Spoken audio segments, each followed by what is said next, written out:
almost forgot to unmute my mic. Though there is one thing in the gutter I want to grab really quick. It won't take too long. Actually, I say it won't take too long. It wouldn't if I remembered exactly where it is. Oh, fuck. Great start. Great start.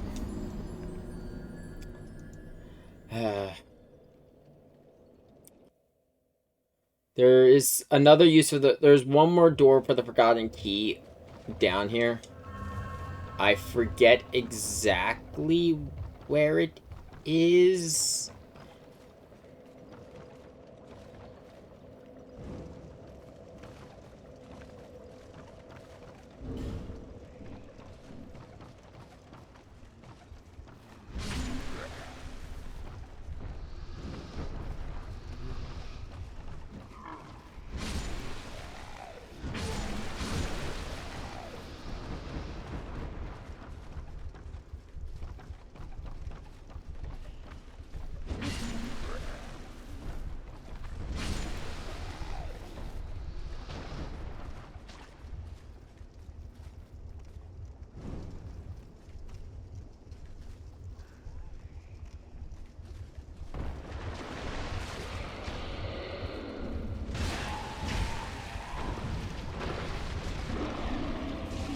Forgot you could roll and set that on fire. That message was actually pretty helpful.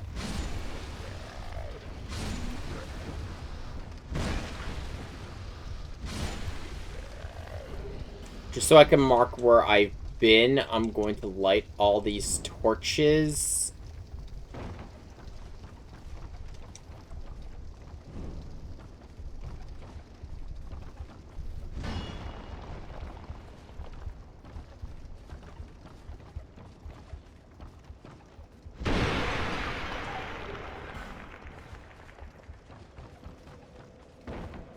I'd like to say it's further in towards where the entrance to the gulch is.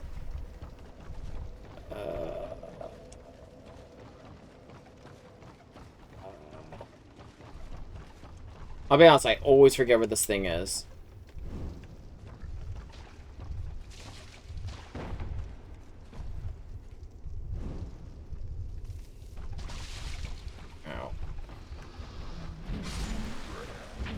Do I have... No, but... Actually, no, I do have, the...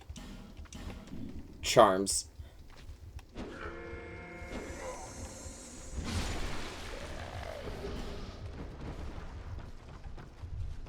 Yeah, I'm gonna need a lot of poison stuff, like curing stuff for those, the first DLC. Because, yep, the first DLC is poison themed.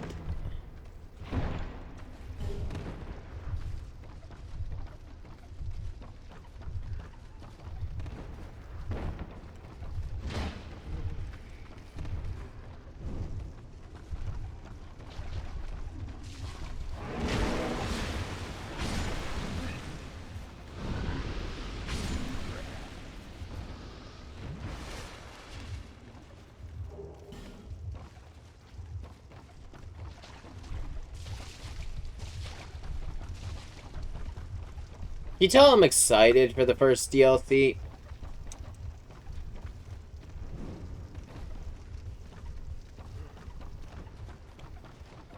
The Sunken Crown is probably my least favorite of the DS2 DLCs.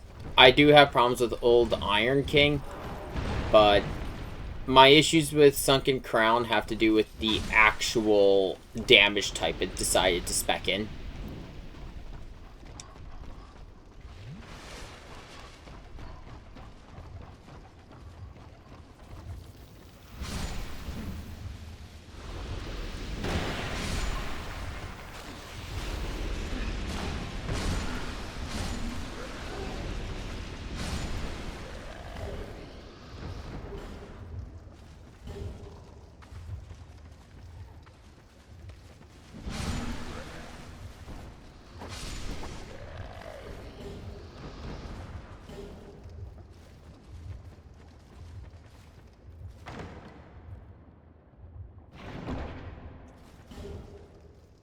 Yeah, that's not what I'm here for, but I will take that. It's somewhere along the wall.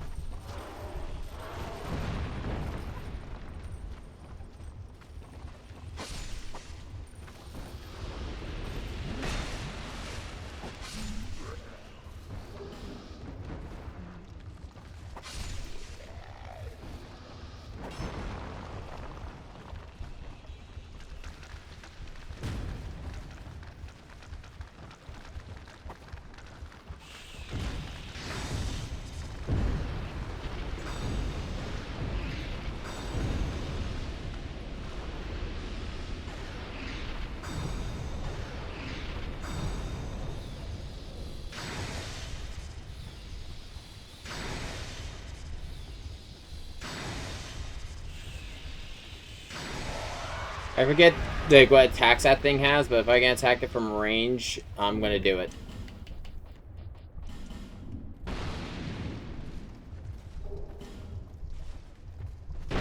No, the poison mist. No, some poison moss. Decent amount of poison moss. That will actually get me started. It's not what I came down here for, but eh. I know it's down here. Where?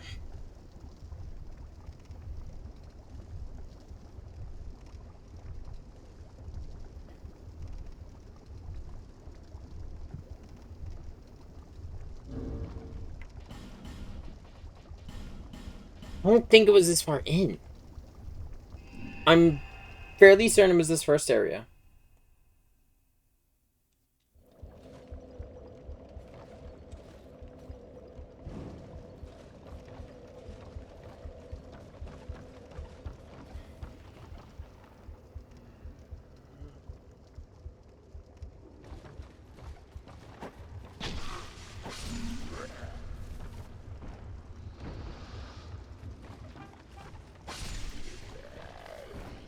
It's down here?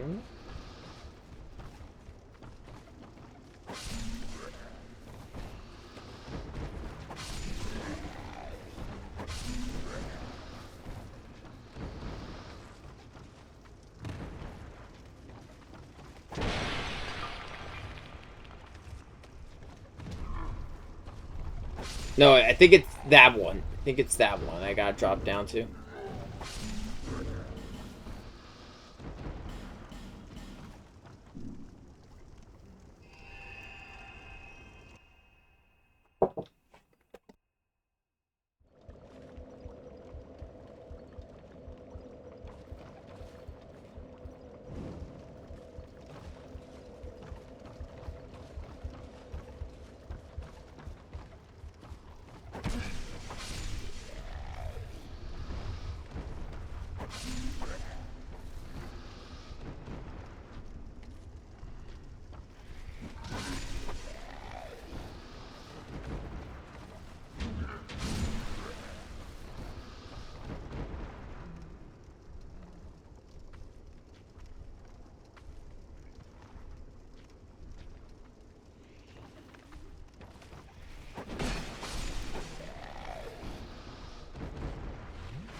Okay, let's see. I think... No. Oh, no! Oh, God, I'm using all the wrong items right now.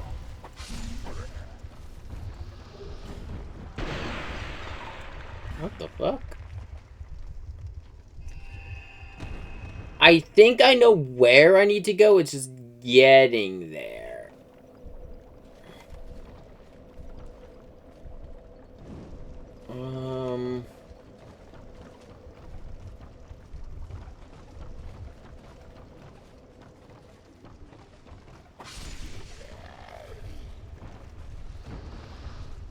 Yeah, okay, okay, I probably can.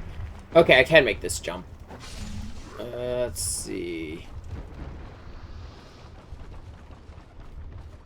I remember it's in one of these holes in the wall. Yep, here it is.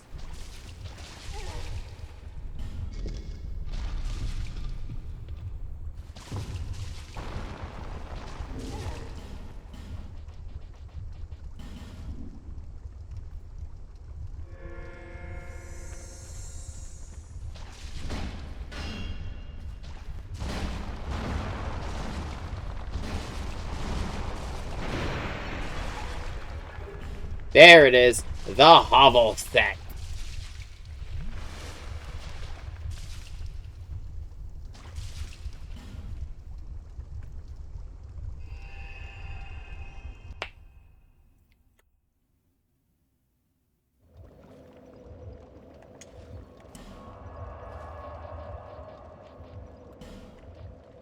I won't be able to wear it right now just because of the fact it is super heavy.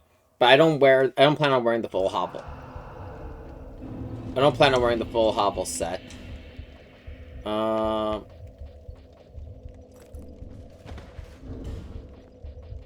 usually end up just wearing the gloves and pants.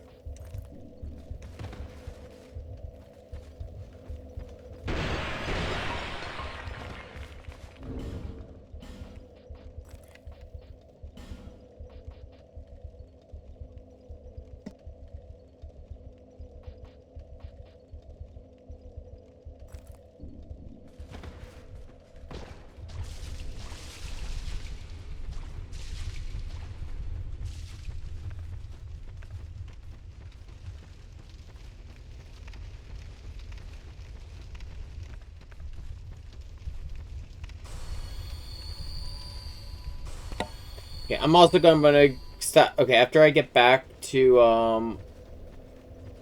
okay, when I set up a camp in the Sunken Crown DLC, I am going to go back and pick up some more life gems. I didn't realize how low I was.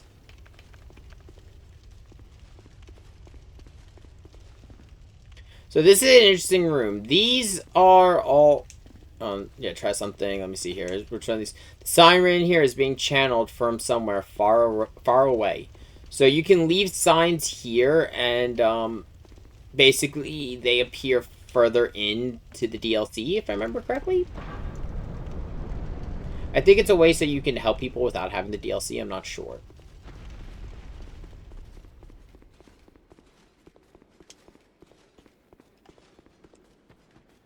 So I didn't really mess around too much with this one's multiplayer.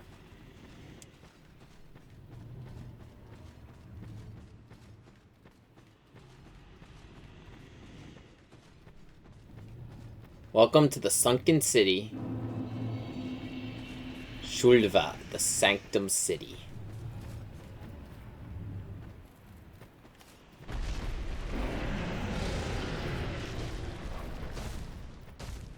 And we've got a dragon.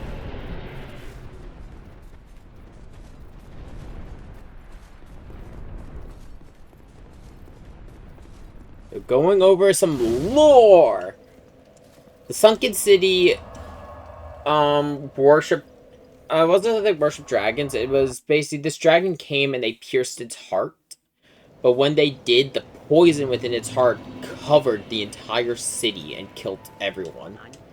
But they didn't stay dead because, well, the undead curse is a thing.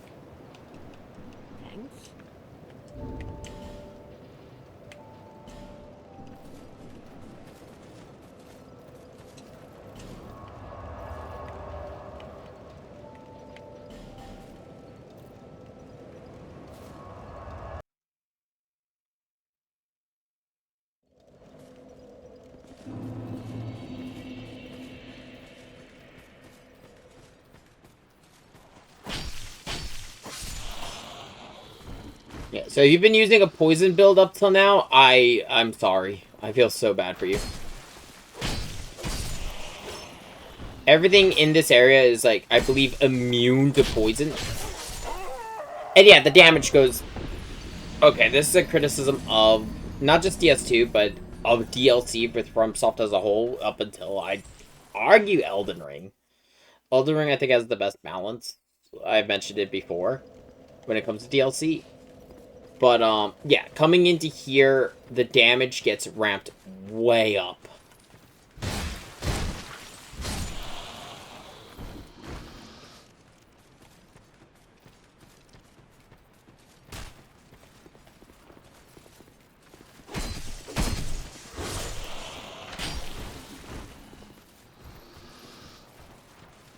It's not just the damage. A lot of certain elemental resistances do also get really ramped up.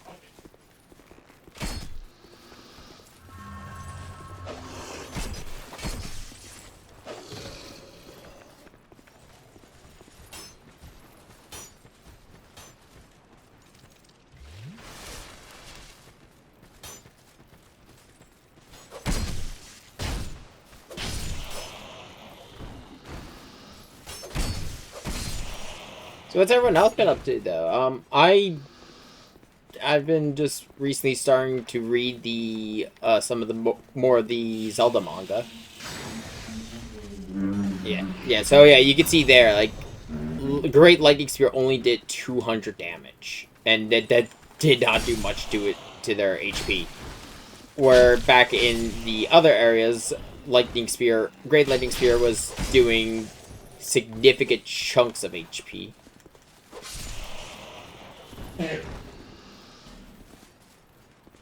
Yeah, get used to that in the DLC. That's just gonna be a thing here.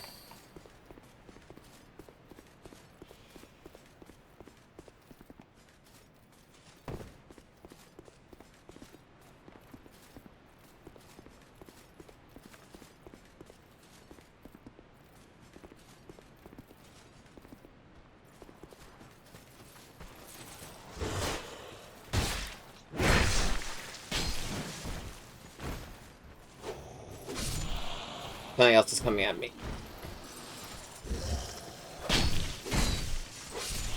The nice thing about them all wearing the armor is that they're easy to keep track of.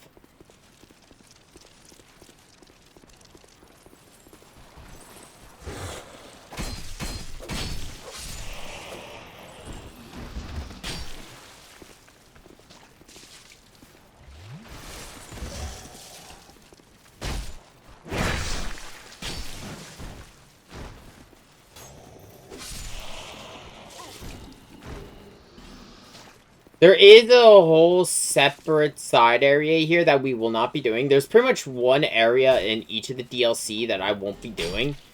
Just because they're just not worth it, in all honesty. Here in the Sunken City, the Sunken Crown, it will be there's a pathway that leads you to a 3v1 fight. Where it's just a fucking gank squad. Because there'll be, I believe an Explorer, Avala the Hunter, and Hovel. It is not a fun fight. It is honestly one of the... Each of the DLC for this game has one fight that's just bullshit.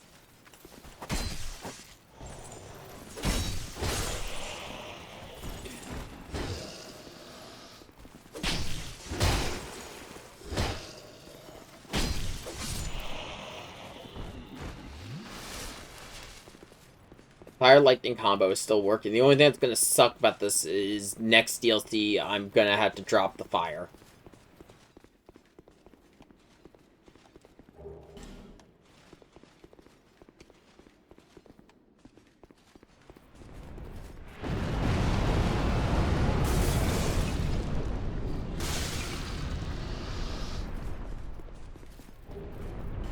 They're dragging again.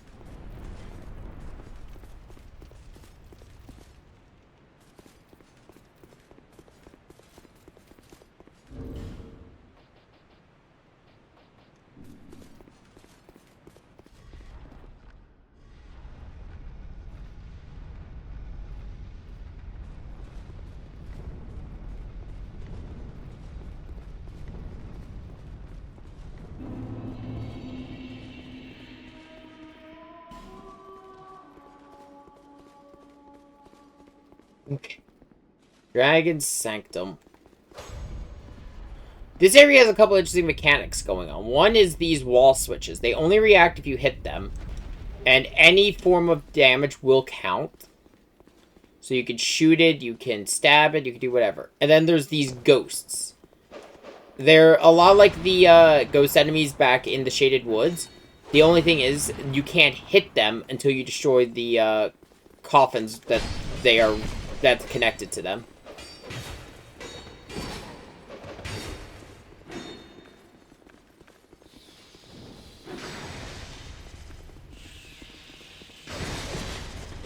Oh, fuck. And I didn't find the shortcuts. Hello, dog. There is a shortcut, I just forget where it is. I believe it is somewhere in the city. Let me see. So yeah, the shortcut comes out here. Or, no, wait, no. I think it's actually outside of the sanctum. Shit.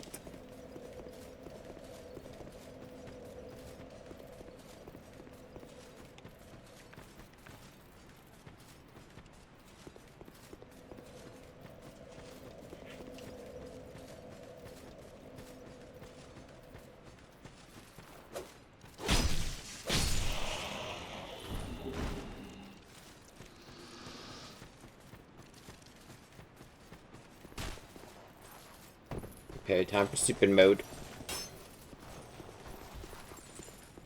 Oh, fucking bitch.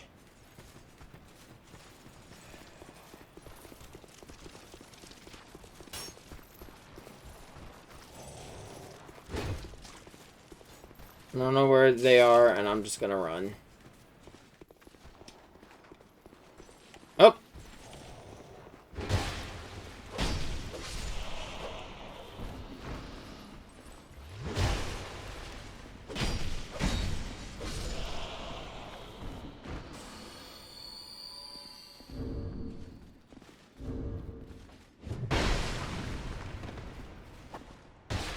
Nope, I'm dead.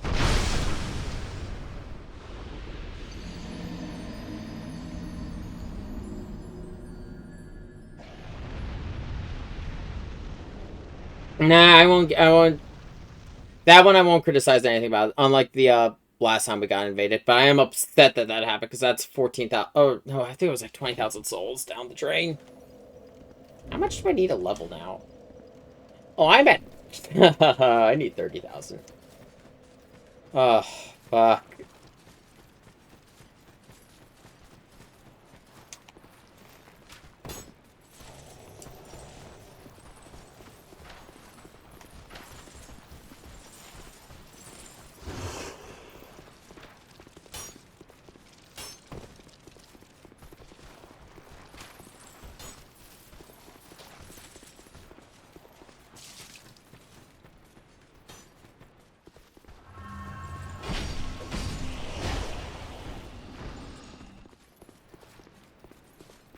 Jeez, the shortcut up here and I'm just dumb. I think it might be. No, this is... Oh, you gotta be fucking shitting me.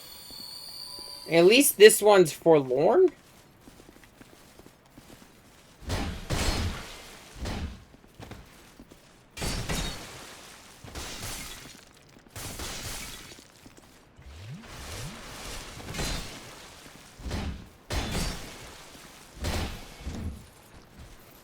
Ah.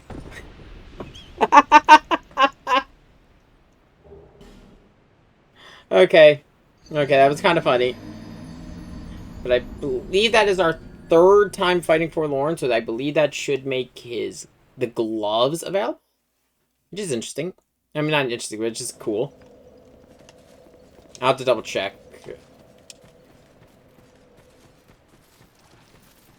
But God, I'm not doing good with invasions today.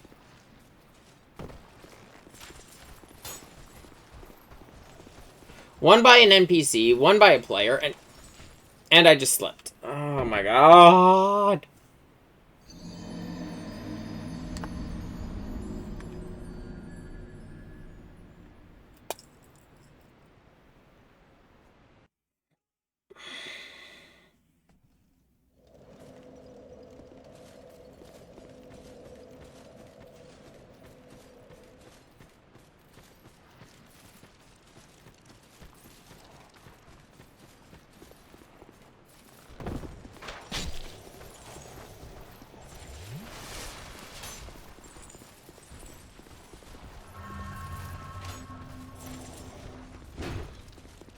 I'll have to restore my humanity soon.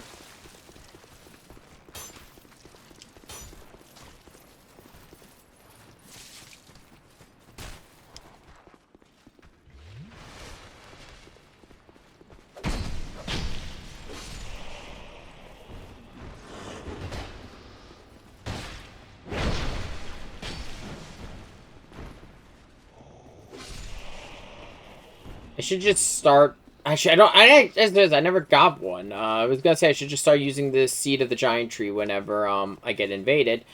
But I didn't get one on this playthrough because I haven't been to that area.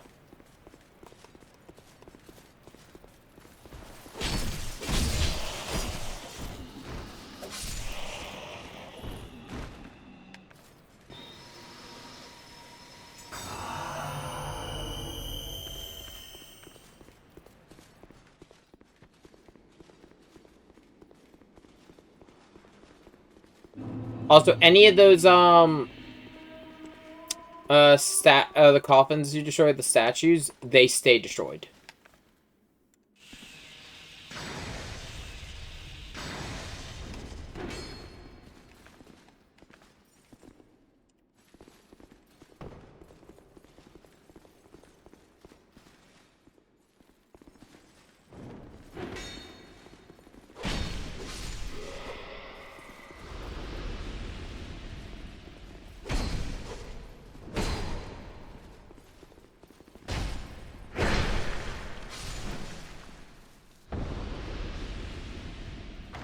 You definitely want to clear out this room because there's a lot of treasure here.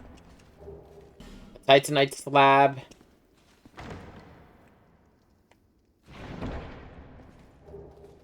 Old growth bomb.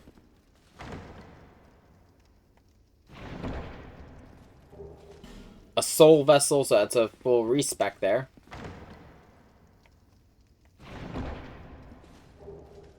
The Katarina helmet, so the helmet of onion.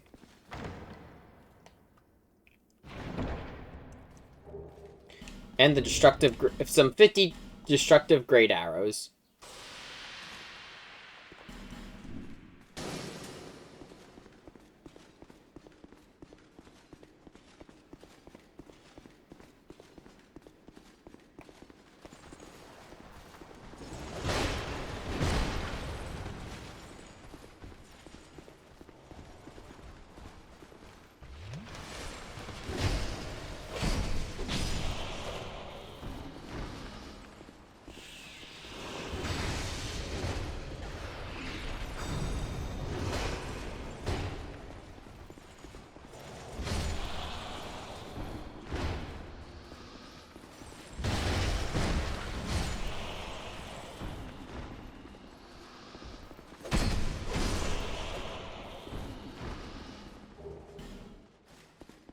Good thing these guys actually drop dragon charms.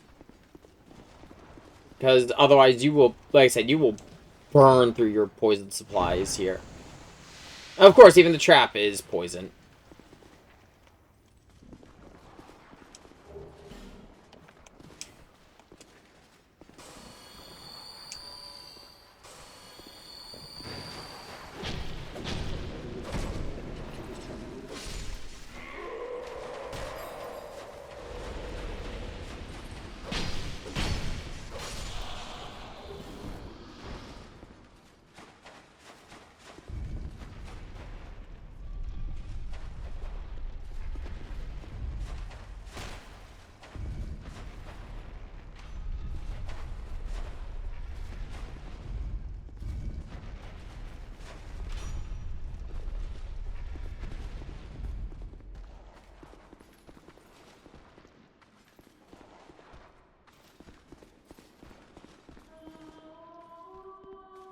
Make sure he's not following.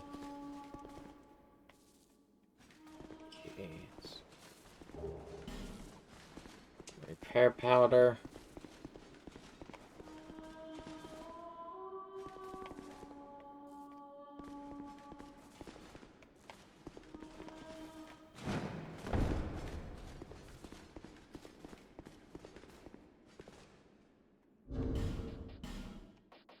I hope we have enough decks to be able to use a bow.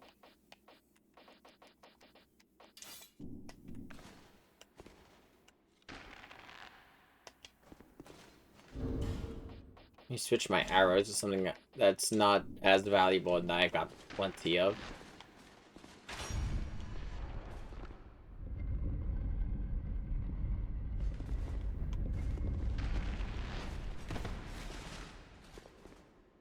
I thought I heard something.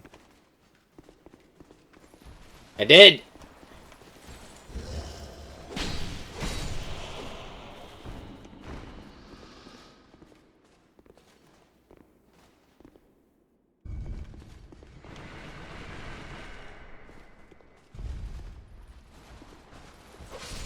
Yeah, this trap doesn't really make sense to... Oh no. Oh no, the trigger's up here. Yeah, it's right over here.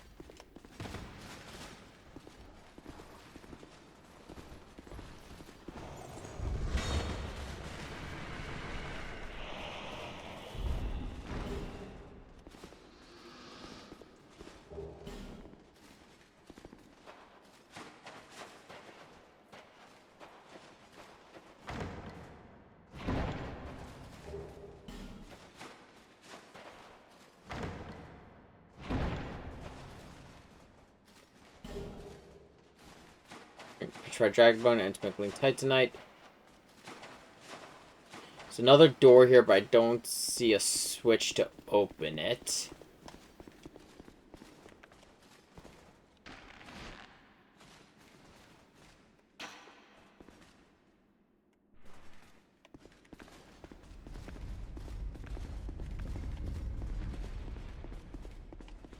I think that just opened it.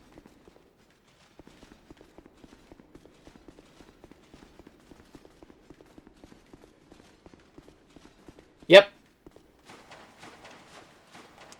This one's the metal chest, so that means there's something good. Or usually. Puzzling... Oh, is this the sword I think it is? Yeah. So this is a sword with an interesting moveset, but if you heavy, it's a whip sword. I think it's the only one in the game.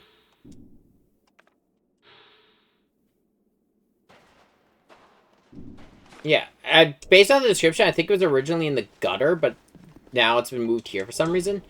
That or there's a second one in the Scholar. I don't know. Like I said, there's a couple of things that were moved between the two versions.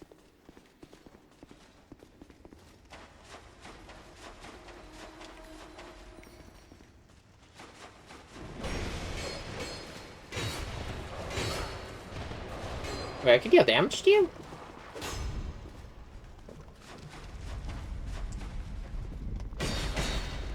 Okay. Is it because I'm doing elemental damage? Or is that, no, I think it's just I can't kill them. Like, permanently keep them down.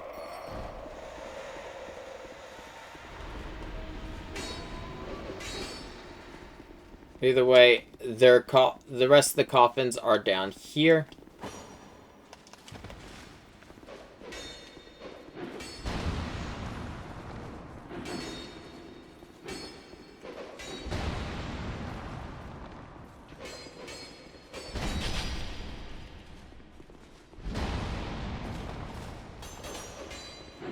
Okay, a couple of them are already physical.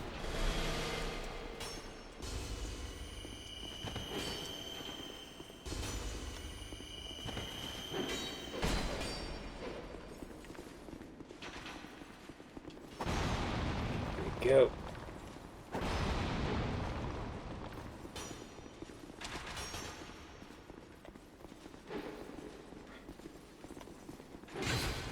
There we go. Okay, I believe that's all of them.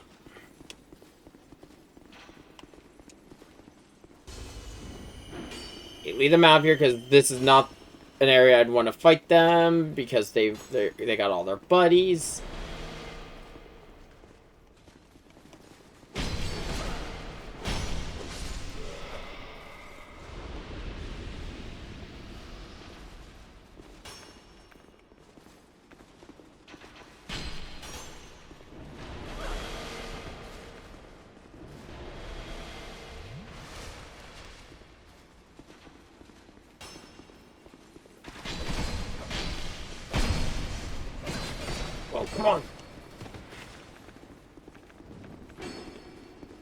chug, chug.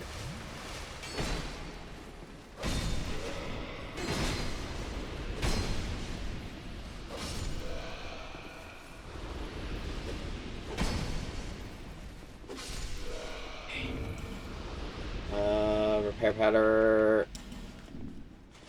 Because I know I still got some other enemies between me and the nearest bonfire that I know of. I believe there's one in here, I just don't ever remember where it is. Oh, I did miss one. Okay, that's something that we needed. I believe that opens up the door back towards the entrance.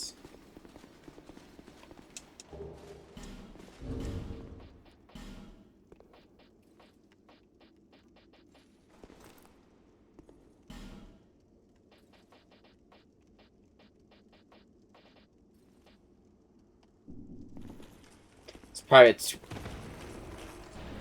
it's a heavy set of armor, that I could already tell. Oh, no, no, no, no, no, no, you don't, no, you don't, no, you don't. Oh, fucking...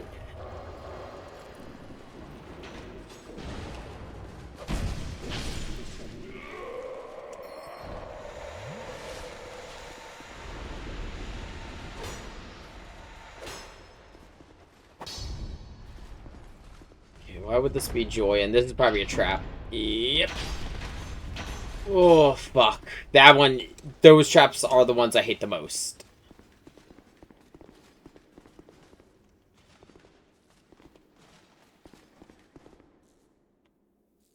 Okay. This leads me back to the staircase.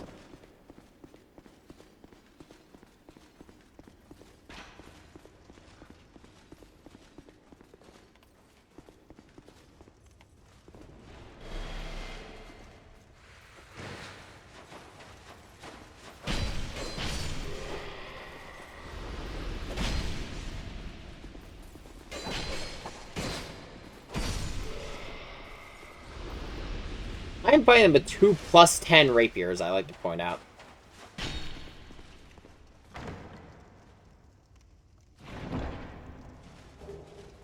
Okay, that is something we actually really need to move on.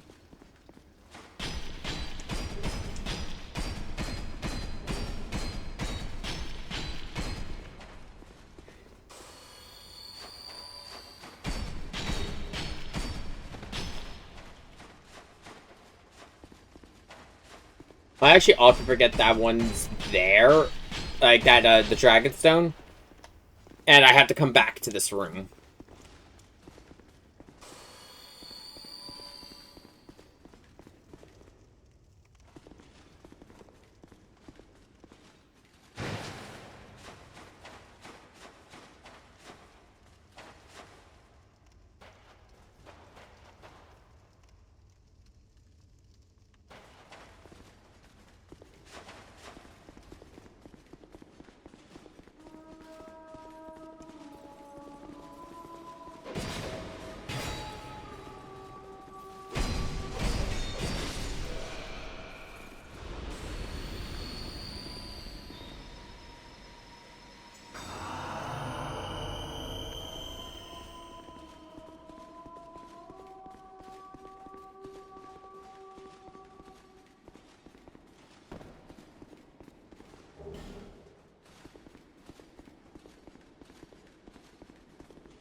Yep.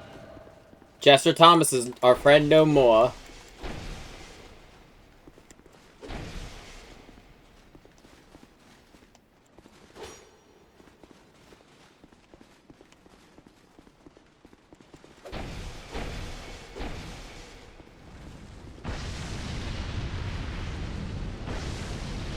Yeah, he is programmed to taunt you.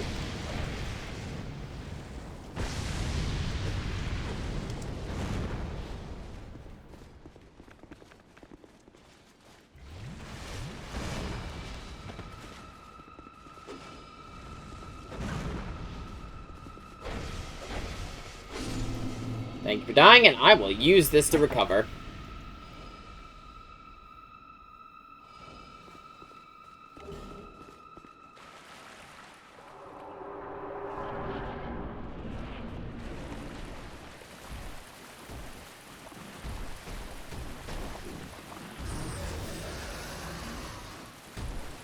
Where is it? There it is. Goal. It's within reach. Oh, fuck. There we go. Yeah, I can't use it because these things are nearby. Shit. But still, that is a dumb place for a bonfire, in all honesty.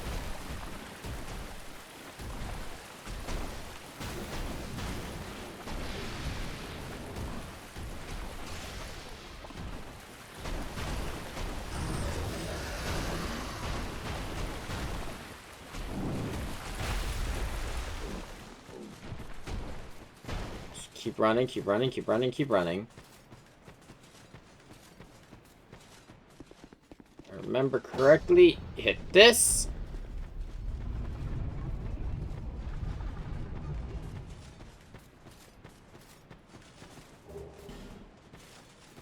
Drake Blood Greatsword, which I believe naturally deals lightning damage. Hey, and magic. Yeah, it's got a weird split damage, and also with a Dex Greatsword.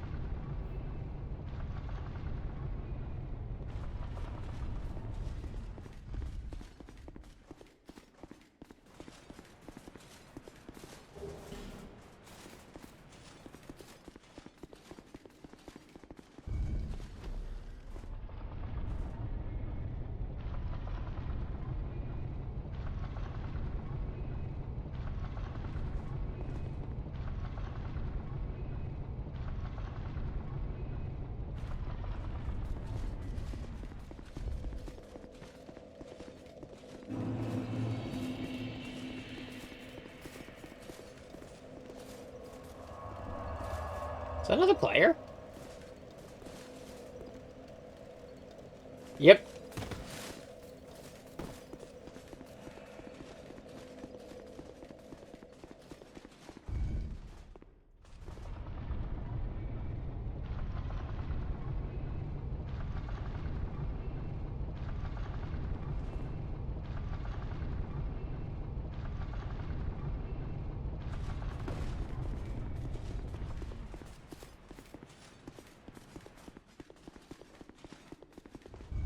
I wanted to go up there first just to refill the Estus flask.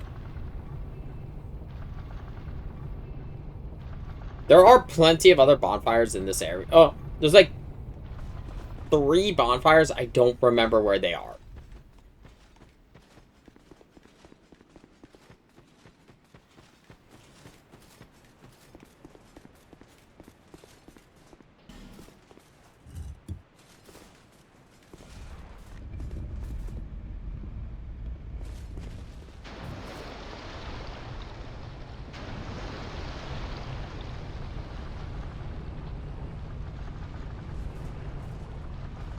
And that's giving us access to another area. Believe it or not, we're an hour in and we're already almost done the first DLC. Depending on how things go tonight, because here's the thing. I'm not so nervous about the Sunken Crown because I'm fairly confident in my knowledge in completing the Sunken Crown DLC. The Old Iron Crown, that one I'm kind of nervous about, and I'm very nervous about the Ivory Crown. Mostly because I haven't played the Ivory King DLC in a while.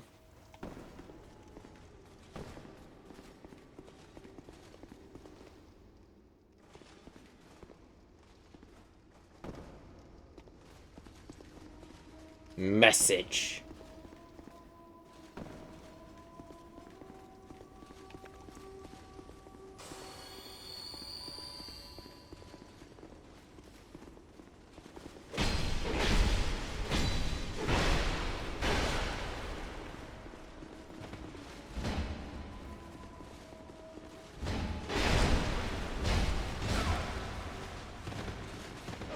May I introduce the Drake Blood Knights?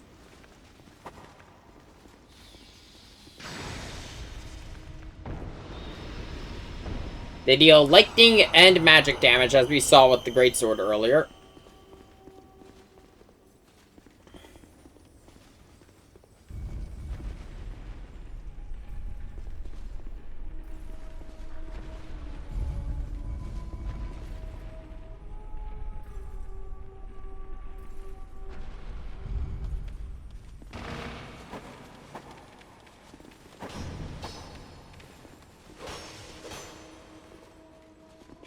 Oh. I really do not like crystal lizards in this game. So you get crystal lizards. Been practicing the randomizer further that I've been planning on doing with my friends.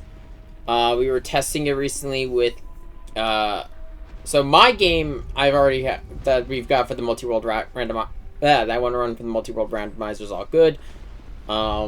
Lich, we were running it the other night and tested Risk. And we got it working fine. Though I had some funny moments that honestly make me really excited to play this multi-world randomizer. And then the other day we got a PK set up with his.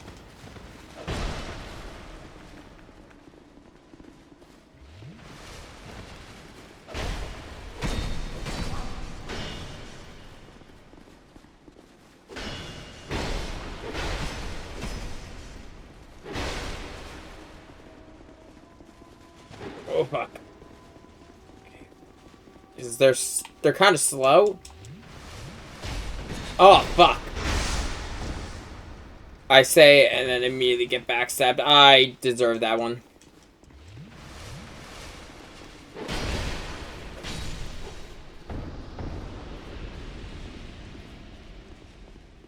Is it not here? No, it's one floor down.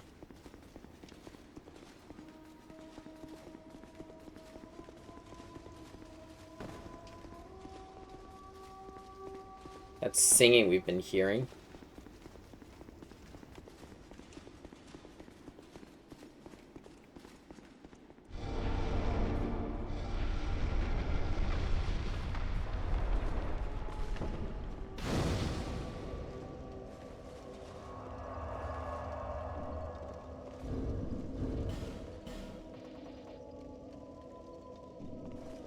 I will be perfectly honest, how this next boss goes is almost entirely gonna be up to luck.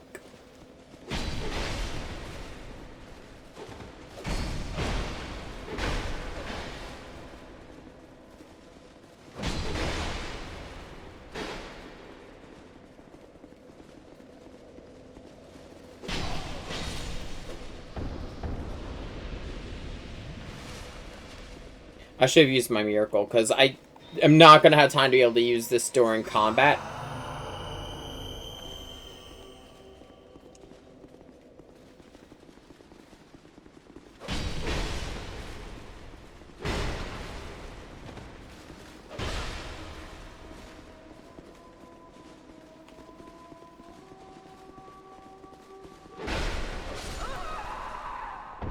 Dog. Are you just gonna look at me with big eyes, or are you actually gonna come up and sit on my lap? Yep, that's what you are gonna do. Aw, hello, dog. What you doing? You're a little brat, but you're a good little brat. I love you.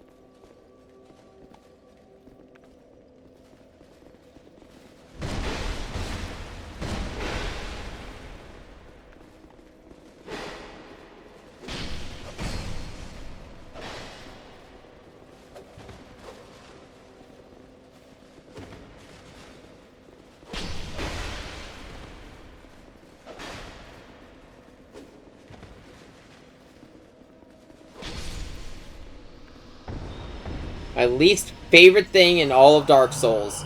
Respawning humanoid enemies. I hate them because of the fact that they can use all the same tricks I can.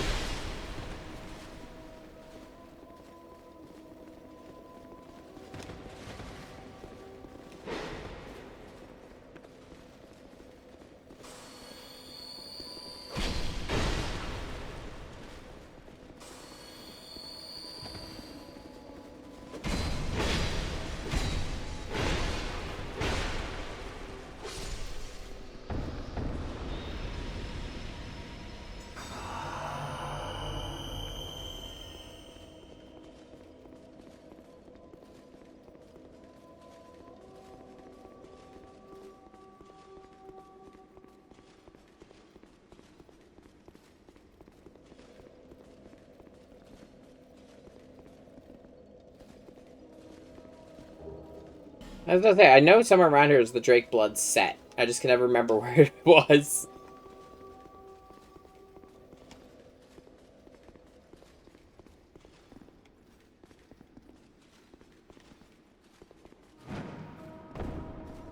Okay.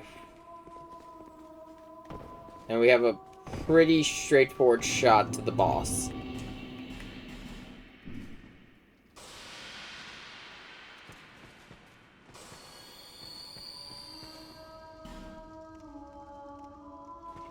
So, the thing is with this boss, something to keep in mind. This boss is a summoner. That's why I was saying, I have no idea how this boss is gonna go, because it all depends on what she summons. Meet the Squalid Queen.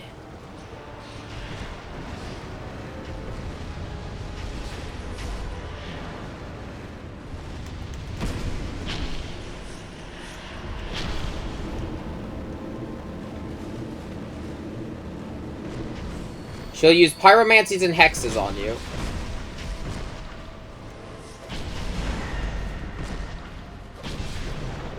And okay, we didn't get the really bad one, but what did we get? Please don't be bone wheels. Please don't be. Okay, just skeletons. I could deal with this. So yeah, she has like 3 different summons, and as long as one of them stays alive, she will not perform another summoning.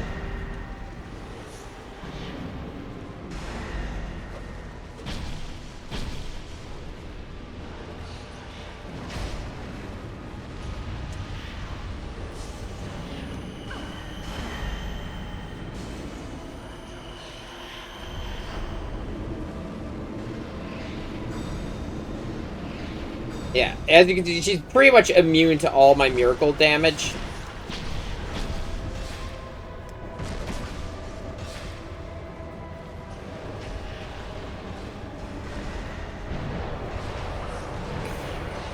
Okay, please don't... Okay, just normal skeletons. I don't see any wheels.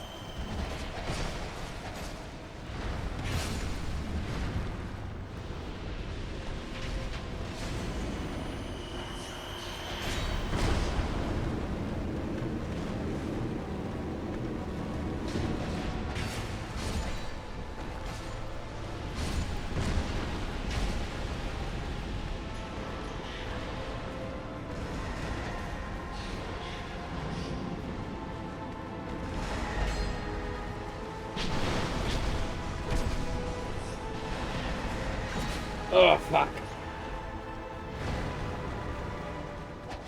Oh, fuck. I'm so...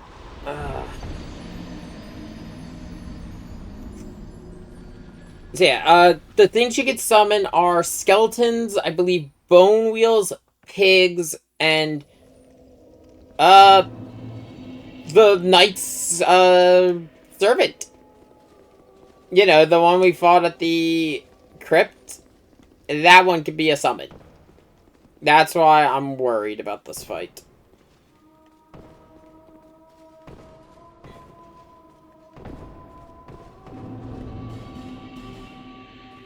The annoying thing is, it's not even actually... She herself is not that bad. It's the fact you have to deal with her and the summons. And the fact that the... Oh, yeah, no, as I said, the damage resistances on DLC bosses are stupidly high.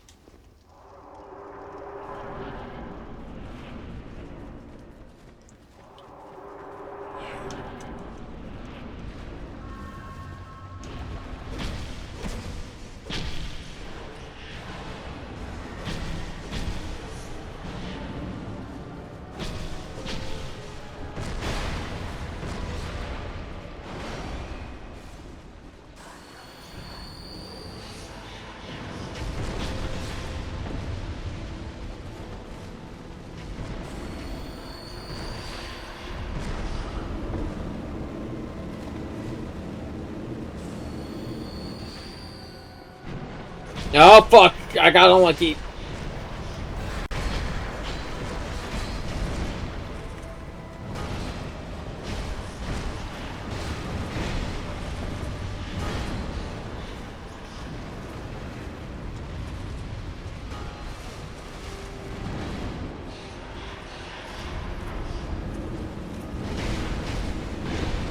So yeah, this is a boss who can summon another boss.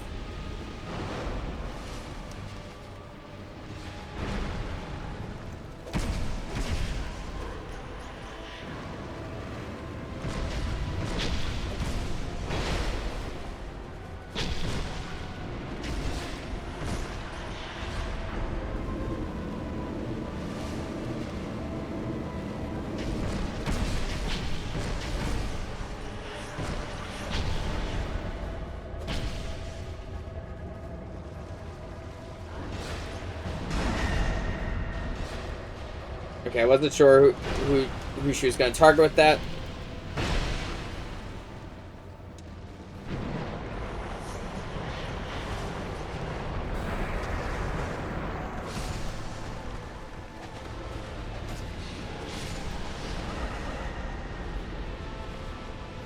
Now, the thing is also, if you could get her to summon the skeletons near the wall, there's a chance that one of them won't successfully spawn.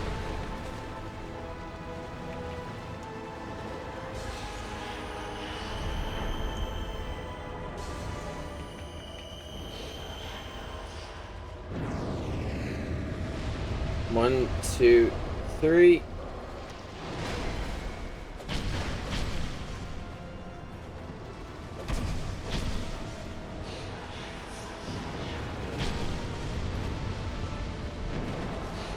No! Not again!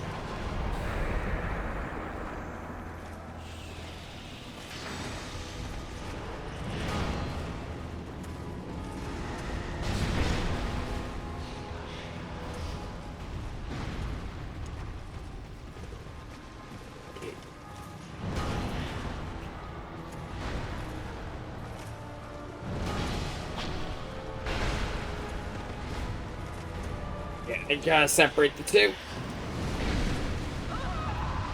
My god, the fact she summoned him twice. I would really like, of all the summons, the best I could get is the pigs, because then, I don't have to worry about anything.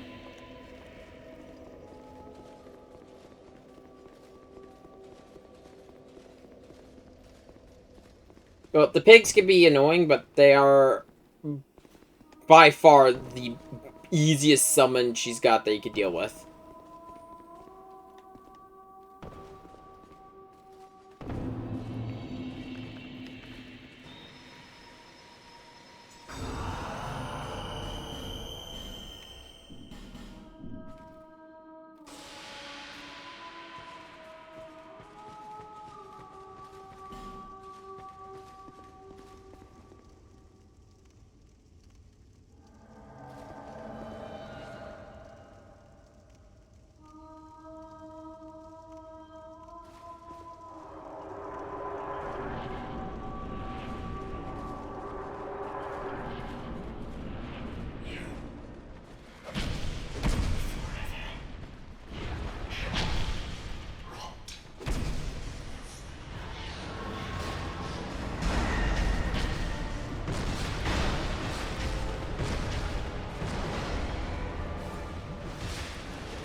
I tried getting away in time. Gotta dish out as much damage as possible for her first summon. Okay, it's the skeletons.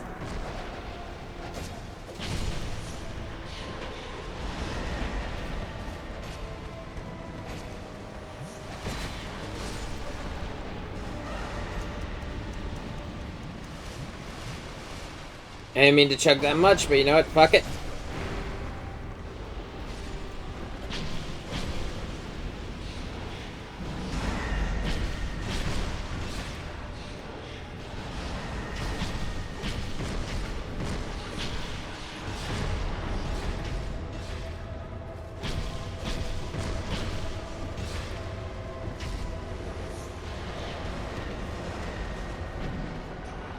Oh, fuck, she summoned the big guy.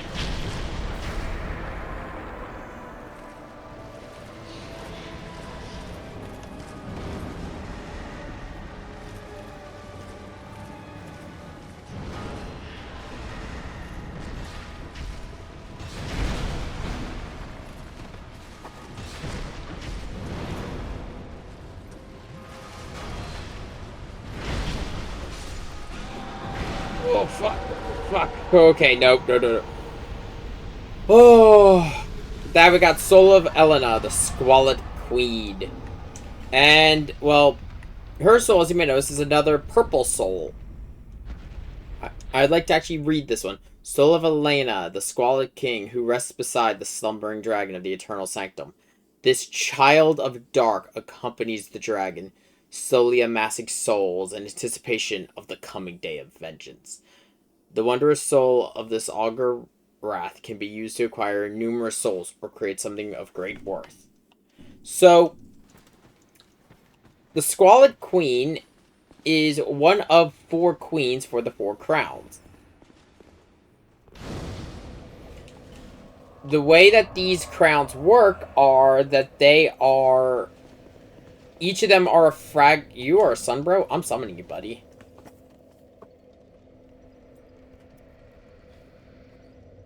I will always summon a sun, bro, and just so I can help him get the coins, because I've been through the pain.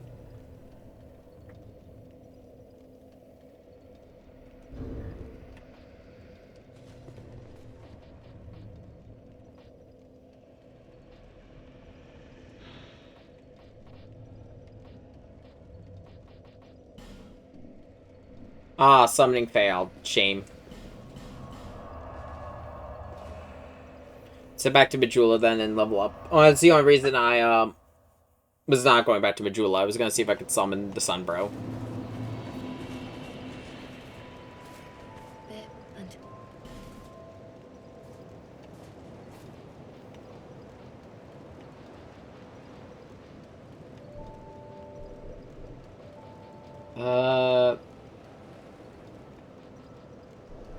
No, tune to fate so I can use that other chime.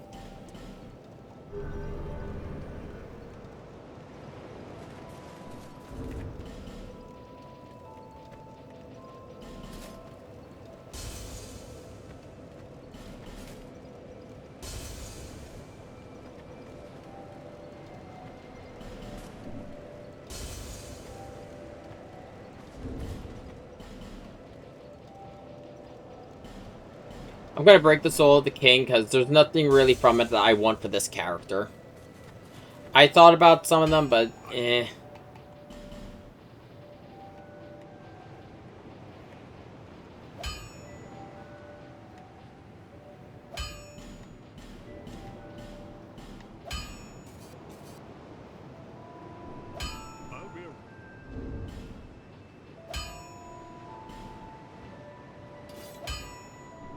Yeah, this chime is specialized for lightning damage.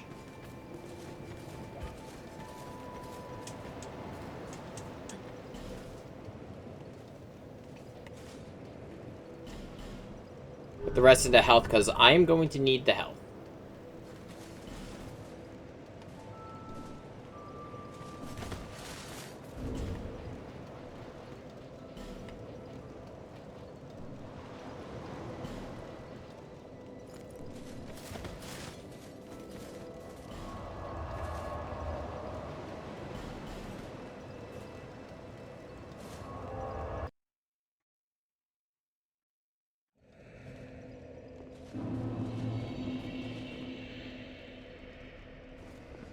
Steelheart again, and...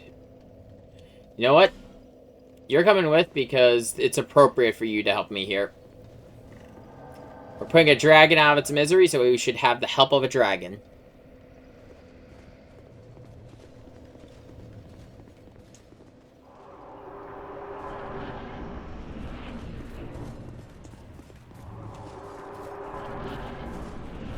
Weakness. Fleeing! Yeah, no, that is appropriate for this dragon. You're gonna see why after when we get into the fight. Welcome to the Slumbering Dragon. As you can see, not only does it deal fire damage, it also can inflict toxic.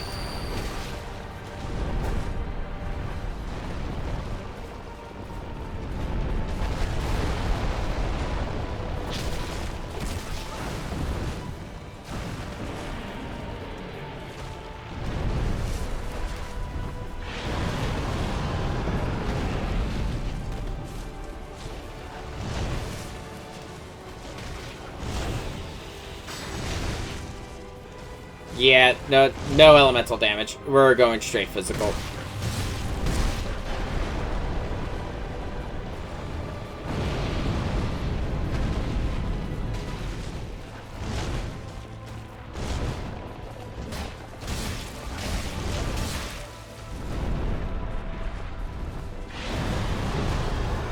Get away, get away, get away. Yeah, this thing will spend most of the time in the air, which is what I hate about this fight.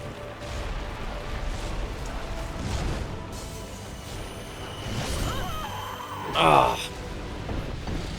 Okay, well, you know what? I'm gonna give it a go without summoning, just because I don't think I need to really summon.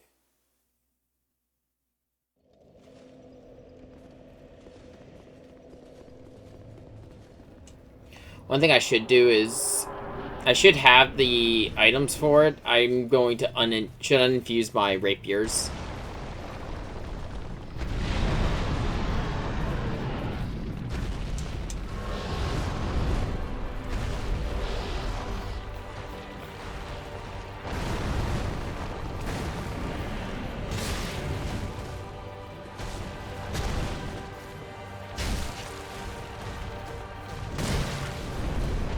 Oh yeah, look at how much more damage I'm doing without the summon.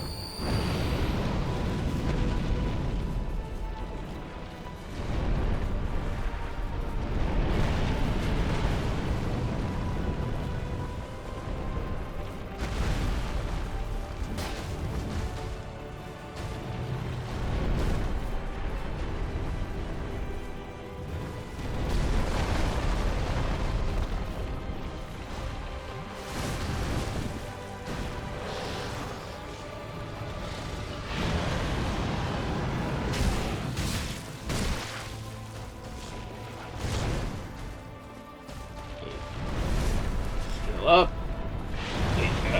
Fireball.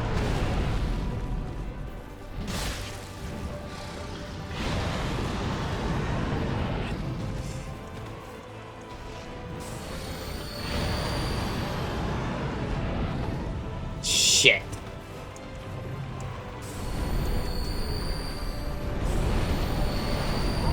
Yeah, as soon as you get I got toxic, it's like, nah, it's done. You can just see how quickly my health was draining.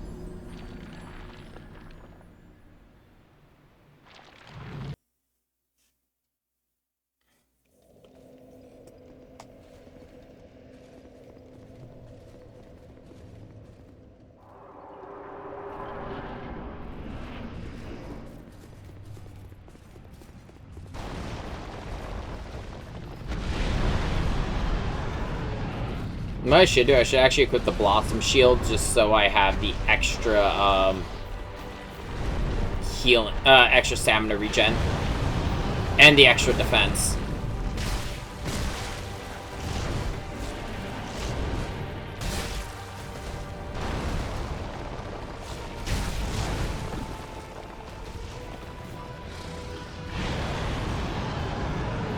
Get away, heal up.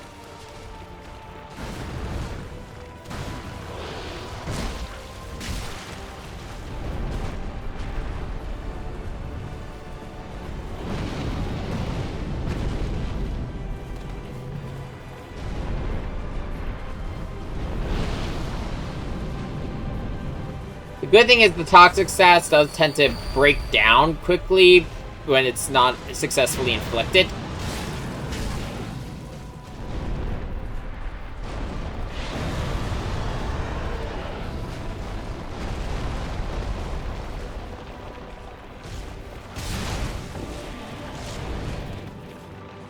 It's just nasty when it's actually inflicted.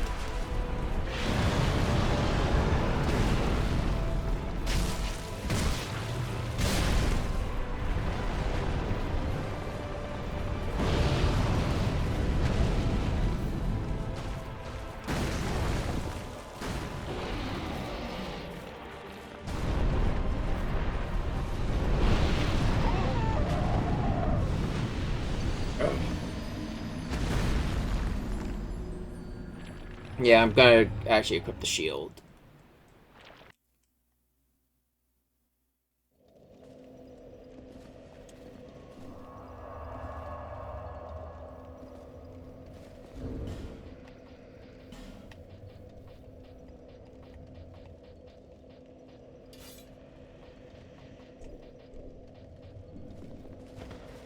Might as well take off the rapiers, just... Well, actually, you know what? Before I do that, actually, before I go with the shield run...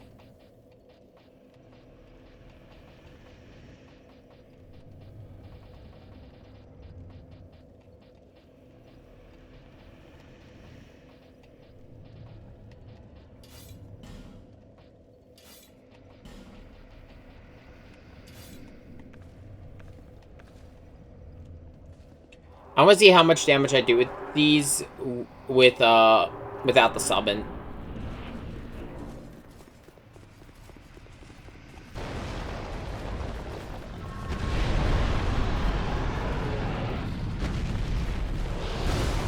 Ow.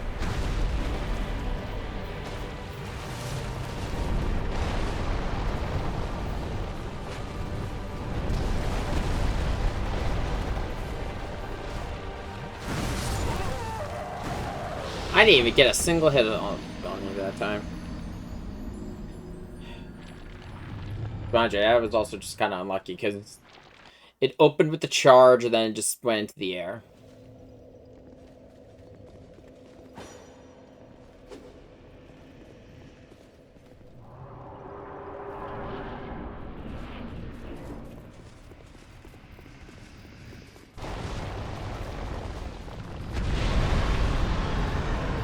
Goes the distance. I think it always opens with that charge.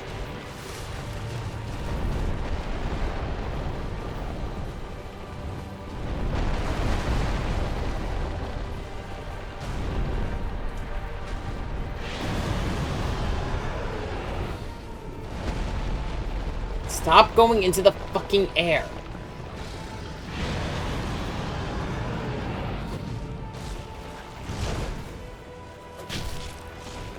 Yeah, that's like nothing.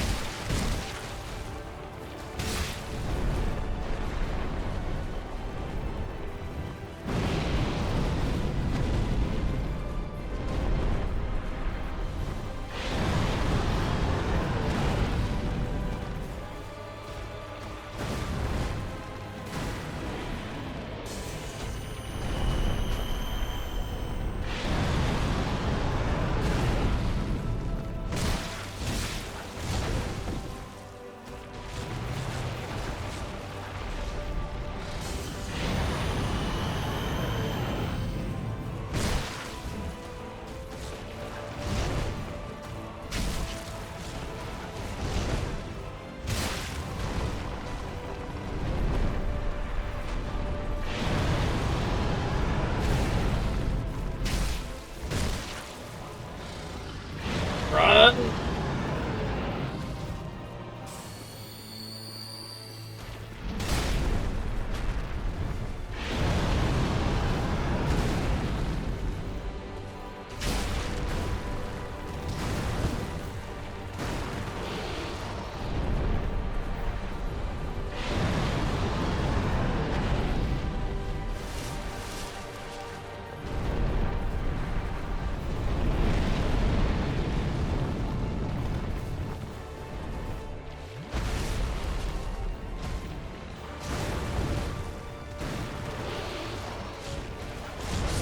Oh, fuck.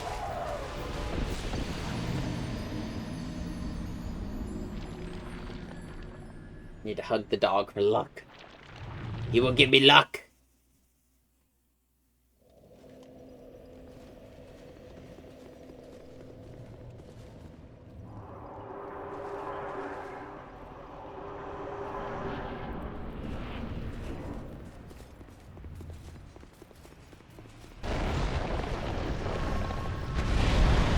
There we go.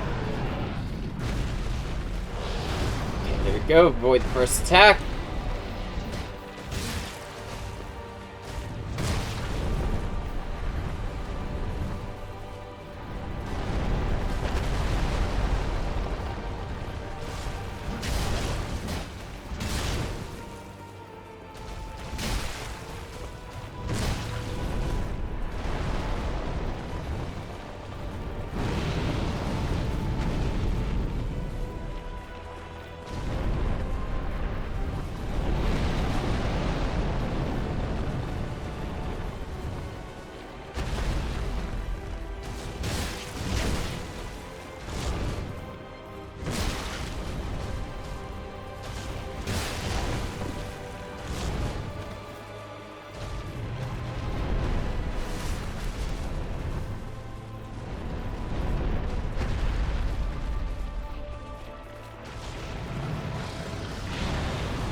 Hey, see another fireball.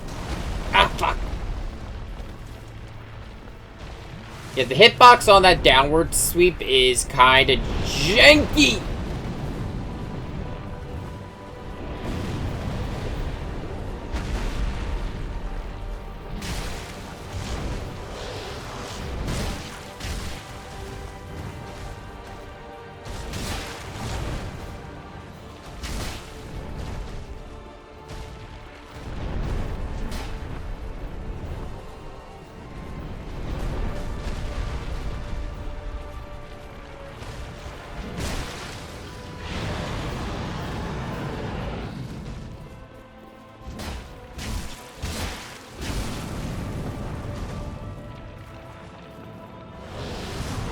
Oh!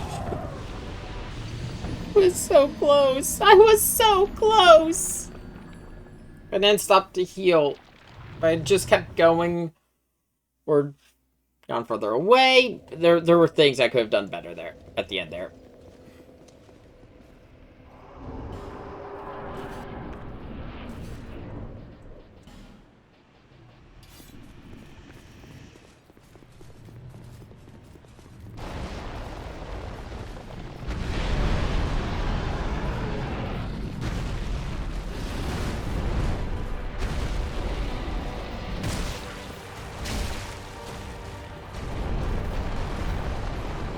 Okay, now I run to go get my souls.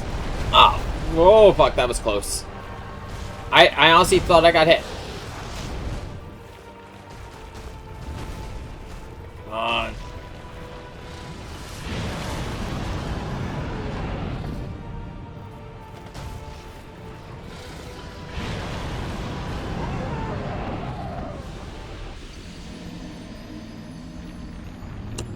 Oh, calm yourself. What got you so worked up?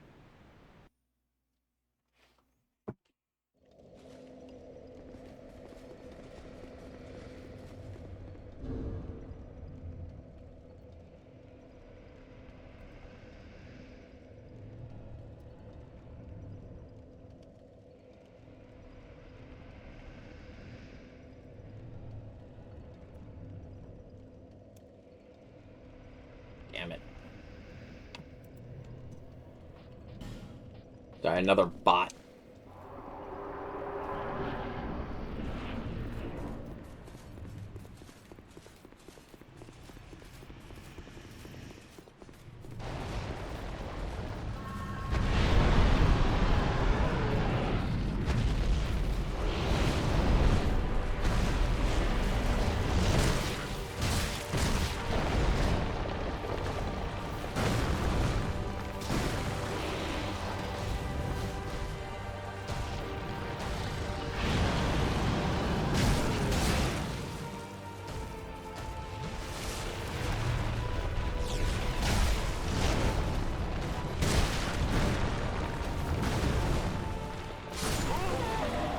I'm gonna bring the NPCs again, just because of the fact I'm gonna be using the humanity anyway to restore my HP, because I'm below the halfway mark now.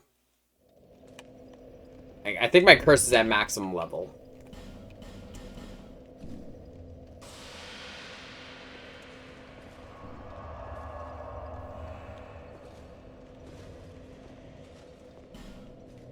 This time we're gonna bring boat.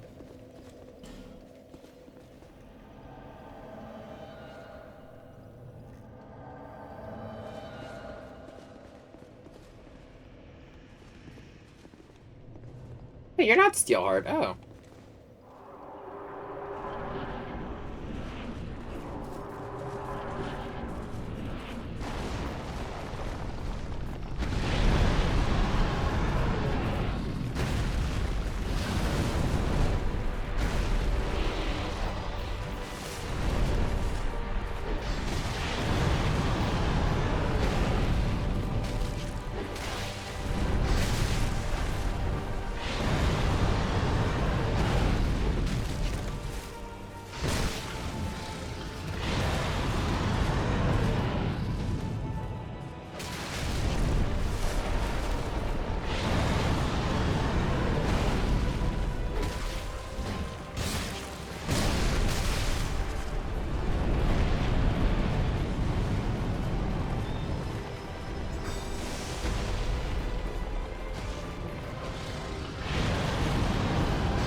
The thing is about that Miracle Caster, she's holding the aggro very well.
Oh, fuck.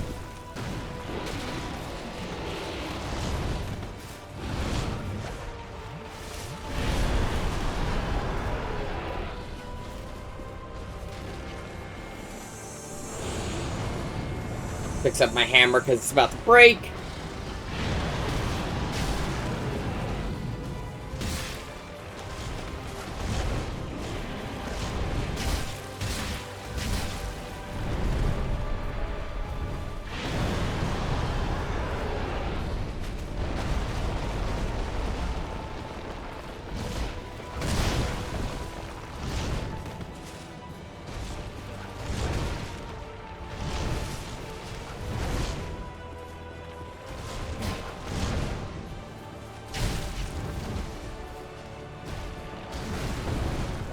One of us has got to get the hit. There we go! The slumbering dragon has been defeated.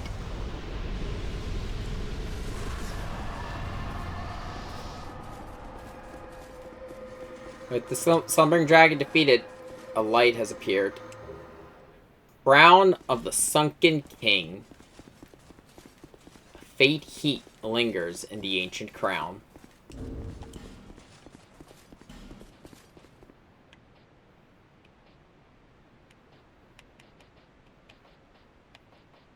As our second crown,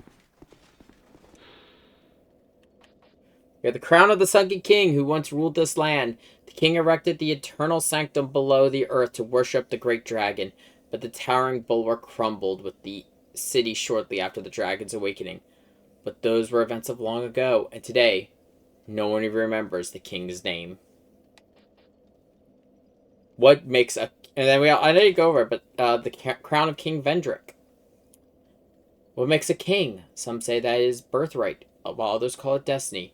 Perhaps it is not important, as long as the king name serves to unite his people.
You know, I actually might create this weapon. Which means we're going back to not the Doors of Pharos. Oh, right, I never actually opened this shortcut. I should fix that.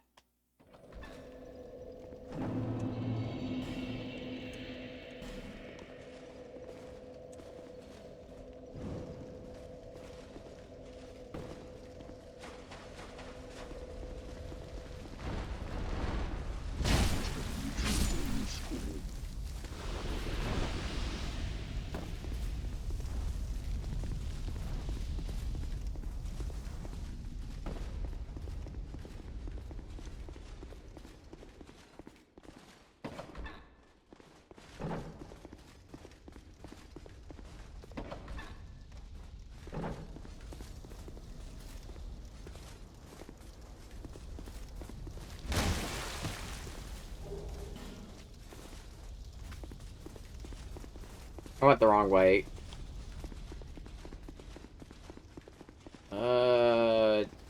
Can I recover, or...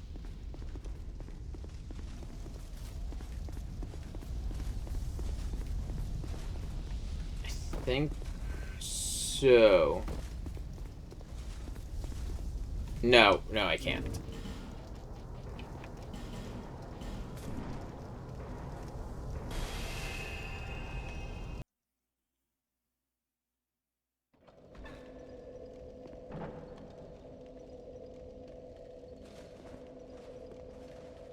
I don't know why I hear a door closing every time I load into here.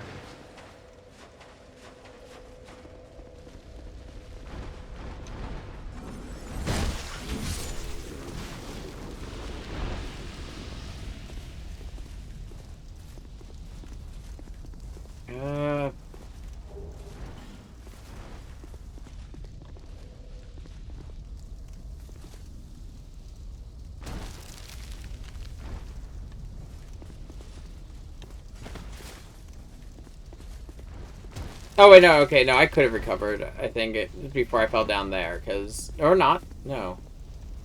Wait, what? Right, that's where I need to go. Oh,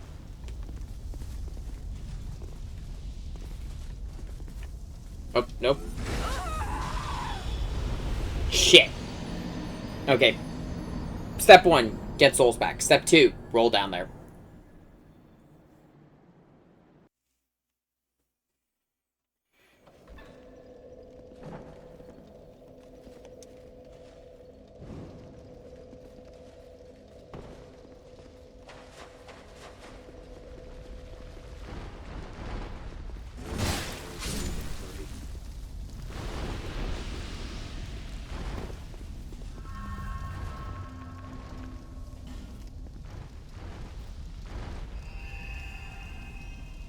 Because I believe that's the one I need to go down.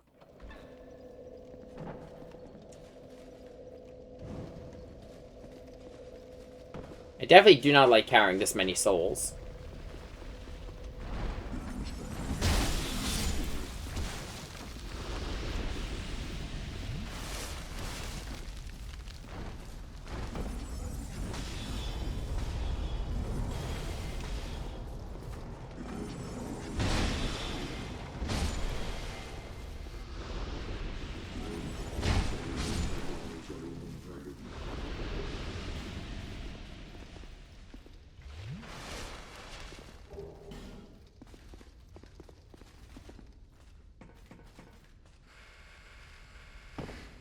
I believe this is the bonfire you have to, use the aesthetic on if you want to refight Duke Steercrea.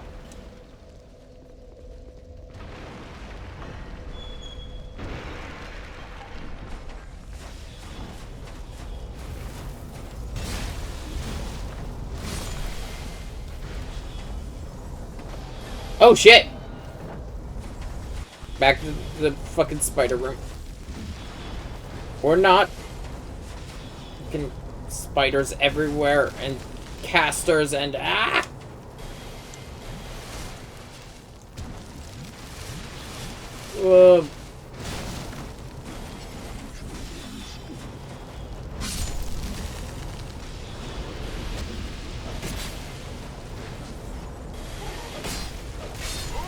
fucking... All the times to get invaded by Forlorn. Choose the worst times.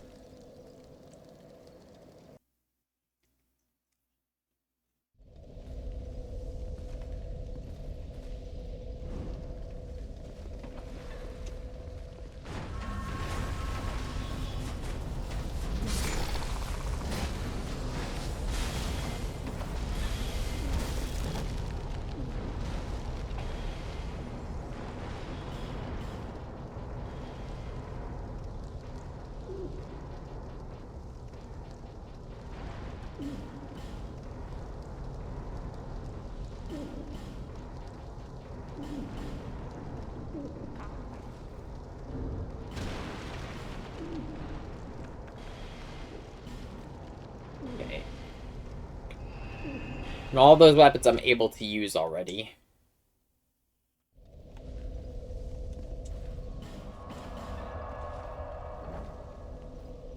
The only other thing I need to do is I need to dismantle... I mean, not dismantle. I need to remove the enchantments on my rapiers.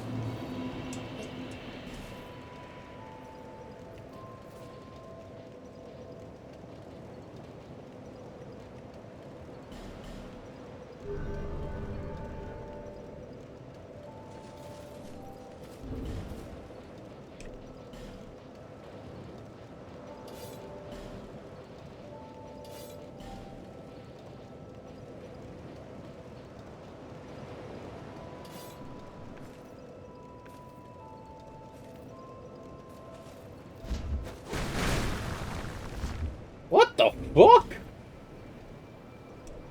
Also, that's a heavy-ass spear. What the fuck? Oh, that was a spear that was through the dragon's chest.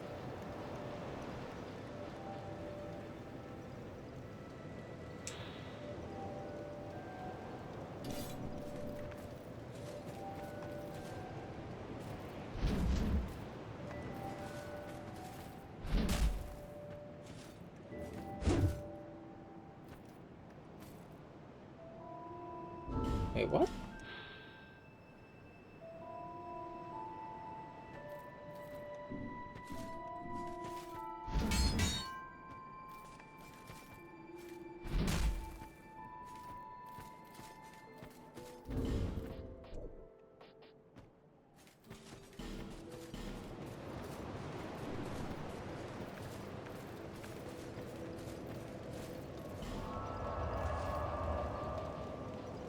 Well, before I even think about using one of those, they need a little work still, and I need some more stats. In particular... Oh. Huh. Weird.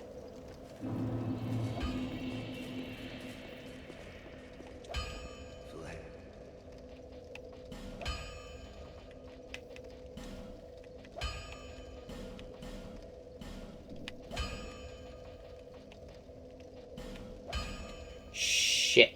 I need another pale stone. I wonder if she sells them.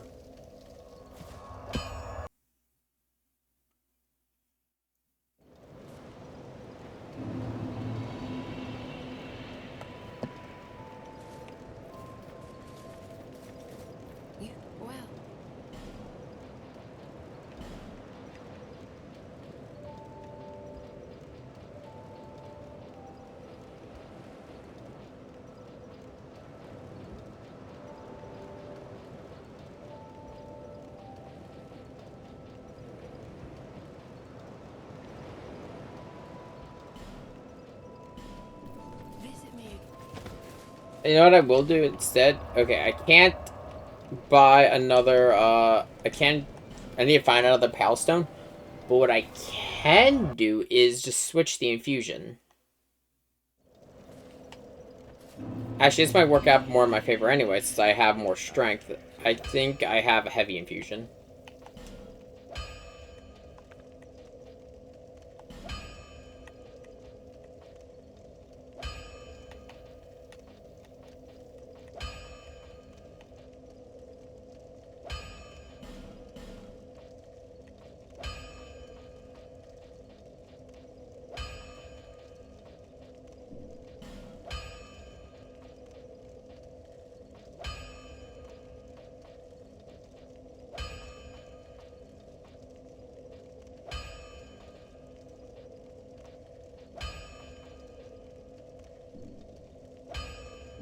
I'll leave it as is for now.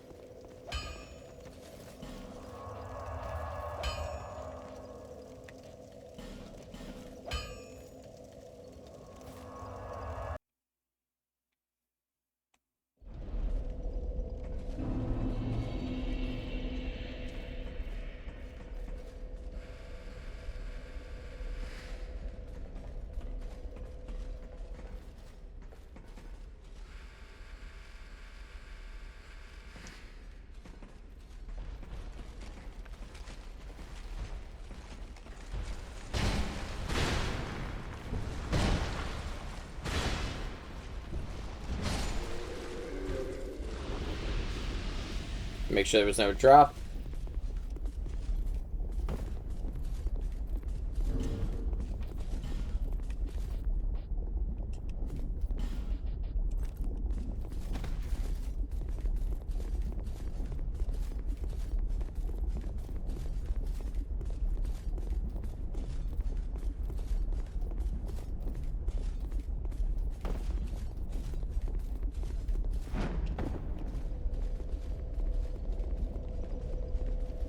Now here's the thing. We know where the Iron King died because we killed the Iron King. Wait, no, I never got the key. Shit. I gotta go back to the Forest of Giants. I never got the key. Oh, I just remembered that.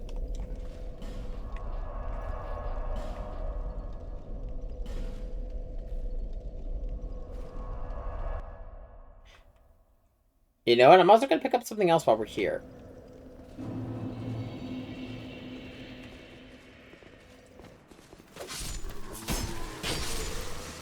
Won't take me too far out of my way. So first things first, we'll go get the key, because both things I want to do are in the same exact spot. Oh, not same exact spot, but same general area.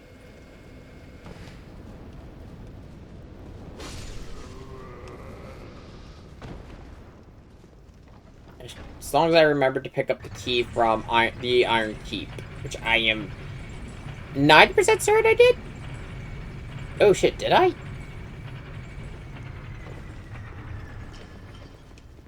I don't remember. God, I really forgot to do everything for this DLC.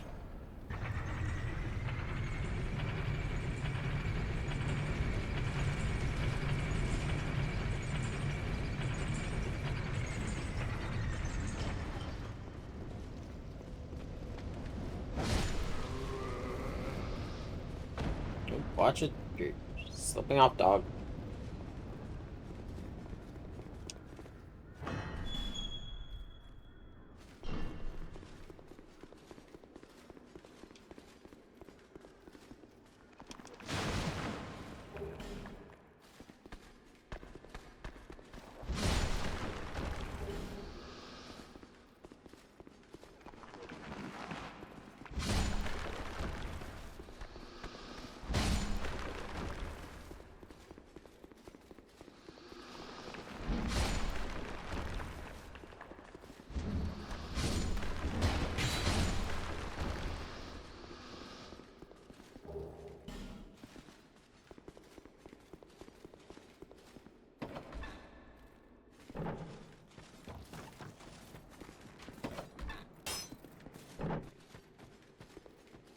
So I want to grab an item from here because it's going to come in handy with something in the next DLC.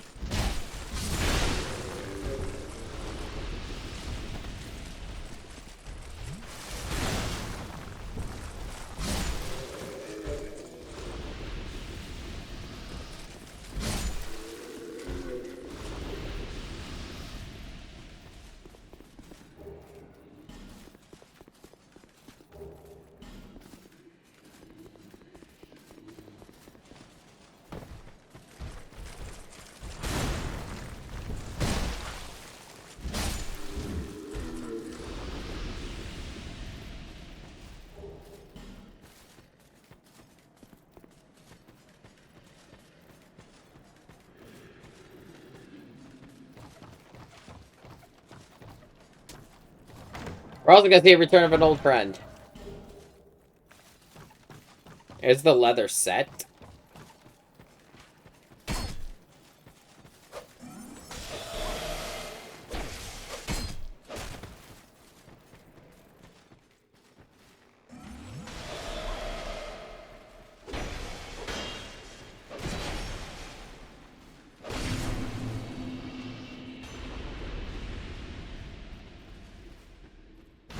Okay, light the bonfire.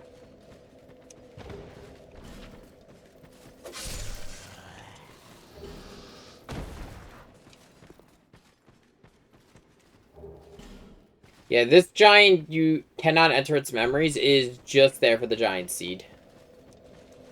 Which I mentioned at the beginning of the game allows you to make it so invaders can be targeted by enemies. This is going to be helpful for the next area.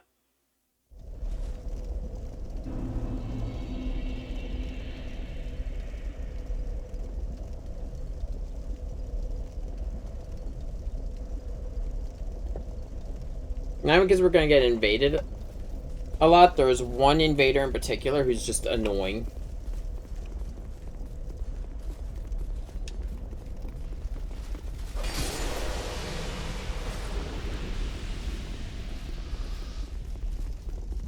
God, I've been here how many times I completely forgot to grab this key.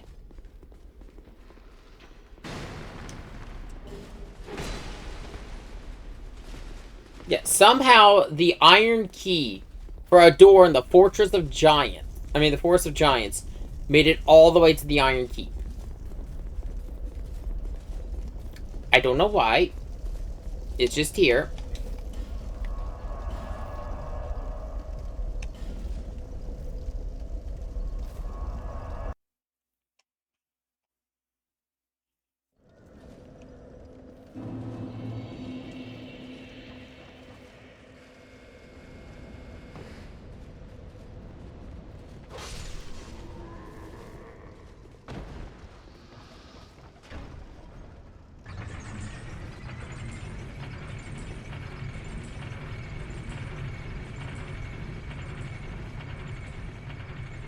I think I'll be fine leaving the lightning infusion on. I think it's just the fire infusion that was really suffering.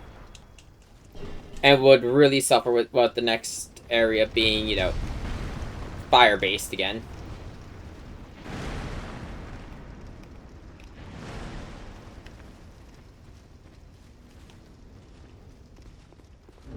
I forgot to recoup my chime.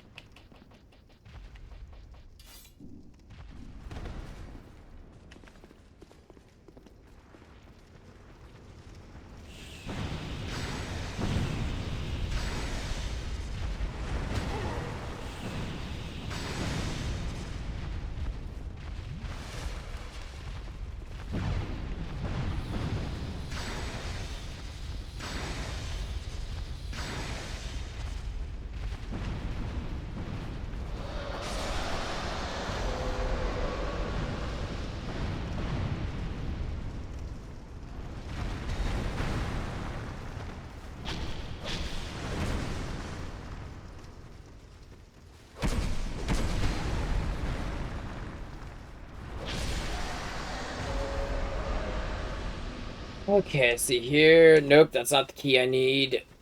It should be this skeleton, if I remember correctly. Yep. The Rebel's Great Shield and the Heavy Iron Key.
Umpire again. 1, 2, 3.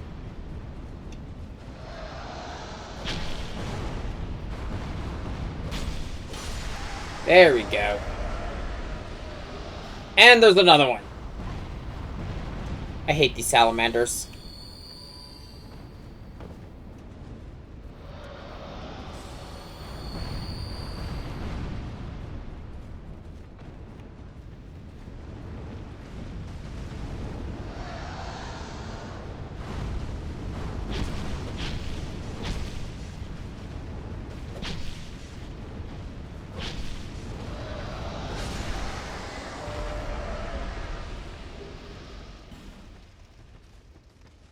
I think the fire one. Okay, I think they're all dead.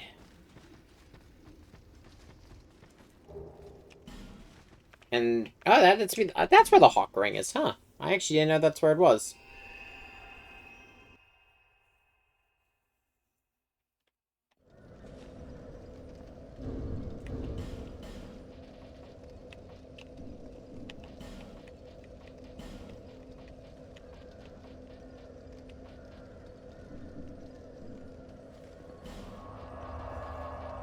Okay, now we can go start the next DLC.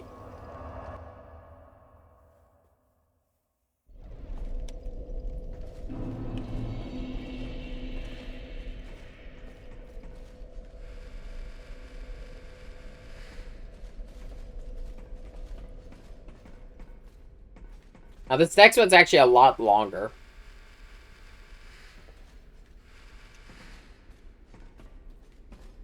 And has a unique mechanic that I still, to this day, don't know how I feel about.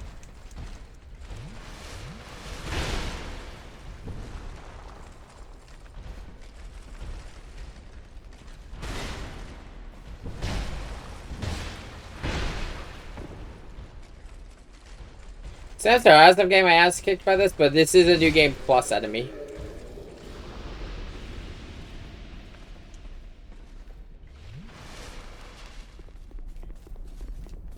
And I am, in fact, not on New Game Plus.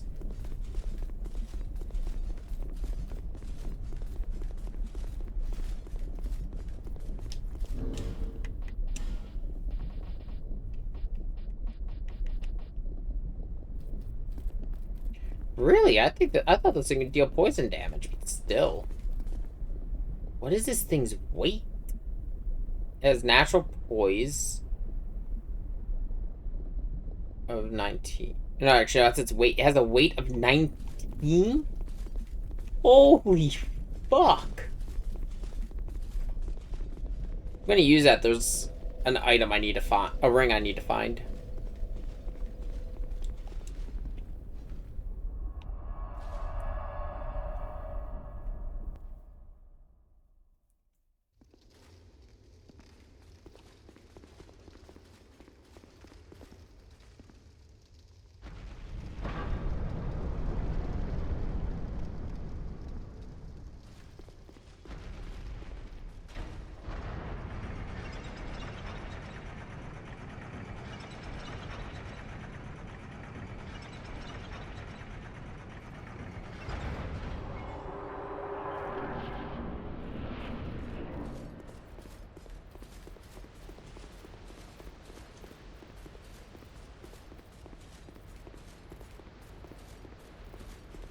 Now this feels more like something Gwyn would live in. And may I welcome the unique gimmick of this area, the Smelter Wedge. So, as you can see from here, we have multiple towers. The main one, we have one over there. Then we have one down there. There are different items in each one, and one of them actually holds a weapon I've been planning to use, and is actually part of the reason my build is the way it is.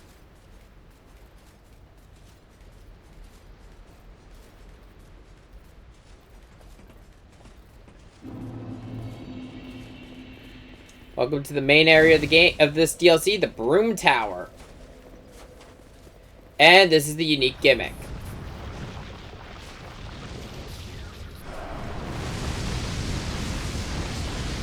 So these are all over the place. these effigies, and to break them down, you need a smelter wedge. That gives you a soul of Nadalia, Bride of Ash. You need to find every single instance of her in this area, use a smelter wedge, and I believe there are 13. So there's another set of smelter wedges. You can't get all of them until you complete the DLC. I'm not gonna do it, I think, just because of the fact it also will involve me having to fight a boss I am really ass at, but I'm gonna show him still just because he's a really cool boss. Oh, hey, that just puts me at 30 dex.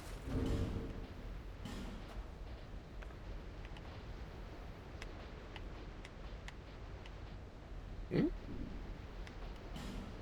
Oh, yeah, because Ring of Blades increases damage.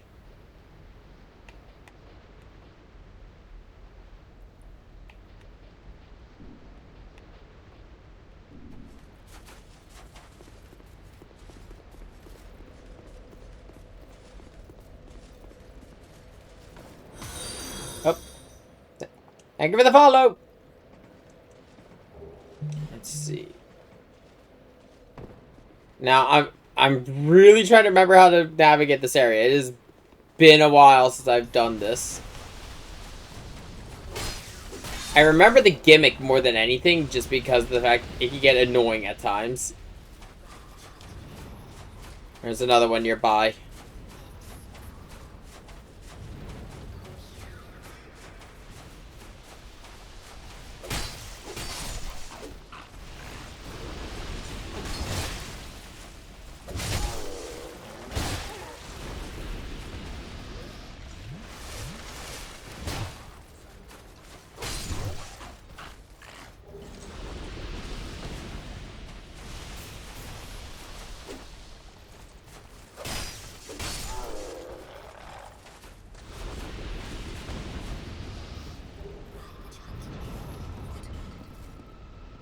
There's another one.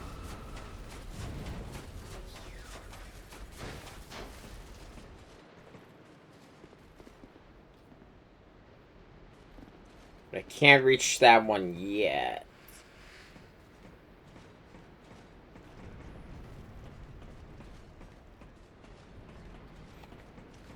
Oh, I'm trying to remember what the main goal of this area is. I think I have to reignite the furnace, but I need an item from another boss. I think it's the rematch boss.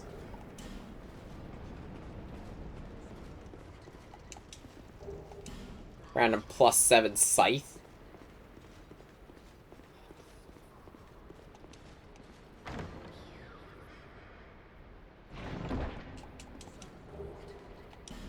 And a random Titanite slab.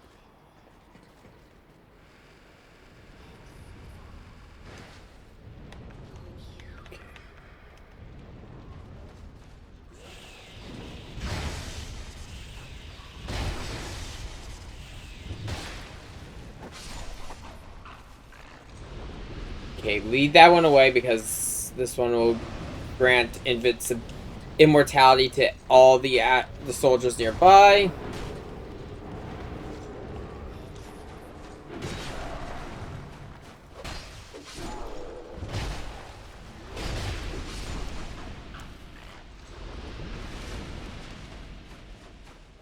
It is interesting seeing this Kingdom of Ash, especially with the parallel to Gwyn with the Iron King.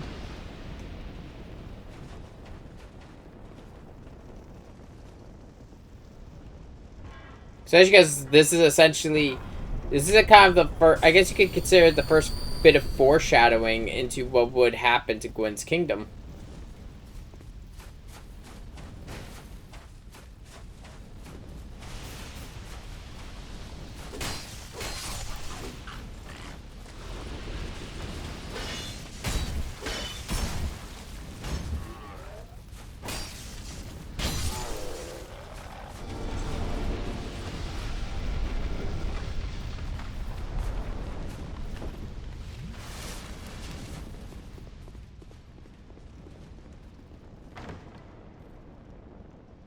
Alright, chest number 1 is... So, some supplies.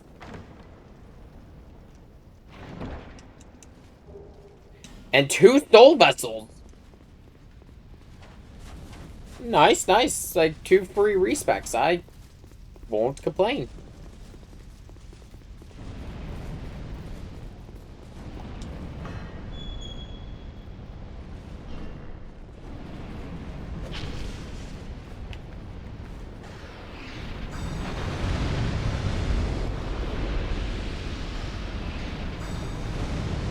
Hello there. Oh, hello.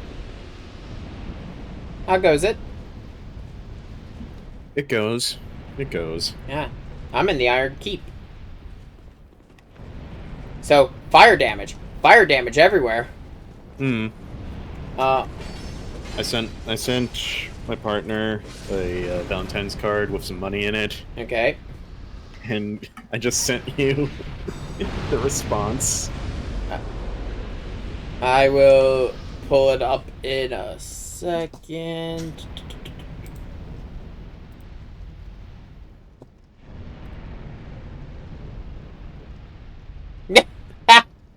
Every time. Every time.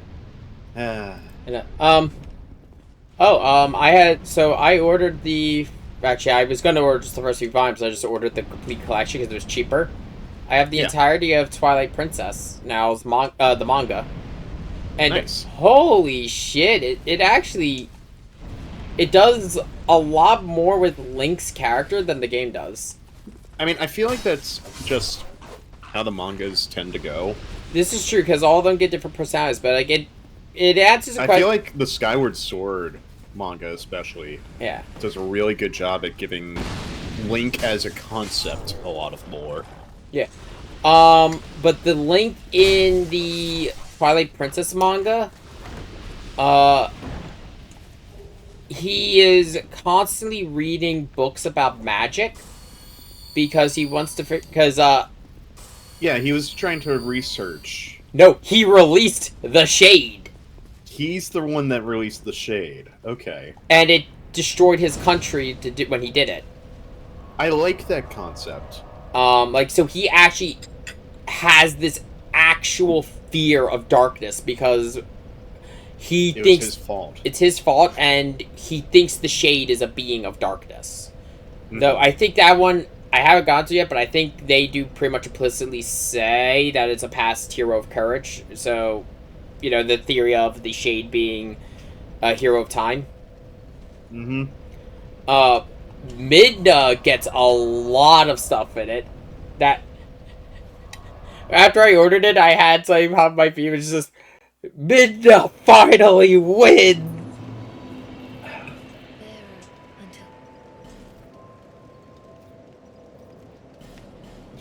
Because we all know how that game ends.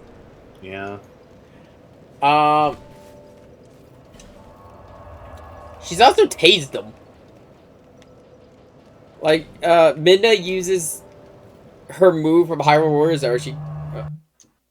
hold on a second. This is...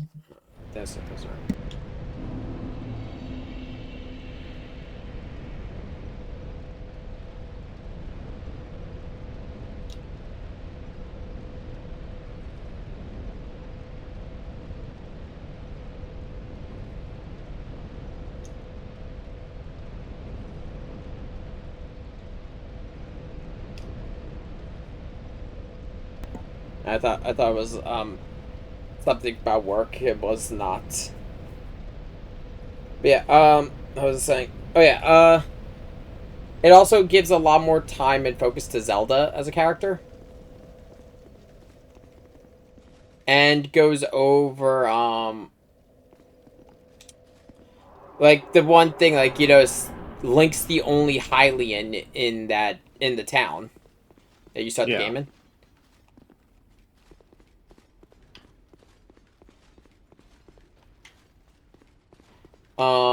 But like, it goes over like how he knows swordsmanship, and also the fact that it's weird. Apparently, it's I think I noticed because it's the same author who wrote the Oracle manga. But it's just a consistent thing that like every character makes a big deal about Link being a left-handed swordsman. Mm-hmm. And I blew myself up. But it went all according to plan. I survived. Alright, this fucker.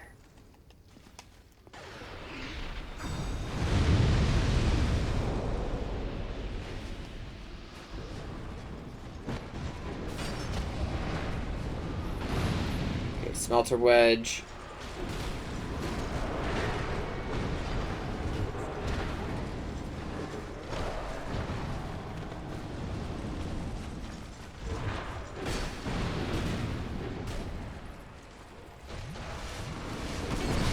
Oh. God, I hate early gummy ship shit. Oh yeah, just bullet hell. It's not even fun. Is this Kingdom Hearts 1 or Kingdom Hearts 2? 2.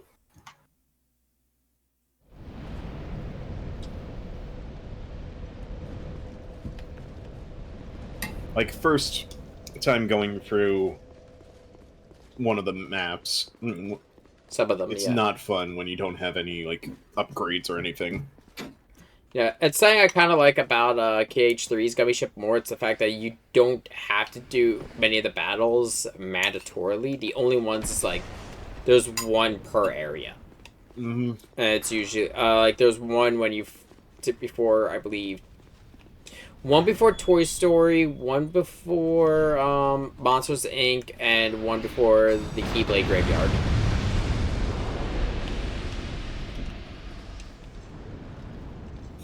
Where are my souls? There they are.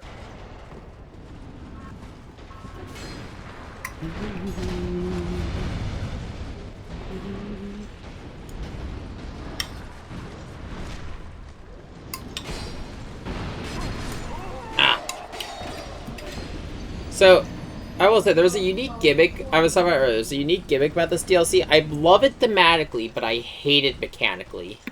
Right. Because, so one of the things about all four of the old kings, including Vendrick, the ones who have all the crowns, each of them, as their kingdoms fell, the one other thing they all had in common was the queens around them are all shards of Manus of the Abyss. So they're all... They were all out to destroy the kingdoms in question. As well, because Manus is a thing of the Abyss, and it is mostly out of anger and revenge for what we did in DS1. There is one exception to the rule, and that's the Queen in the next DLC, because that man is a fucking legend.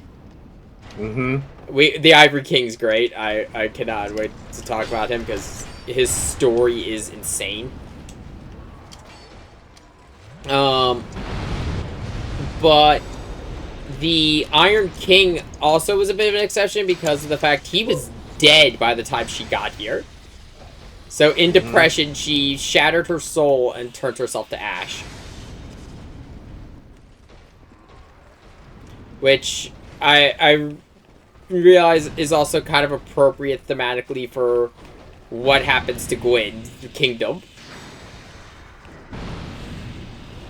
Since after this, would be the rise of the Ashen One.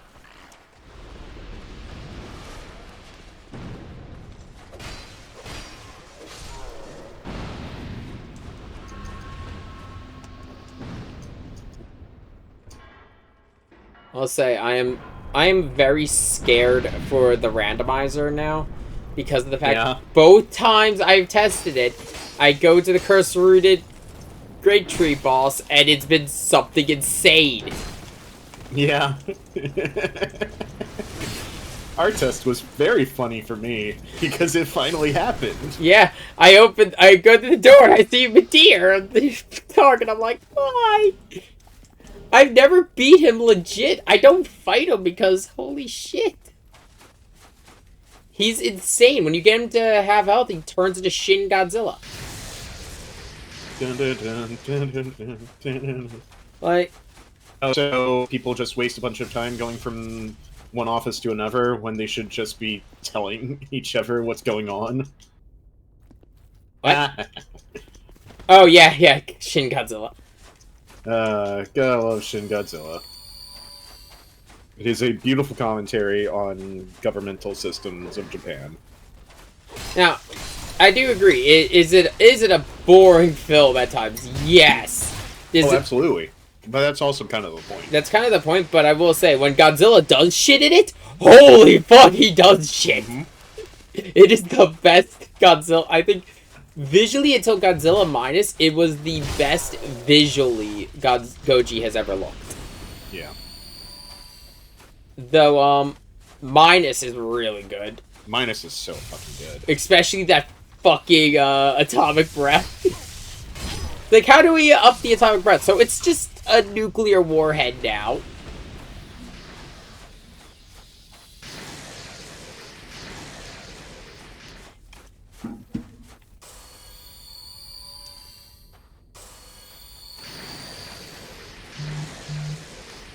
The authenticity thing I learned. Did you know we, I remember recently, did you know we, in another timeline, we could have had Ponyo 2? Aww. The reason it didn't happen was because Miyazaki decided he didn't want to work on that and instead wanted to make, it's a period piece film called, like, The Wind Rises, I'd like to say? I forget, I have to double check the name, But yeah, he stopped Ponyo 2 to work on that, and just never went back to it. And apparently, it's not the most well-received Ghibli film, mostly because, like, everyone agrees. It's one of those things. It still looks beautiful, it looks like Ghibli. It's just, it's a period piece, so it's not everyone's cup of tea. And we know how Miyazaki does period pieces. Oh wait, is there another? Okay, there's another one behind me, but I can lose them. Okay, let's see. I'm not even getting bothered doing the reruns of any of these gummy ship missions because it's not worth it until later. It's not really worth it till later, and who the fuck just shot him? I forget if you need to do it for an Orichalcum Plus or not. I think you do.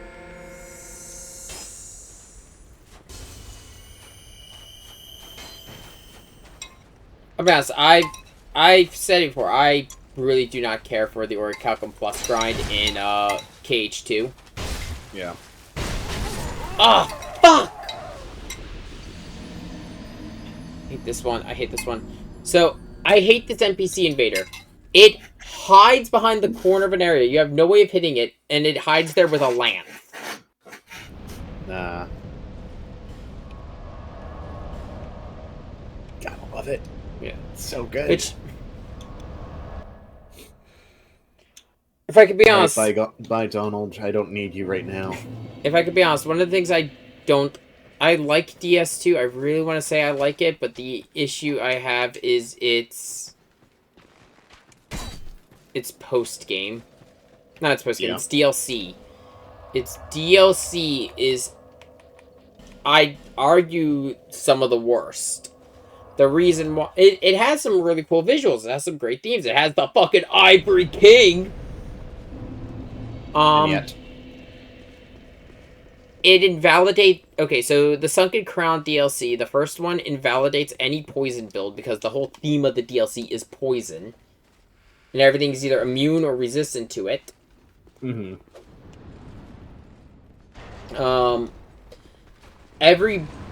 A common problem people have with all of DS2's DLC, and a little bit in DS3, but it's not nearly as bad as 2's, is elemental damage is damn near worthless.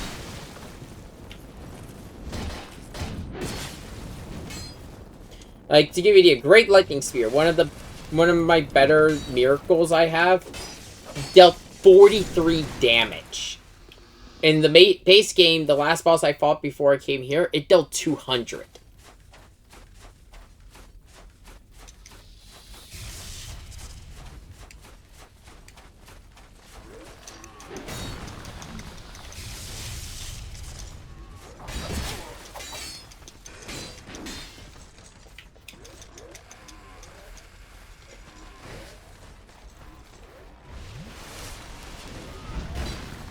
Heal up and run.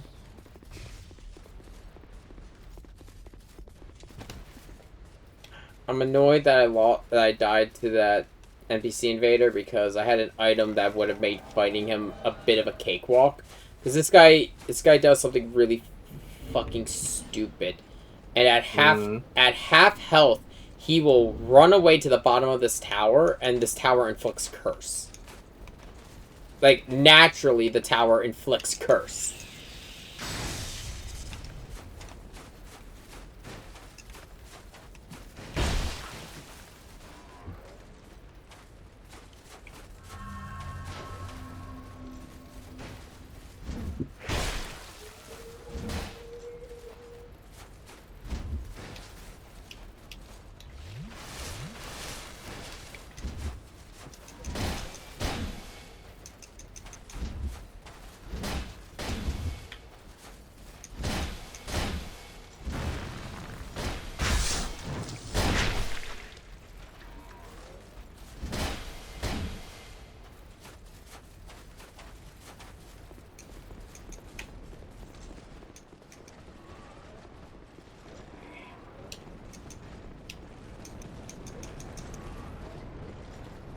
One thing I do appreciate about, like, these Jiangshi looking Heartless is that when they spawn, they have a talisman on their hat, and then it disappears to show that they can move around on their own.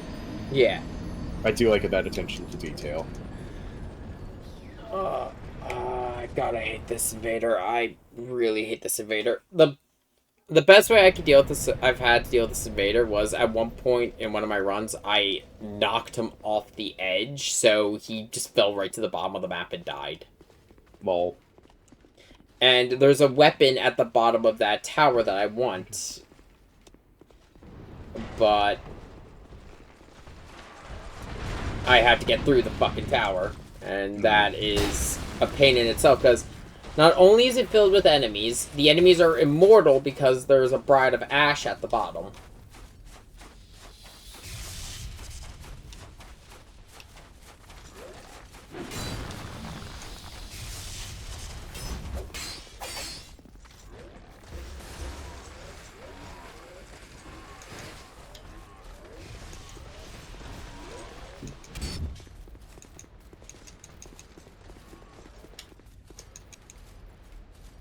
But the Bride... I'm gonna probably just... no, I'm probably not gonna leave... I was gonna say I was gonna leave the Bride of Ash, but then I remembered, no, I have to kill it because I have to open a chest. And all the enemies will just kill me before I could do that.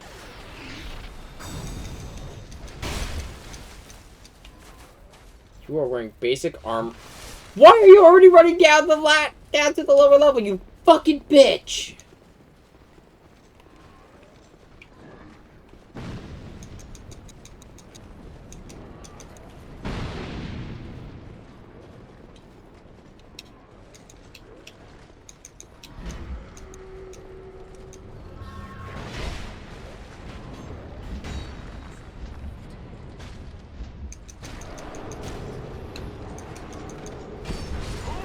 I both appreciate and do not appreciate the morale mechanic of the Land of Dragons. Yeah, I hate the fact that it just takes away all the drops. Yeah. Alright. Now then, AP boosts, all for Sora. All for Sora.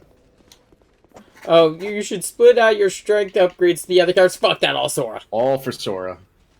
Especially because, like, there are fights where... I never got the mentality of doing that in games where there are fights where you can only play a single character, and it's set who you can play.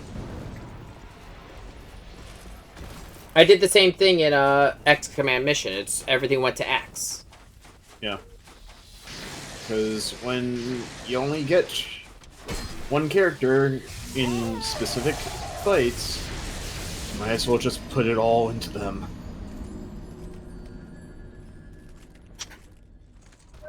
Now, if it were, say, story moments to up that character's, like, whole dynamic, yeah, that's a whole different thing. That's a whole different thing. But I prefer that stuff to be saved for, like, early game or something, Yeah. or late game, depending on when you do it. You know, Yeah, yeah. mid game I feel like is the weakest point to be doing those sorts of moments.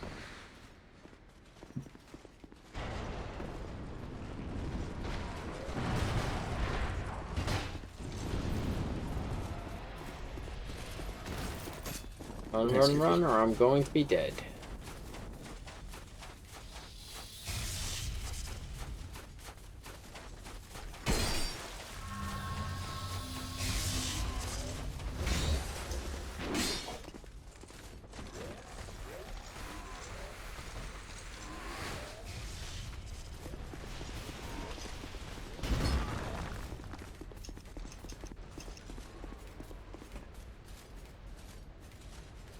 The magical levitating chain.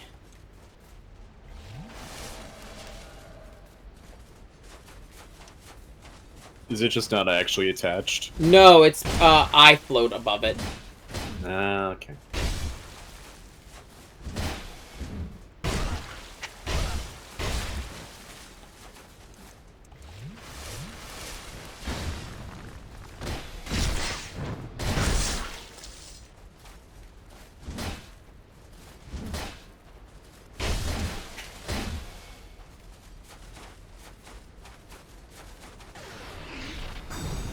Shit. I love when I have to take a step forward to cast a spell and my character's like, there's a ledge here. YOLO.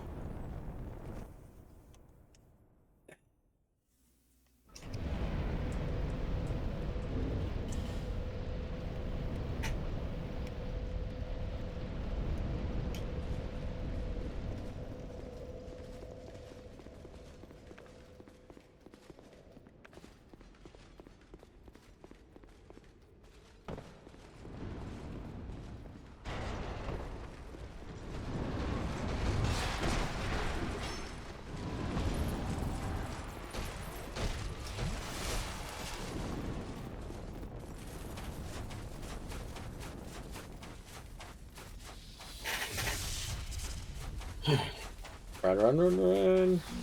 I'll be right back. Ow.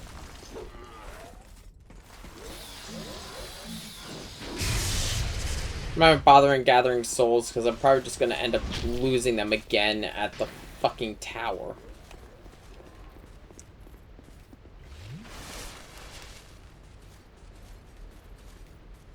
This guy's a fucking dick of an enemy.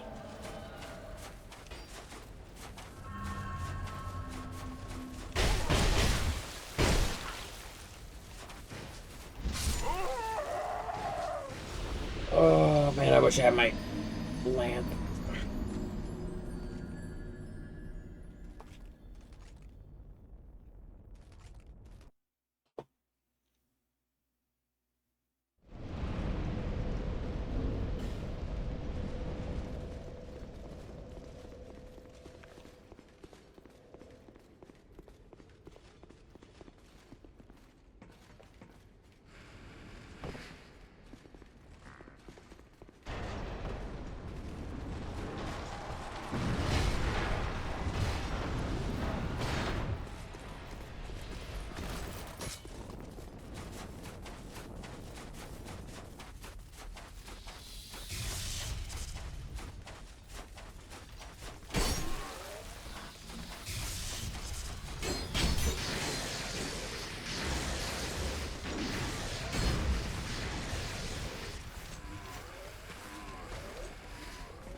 I could have survived that if I didn't panic roll. Fuck!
Magic hammer.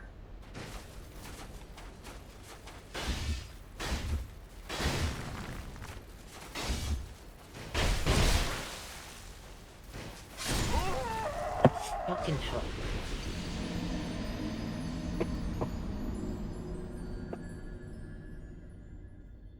If only I had mine upgraded. I really should upgrade my lance.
Okay, let's go.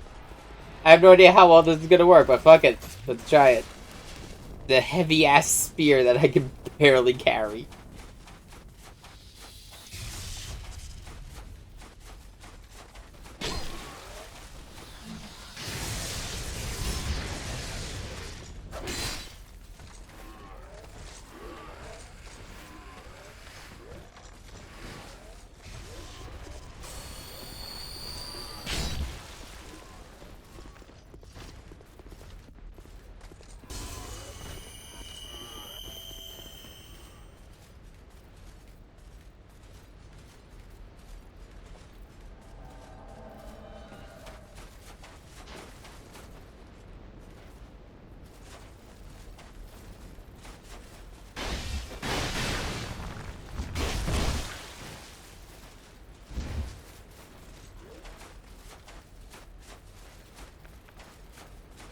And there he goes again.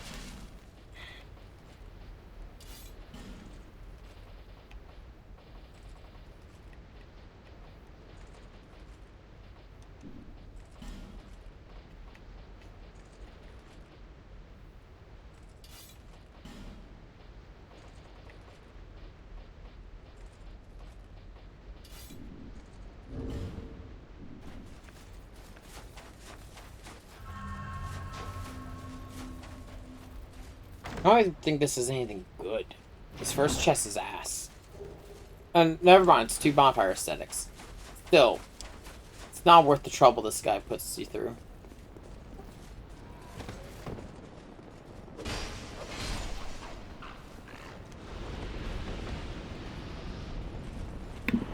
have returned. I'm still in this fucking tower. Cursed Tower is an appropriate name. I really need to get a new chair. I think it might be getting that time for me too. God, I can hear that. No, that was the door.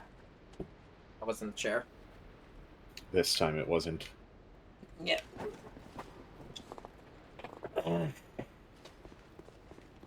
Let's see. Puzzle pieces. I just realized I'm probably gonna have to do the puzzle pieces when we get to that in the randomizer, because some of the checks are the puzzle pieces. Oh, the puzzle pieces themselves are checks? No, completing the puzzles are the checks. Oh, well, at least, okay, at least you'd be able to get them all on a first visit to a world, because you'll have your movement abilities. This is also true. So that's the only thing about the puzzle pieces. It's the fact that you have to do it in multiple runs. Yeah, but, I mean, usually you're doing multiple runs anyway. True.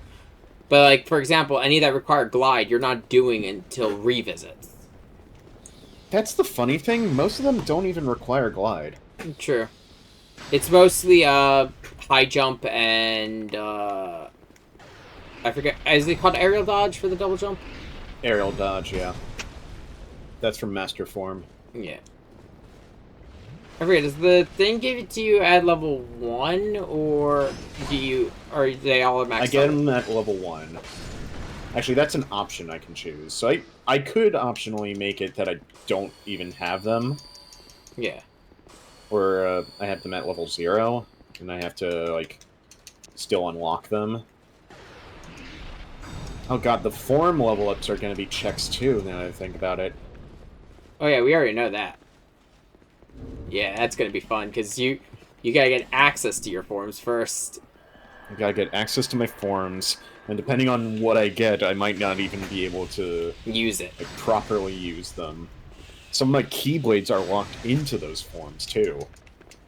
Yeah, we noticed that when you had Final Form.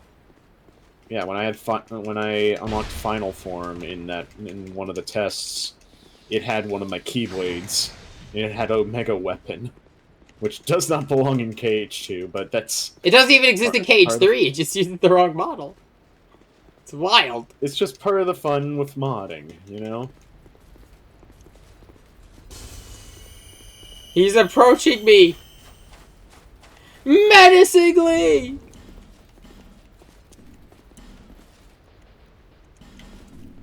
Eat plant. Get wisdom.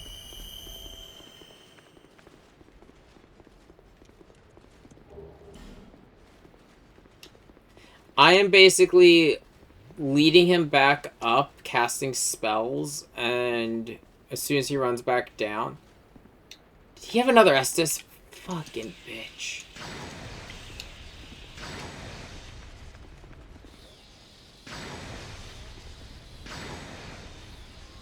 I can only get that if I have Valor Form. Thank you, Goofy. I could have used that a little bit sooner. But thank you nonetheless.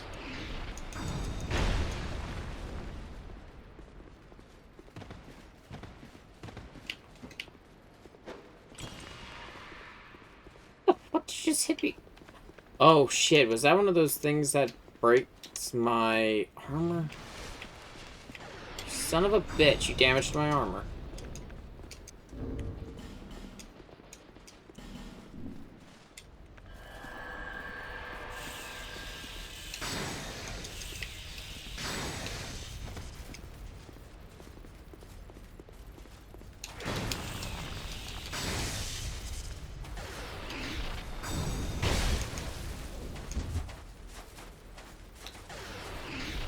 Gotta remember to use my magic more often. Yeah. I do find it funny. The only one that we have like full like all the other kings we have titles for. So you know, it's the Ivory King, the Iron King, and Vendrick we just straight up meet. The exception is the Sunken King, and he's the dumbest of all of them. Oh? He found a sleeping dragon, built a citadel around it because he wanted to worship the damn thing. And then when it woke up and it was pissed, he was like, okay, I'm going to take this heavy-ass spear, stab it through your heart. What the fuck do you mean you're a poison dragon? The entire city kingdom was destroyed because he stabbed a poison dragon in the heart. Good job. Like, 10 out of 10 decision there. Yeah. He's the only king you do not meet in any way, shape, or form, and his name is not even in the game.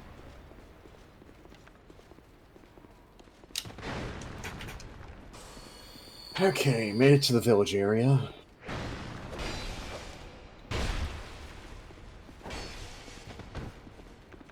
And I have for cool reasons, like the Nameless King. It's just, he's just dumb.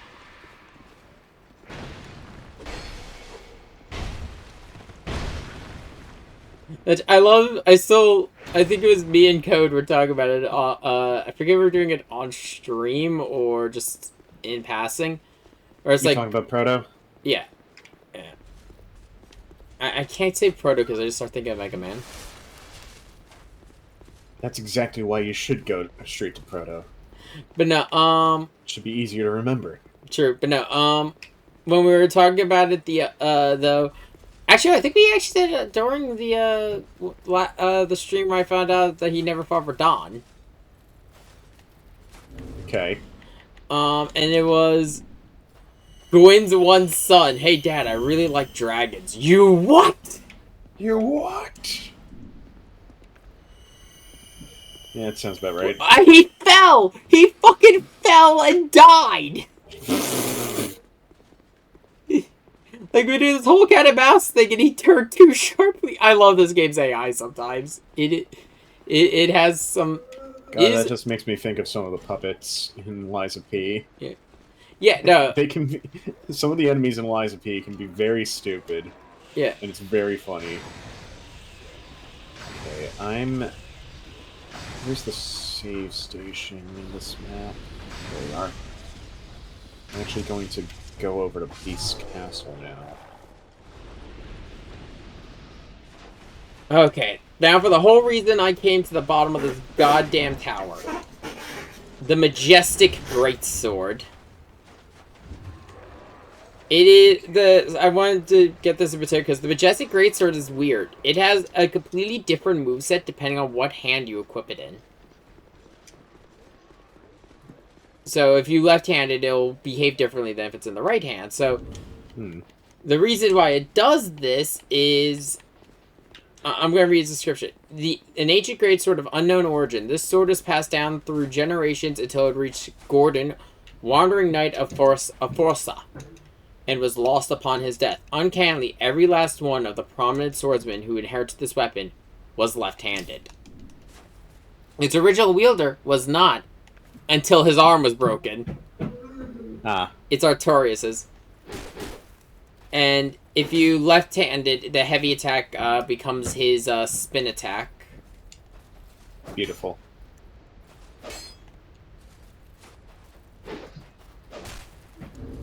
If it's in the right hand, just a normal greatsword moveset.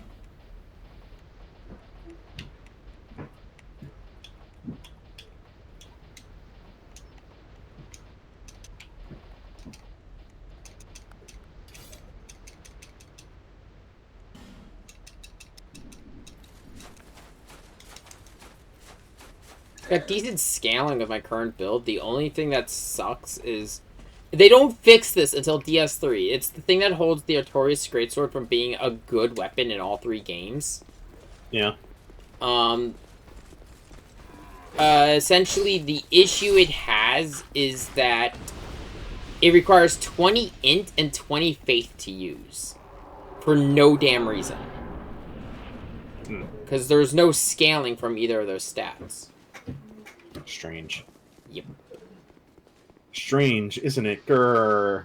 You may know everything I'm going to do, but I won't help you because I know everything you're going to do. Think, Metal, think! Wait a minute. You know, someone has merged the beams and it's great.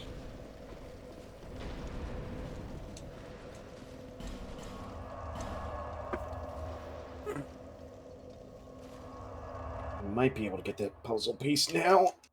Nope. Oh yeah, so yeah, going back to the Twilight Princess manga, the other weird thing, Wolf Link talks.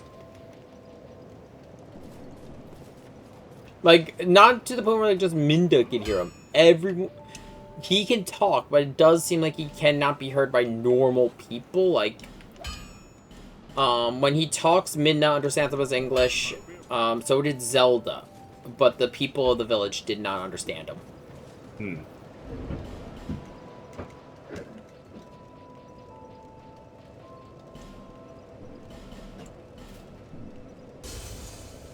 Also, apparently, according I forgot that if you hit certain checks before you get out of drive form, you can have your things you refunded. keep your gauge. Yeah. Yeah. Like if you warp out of a world, Yeah, you keep your drive gauge, and that's a really good thing when you're trying to grind up points.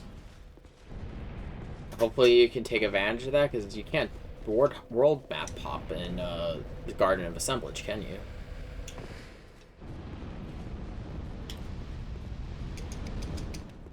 Though there's a chance in that you'll get like Oblivion or more copies of the ability for enhancing drive It'll also recovery. depend on which forms I have access to be fair.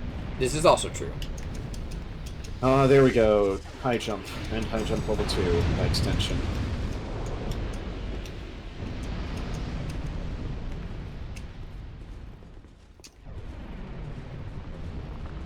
And release.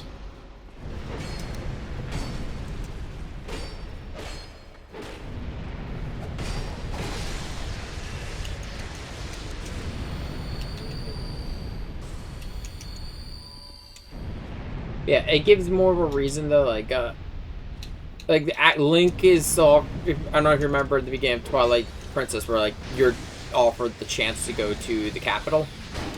Yeah. He actively refuses it. Hmm.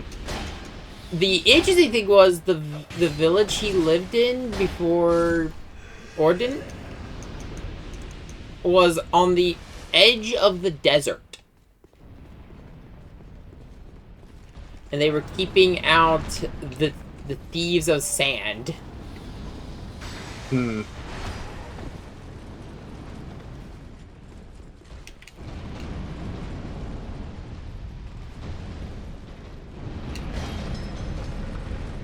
And one of his friends said that, like, that they supposedly have a demon among them. Like, among the sand thieves. So, yeah, that's a thing.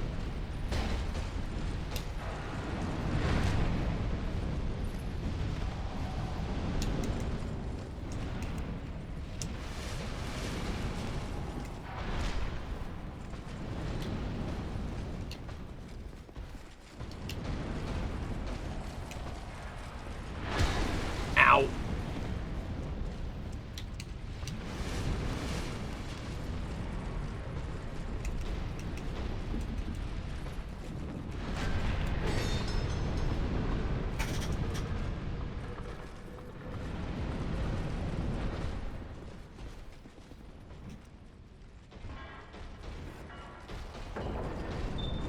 God damn it, Mickey, why are you so useless?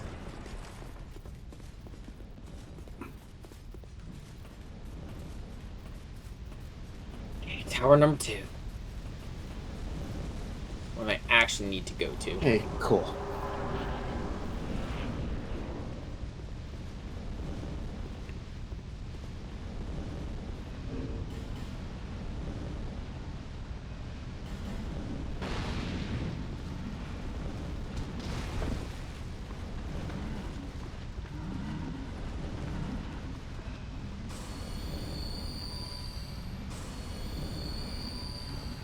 So what boss were you finding that Mickey showed up? The gate. Oh. Gate gargoyles. Yeah. East Castle and all.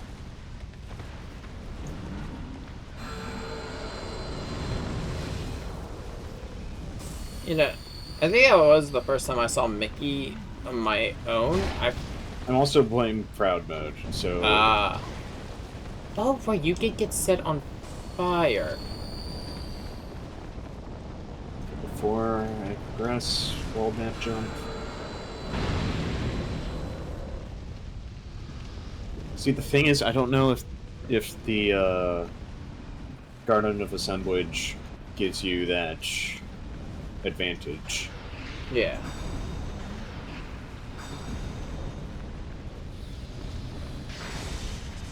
What, if it turns off Mickey? No, I don't mean Mickey. I mean the drive form thing. Yeah, no, I was saying that earlier. I'm not sure, because you can't... Because the whole reason that happens is because of the fact Donald and Goofy leave your party.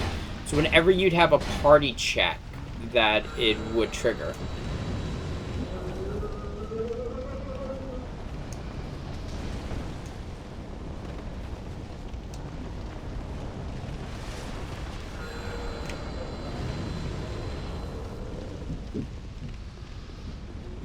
Cogsworth, get a grip on you. Yourself, man. He's trying. Come on, guys. Hurry up.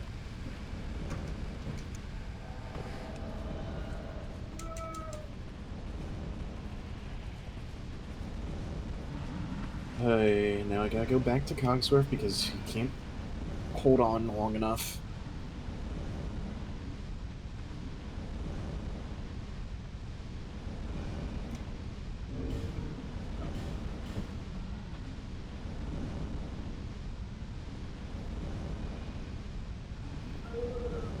Is he in it? Honestly, why isn't Goofy holding that while Cogsworth doesn't have to deal with that? I do, but... What the fuck? That would make sense.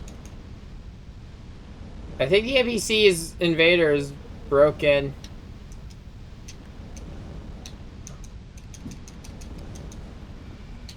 I don't know where they were climbing the ladder, then Where's they the just... taunt? Where are you? The fuck is she? Damn it.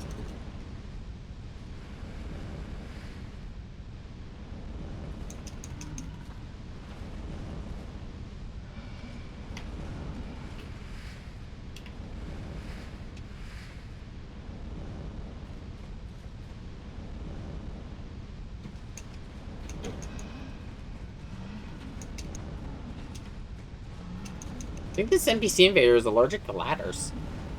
That sounds about right. Climb ladders faster. Dude, that was actually a marketing thing for DS1. Because Demon Souls, it took forever to climb ladders. That's hilarious.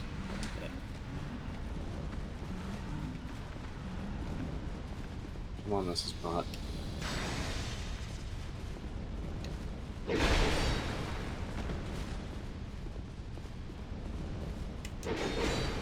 Come on.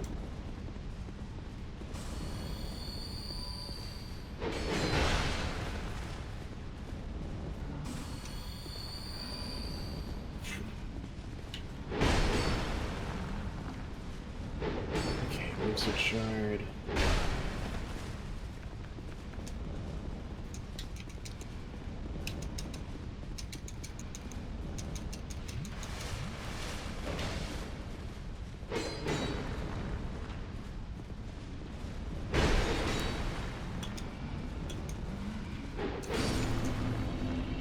So I should have used the sword with dark damage, right? That just Absolutely. that just seems right. Oh, hello, buddies. Darkness. Darkness. Well, it also just seems right because, you know, it's Artorias' sword. Yeah.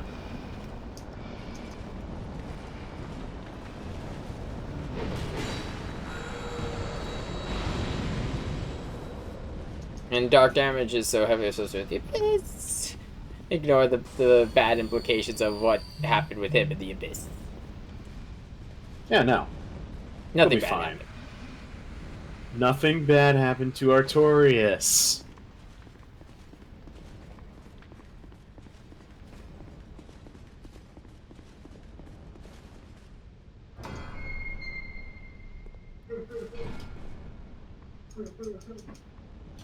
Right.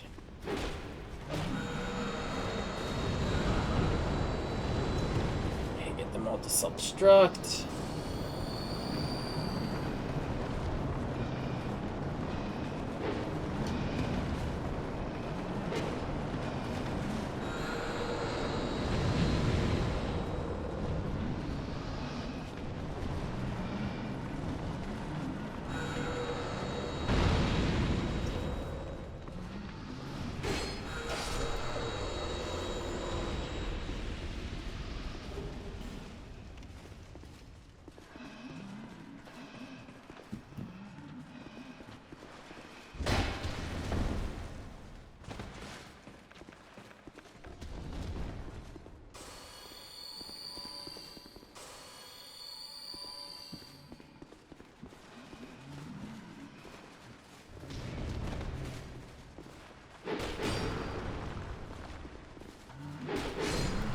Holy fuck! I forgot how much damage this sword deals. It's only at +2, so it's not even halfway leveled yet. And its heavy attack is dealing 800 damage. Which is really fucking good for this game.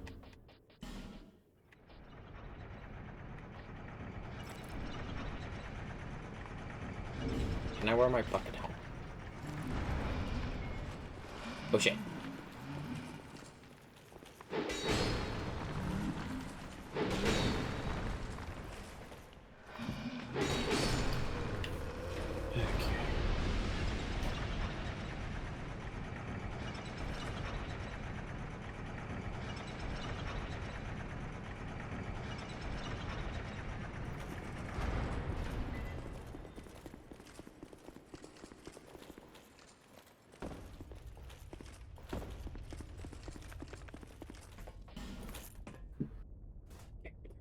It's a bonfire.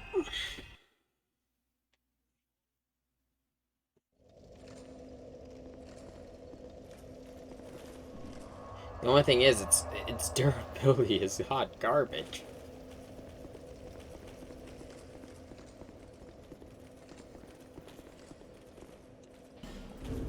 How many smelter wedges do I have? 2. That's all I need.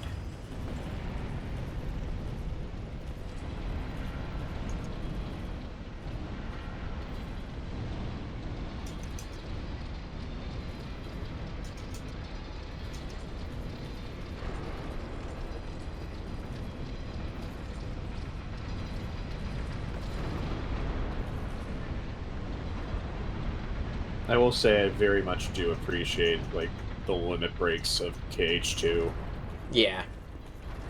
Trinity limits saved me many a time during my Sephiroth fight. Mm.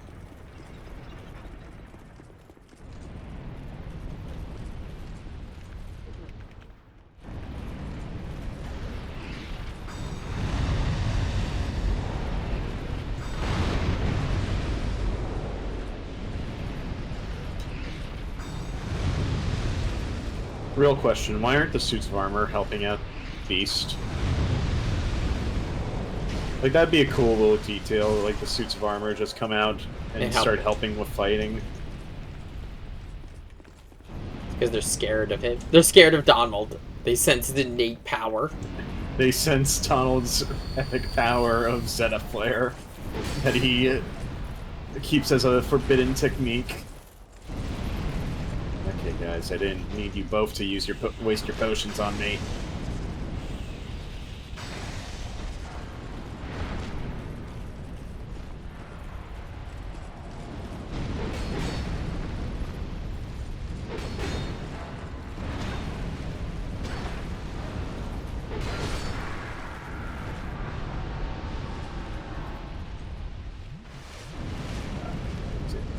Do that beast.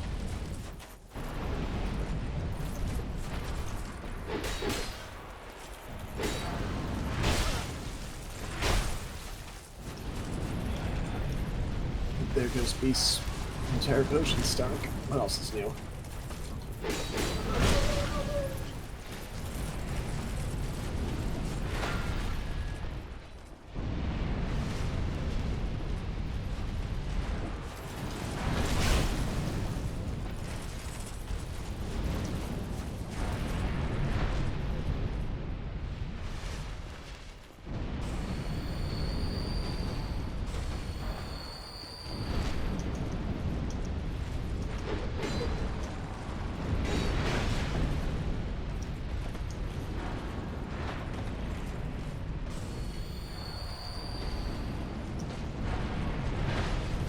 Also, this game does have a really cool take on a headless knight.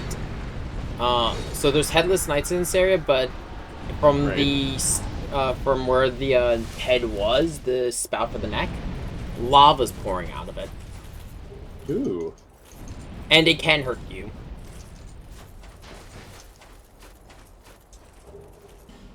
Okay, 'cause that's something I needed. Get that and let's fuck you. I'm not fighting you again. Just eat my Estus.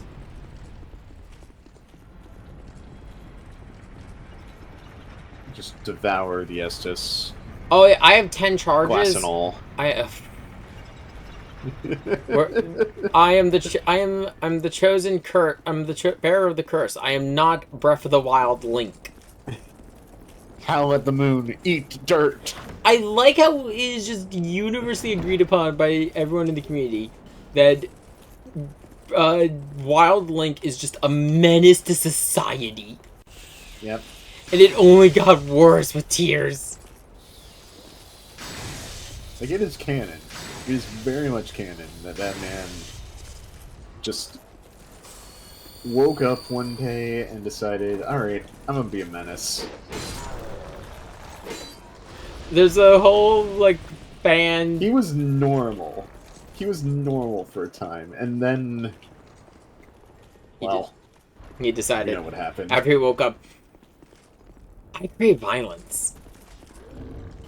I don't know why. No, you know what I think but broke... I'm very angry. Do you know what I think broke him? It was the 900 Koroks. Probably. That'd do it. That'd drive me insane. That too. is my least favorite thing that they brought back. I want to know who the fucking Nintendo said, hey, you know what we should bring back from Tears of the Kingdom? The fucking Koroks. Everyone loved them.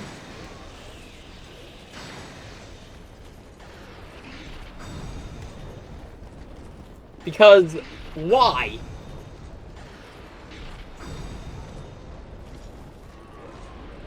I think the best Zelda games I remember when it comes to, like, you know, the miscellaneous collectibles in the game are... That's not the only problem with the wild duology, let's be honest. No, I'm just talking about...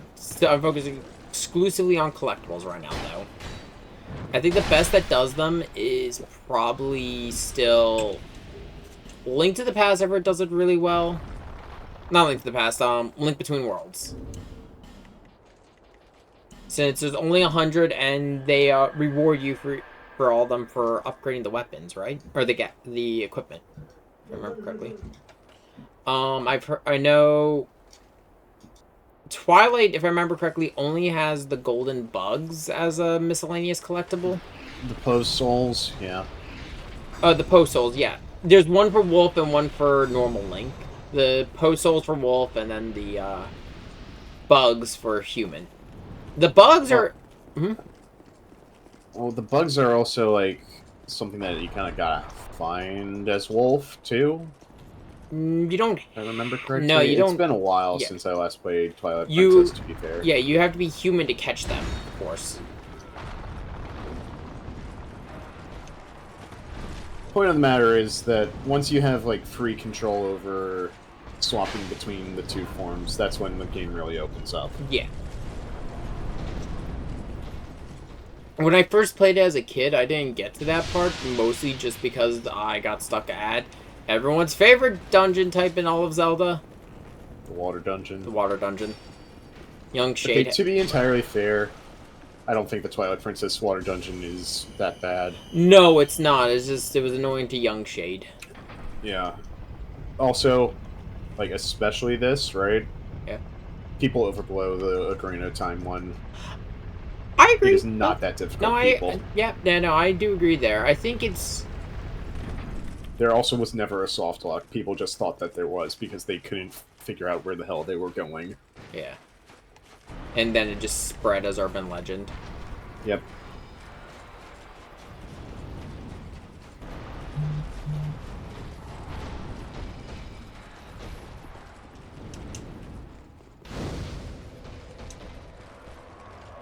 Okay, there we go. First things first. Okay, I gotta talk about Dark Souls really quick. Oh no, there's 4 of them. So there are the main gimmick of this area, as I mentioned, was the smelter wedges and these Brides of Ashes. There are 4 Brides of Ashes around the final boss arena for the Iron King DLC. Right. And they're continuously casting the spell Warmth. Warmth will heal all enemies nearby. Oh, not all enemies. So the way Warmth works normally, if say I was to cast it, it heals every character near me, whether it be friend or foe. But it's also like one of the best healing abilities in the game. Their warp is exclusive to enemies, and to go a step further, it has enough reach that it also will reach the final boss. So if you don't have at least 4 smelter wedges, you lose like half the arena. And you need that half because this is a pretty tough fucking boss. Let me think. Where are the other smelter wedges? I know...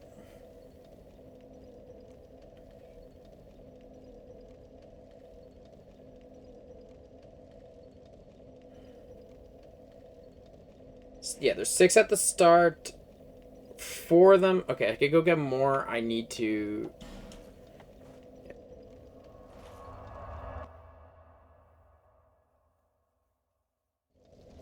Yeah. So there are a total of... Okay, I was wrong. There are 10... Bodies. Yeah. So there are 10 smelter wedges for the 10 Ashen Idols. The thing is, the annoying thing is with the Ashen Idols, you can only get most of them before fighting the final boss. If you want to get the last one, you have to fight another boss who is a katana user named Sir Alone. In particular, he uses Chaos Blade. One of the best blades in DS.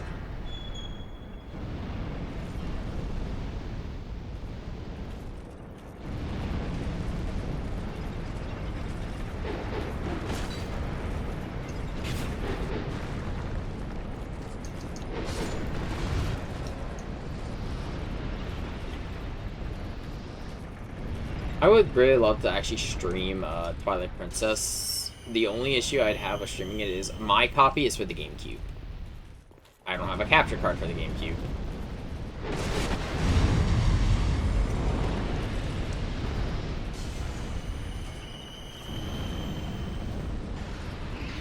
The Wii U uses an HDMI cable, right? Huh? The Wii U, that uses an HDMI cable, right? I believe so. And it could I don't own one. Oh. I skipped that one. Yeah, I might buy one secondhand because if I remember correctly, it uses an HDMI cable and it. Let's hope that it's not factory reset too. Oh right, that's a thing too, isn't it? I forgot. I don't know what the issue is with a Wii U being like factory reset. I just know that that is an issue. Yeah, I might go to the same place I got my the PS3 I've been using for Sly.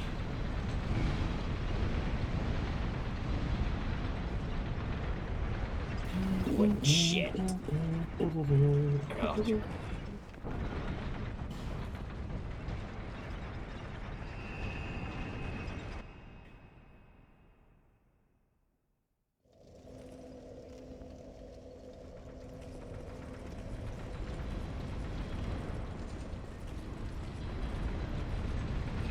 Driving the elevator to the 3rd bonfire, go up the elevator on the left, take the recessed elevator up right after, and follow the path to the right.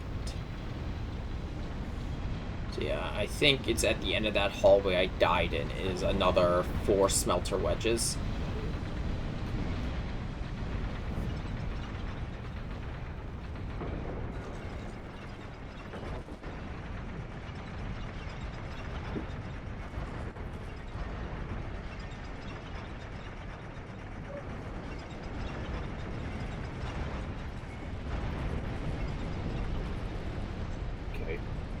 I'm about to do boss of Beast's Castle, but I am going to go back to the Land of Dragons to grind up drive points.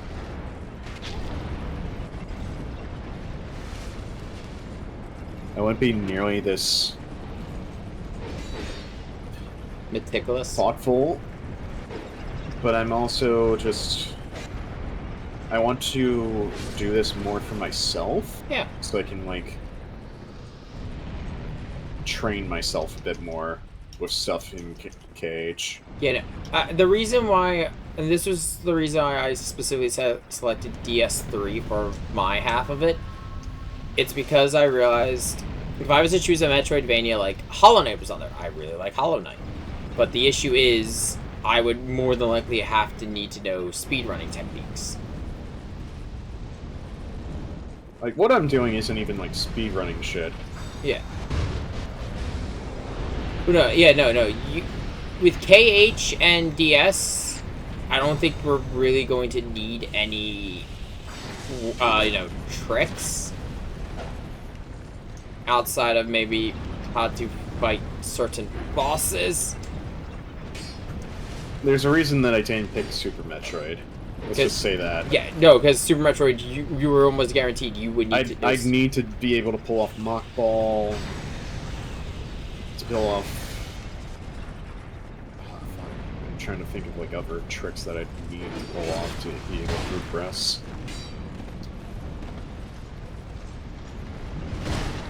A Semi-Spark. Like the not shine spark, you know what I mean? Yeah. There's a lot that I'd have to pull off if I wanted to do the Super Metroid run. Not that I wouldn't want to do it at some point, but I don't feel as confident in my skills at Super Metroid. Yeah. Yeah. A lot of the games we've chosen have some form of linear progression in it. The only thing that's gonna suck for you is if we get like late game worlds unlocked for you. I mean, that's not going to be too much of an issue. True, it just means that you're gonna have to fight those battles extremely carefully. Yeah.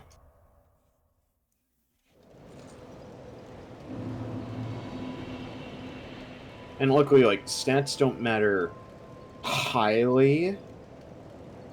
I say highly in Kingdom Hearts 2. Yeah. They still do matter, just not nearly as much as they could. Yeah. Hey, I'm gonna send you something. That is the picture of when he first saw the hero shade in the Twilight Princess manga. I'll see it in a moment. Oh no, I needed that drive orb. It is... Yeah, it is some actual nightmare fuel.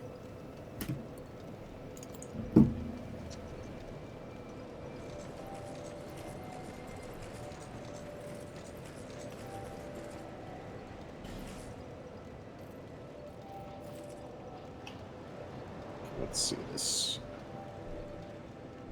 No, I like that. Oh no, I love it. It is really great, but like I can get why Link's got some issues to work through. Yeah. Also, I'm gonna say this was Midna's. This was one of the things I saw. That was Midna's face when Link first turns human.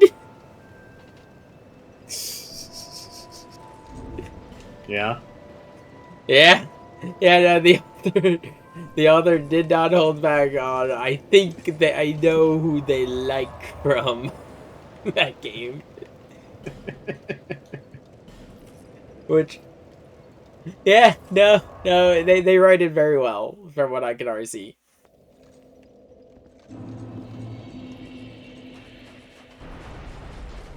Like, Minda in it is, in the, at least from what I've seen so far, is more of a goblin, but also a lot more both aggressive and smart, a bit more of a smart ass.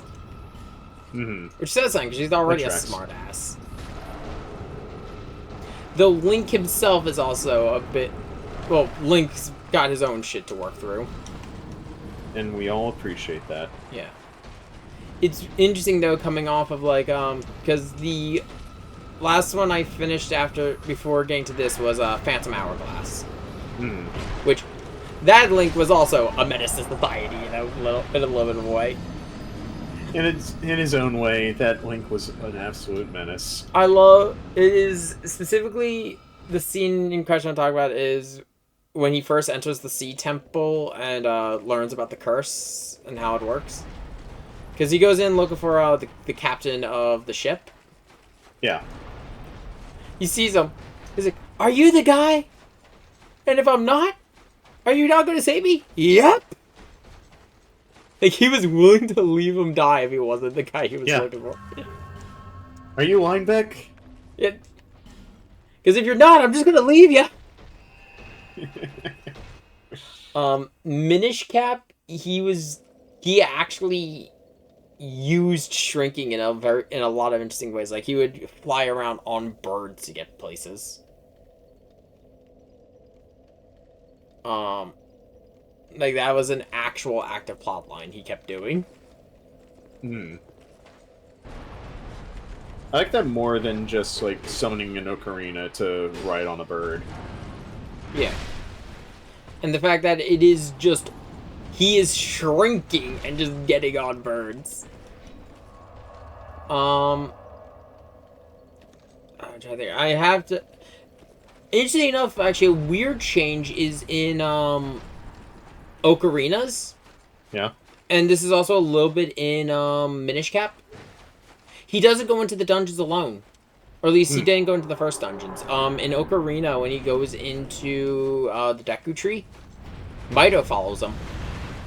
And he has the Kokiri sword. You know what? I like that more. Yeah. Link steals it during the fight, essentially. He's like, look, if you're not gonna do shit, give it to me. And the Deku Shield, he does not have the Deku Shield until after the fight. The slingshot was his own creation. Like, he created the slingshot before he went in. Okay. I'm trying to remember here, like, the other, like, weird changes in it. Not even weird, like, interesting changes. The Deku Tree, as it's dying, tells Link to create the shield from his bark.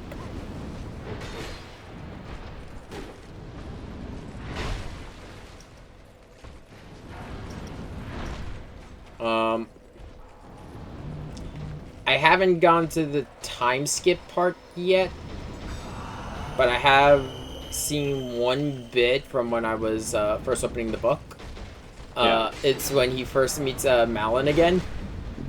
Not Malin, how am I drawing blank on her name? The one who teaches you a Epona song. Yeah. And I have the name right?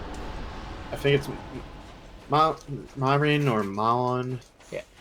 He sees her, she doesn't recognize. He's like, but you taught me a Epona song. It looks like so depressed that she doesn't recognize him. Like, so upset. Yeah.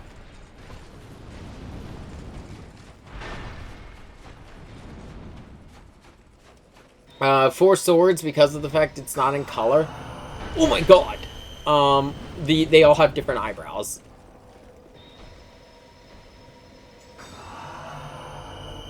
And I'm sure you remember, or have heard that all four of them have different personalities.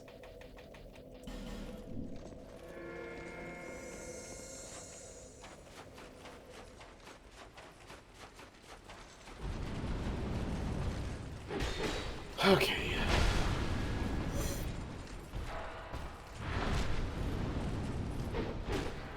First phase done. Now into the real.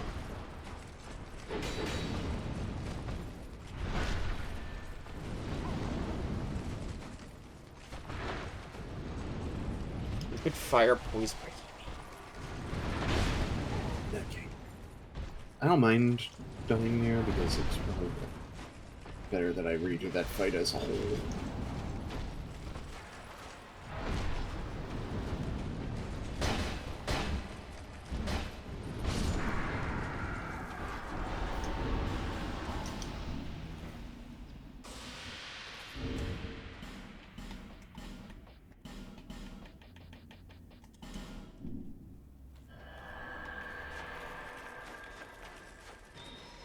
Another thing to consider with me just getting higher leveled areas for the randomizer is that means I'm just gonna be able to level grind faster.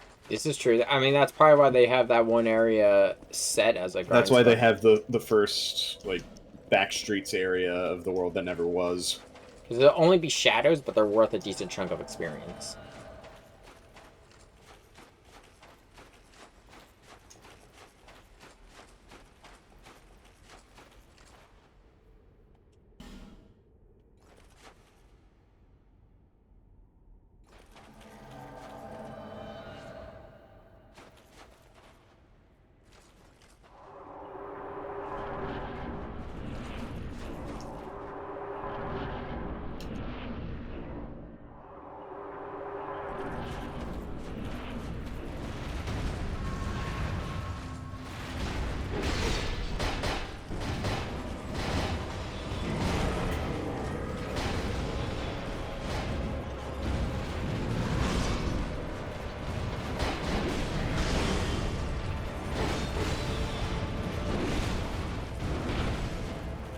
The knight's fuming.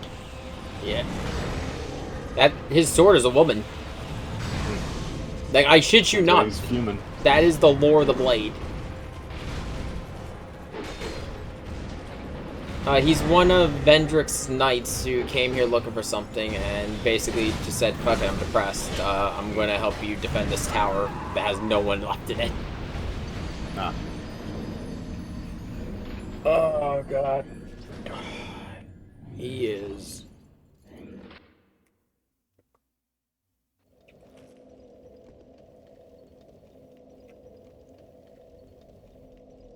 Yeah. He has no weakness. He's resistant to fire and immune to poison and bleed.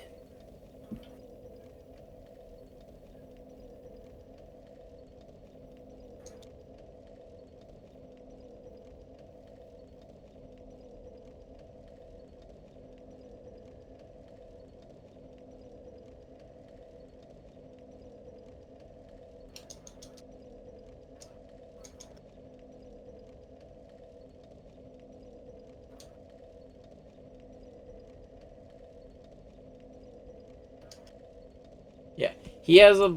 The thing is about the Fume Knight that also kind of sucks for me is the fact that he's got a huge moveset. And his tells are almost non-existent.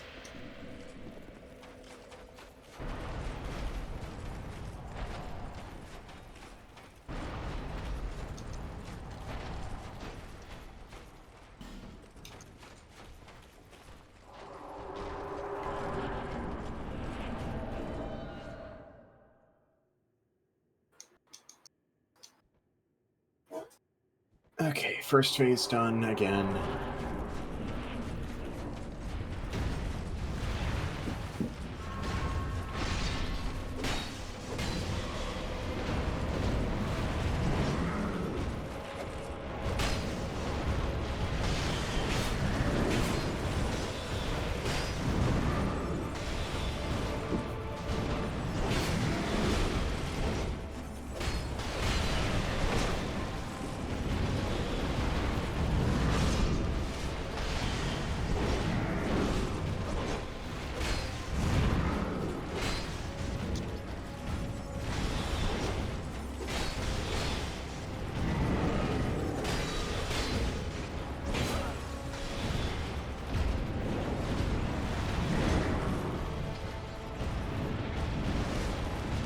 Just keep bouncing between me and the NPC.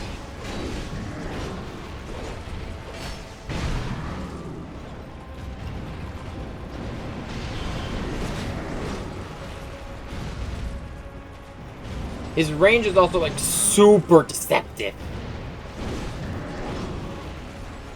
Which says nothing, because you think his range would be ridiculous already, because he's using the fucking, you know, massive greatsword. Yeah.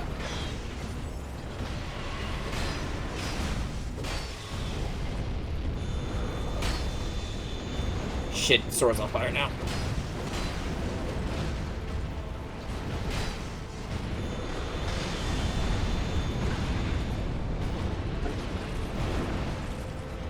That's... Okay. Great time, Mickey.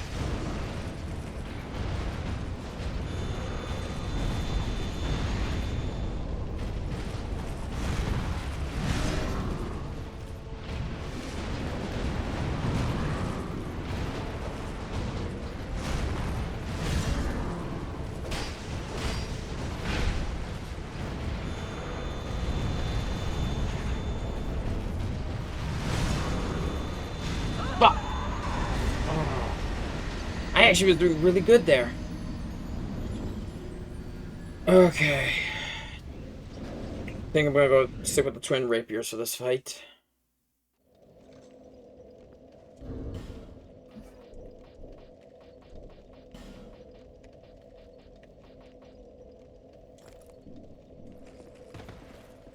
I crave higher defense.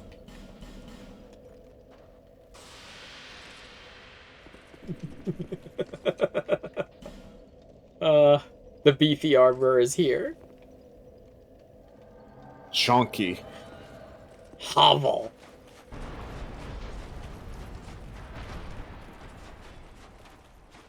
There's something majestic about being in that beefy-ass armor where dual-wielding swords. In particular, it's like the beefy ass armor, but I'm doing like the tiniest sword in the world. Yes. I'm curious while I wait for the NPCs to get here.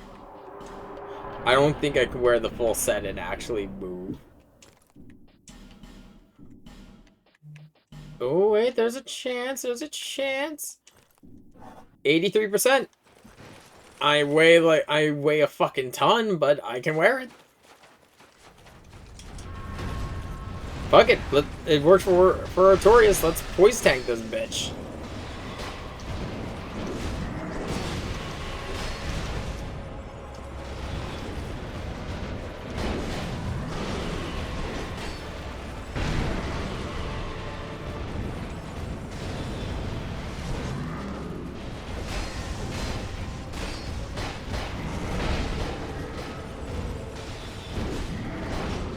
God, even with Hovel's armor, he's dealing so much fucking damage.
Oh, fuck. Okay. Okay, I actually think that run was going really well, but I do think going the full BB, full Hovel was not a good idea.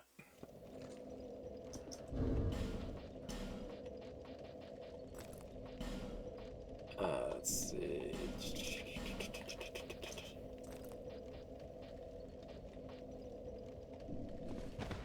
I just gotta drop below.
Ah, the teeny gummies. Ah, I love them. Now it's time to really crack this thing open. Oh yeah, so, I think we've already mentioned it to him, but when we get, eventually in the Elden Ring playthrough, when we get to her, you know, Melania, you're taking turns. We're getting, yeah, first round is everyone one turn, second round is all at once. We're probably still gonna have trouble beating her. Like, look. Memes aside, she has earned her fucking reputation. Also, I just noticed his sword is still burning despite not being in second phase. That's rough, buddy. It's not dealing the extra damage, it's just visually. I think it just bugged out. It's DS2. This game has a lot of bugs.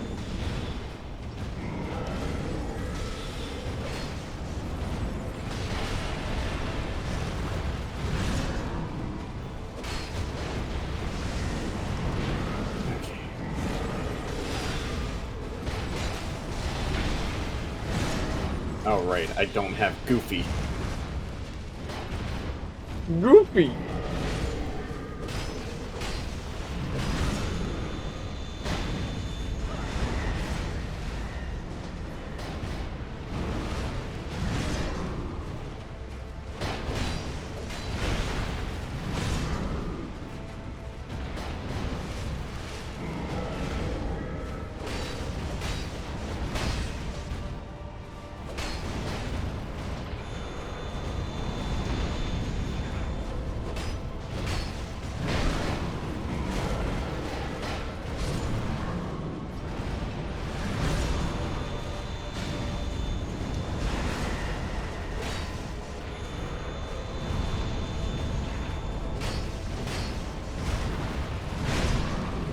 Something that I now realize about the, like, centaur... Like, the centaur... Oh, like... no. Give me 1 second. Give me 1 second. Go ahead.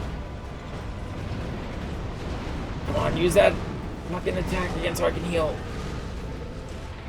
No, fuck it. To my blessing. Oh, I used the wrong... I should not have used my blessing. I should have spammed light gems. Okay.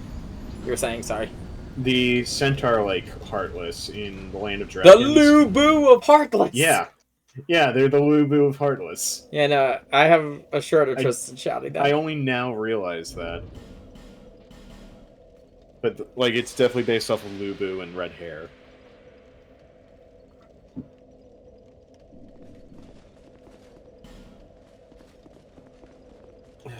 Damage drive.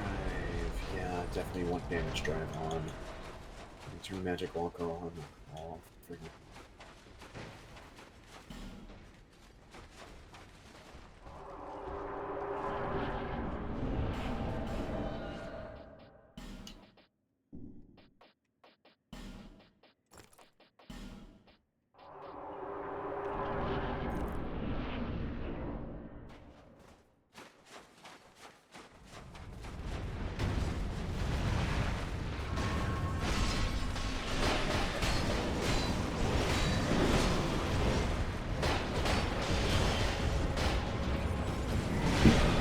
I will say, FromSoft, whoever at FromSoft was in charge of the site, they were on something. They just really wanted to kill the player. Yeah. It's like, how do we design the ball? So he's going to have an ultra great sword and a long sword to the first phase. Okay, and then he's going to get a lot of bullshit AoE for second phase. How much reach should he have? Yes. Yes.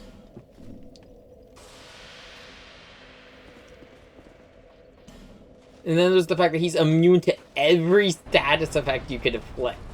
Except for Toxic, and there's no real consistent way to inflict Toxic. Hmm.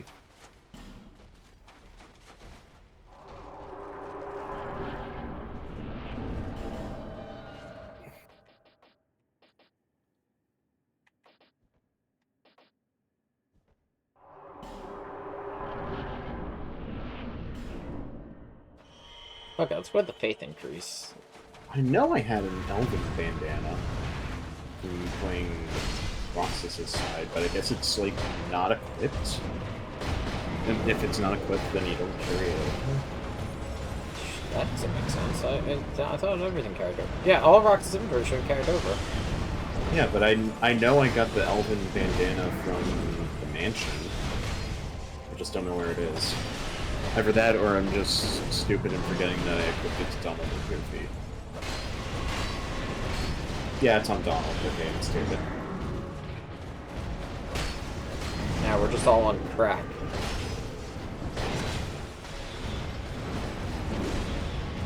Oh, this is gonna hurt. I love getting locked into the animation of chugging the S of the button when I see the sword get lined up.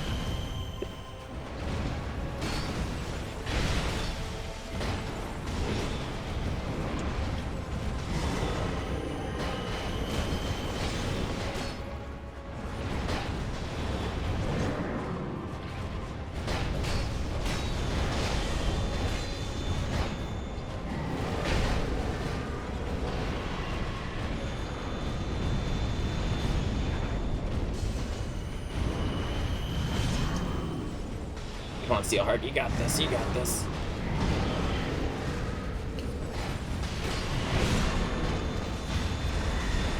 Ow.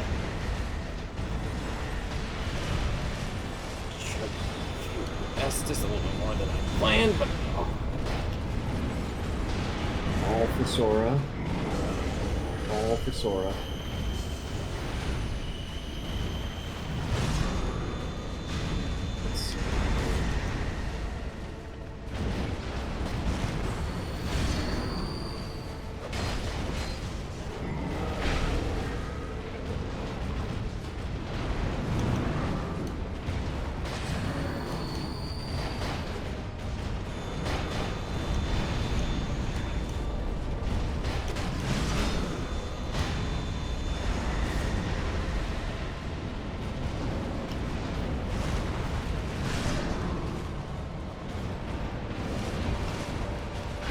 Oh, fuck, I am lucky I tried to do that. Ah! Okay, one puzzle piece left. For the Awakening puzzle. Get where that is.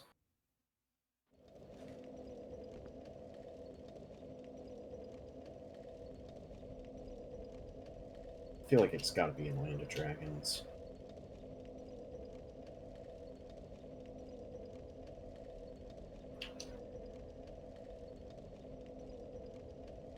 Ah, yes. Bees.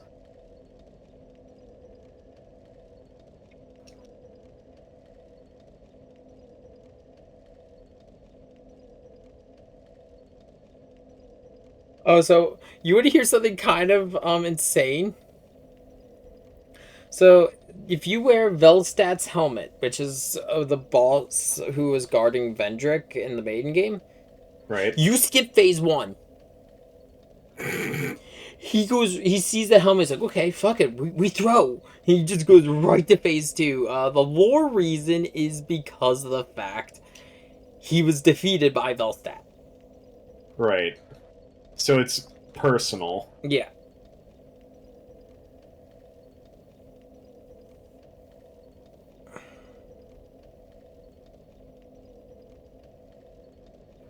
The prototype of the before Thousand Heartless fight. So, also, interesting thing about this game is that in most Souls-likes, when you summon an ally, they increase the boss's health. Mm-hmm. This one, they just straight up increase the defense. That's why I was dealing a lot less overall damage with each stab. Yeah, that'd do it. It gets to be 300% with 2 people. So, also, this is one of the few bosses that will ignore the item called the Red Eye Ring, which is an item that attracts aggro. He does not give a shit.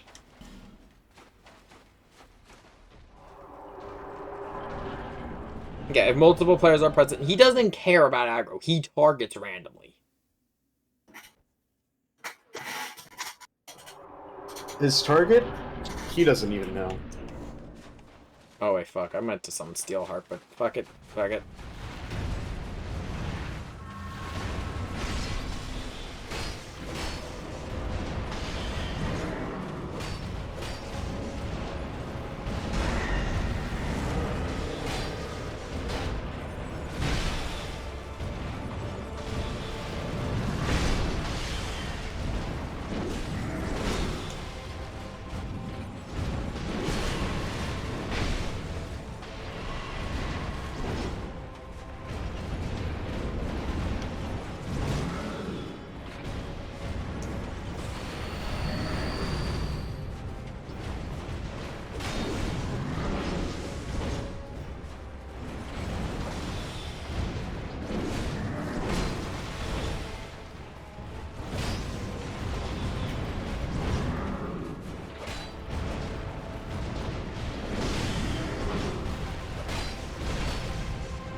Is that the piece that I was looking for?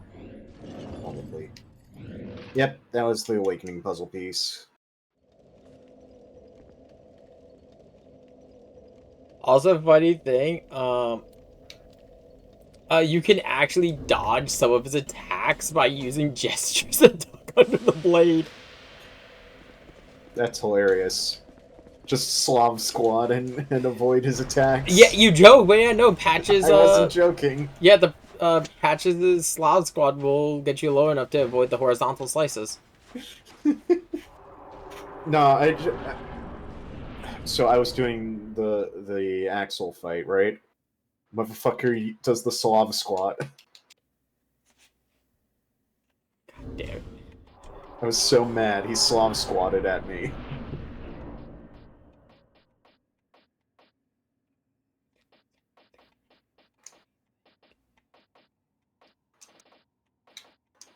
Do nearly 400 AR with that, but where is my hammer?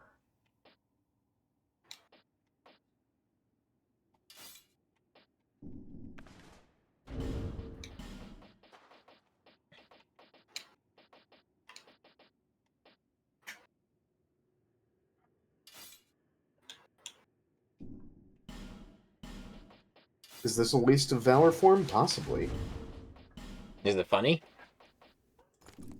Will it potentially get me a puzzle piece earlier than I'm supposed to have it? We'll see.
No, it's just the blade just ignites during some attacks. Okay.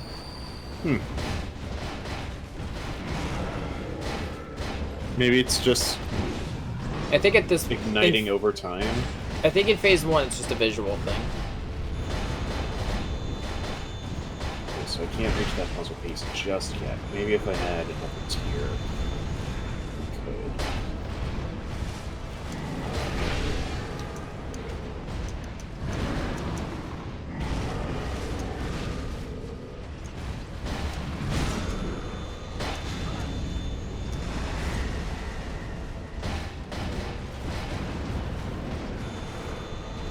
When I'm grinding up Master Form, this is where I come to.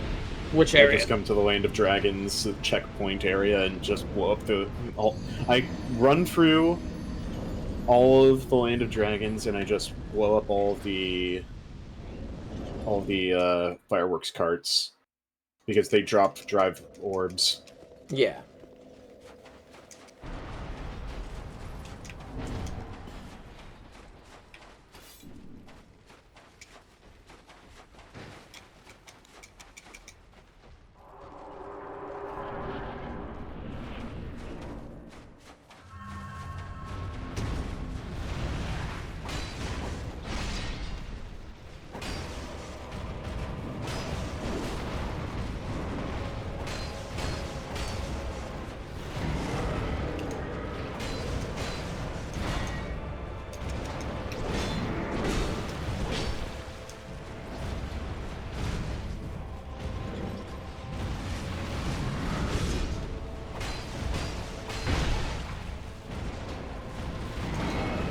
Apparently hard to do, but apparently if you keep up constant melee pressure on him, he'll never ignite the sword for phase 2. Huh. He'll just stay permanently with this combo. So there's tricks to keep him into whichever phase you prefer. I suck at both phases, so I'm kind of indifferent.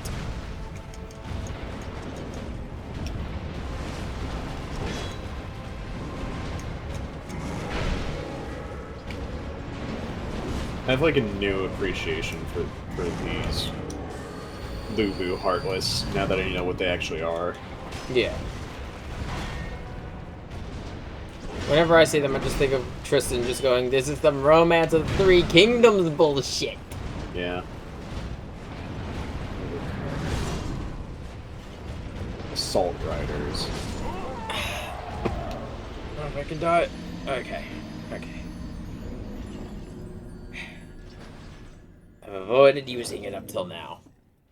I think I need to get I need to get 2 items before I can defeat him. 1, I need to power a weapon I have. I need to power it up to be amazing. I need to switch back to using my lance. Just because of the fact it deals such heavy fucking damage. The other thing I need is the Ring of Favor. And Protection. Yep. You forgot the rest of the title. I know. Because they want us to forget it. But we'll always call it one title. It doesn't matter. It's spread beyond Dark Souls. I called the one attachment in Lies of P it when I got it. I'm like, oh, it's the trap. It's tradition.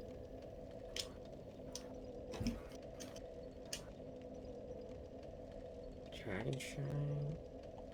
Okay, travel. So Actually, now that I think about it, Flame Tongue might actually give me the ability to fly to that one puzzle piece. I'll have to think about that.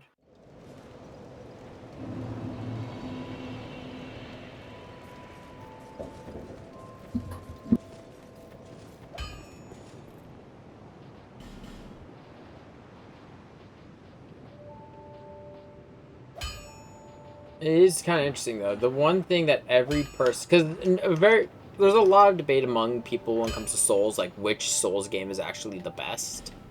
Right. The one thing though a lot of people can agree on is Dark Souls 2 has the best hub area. Like if you put on, I'll be quiet for a little bit so you can hear it if you haven't. The actual music that plays when you're in Majula is haunting and kind of sad. Which fits the world so well.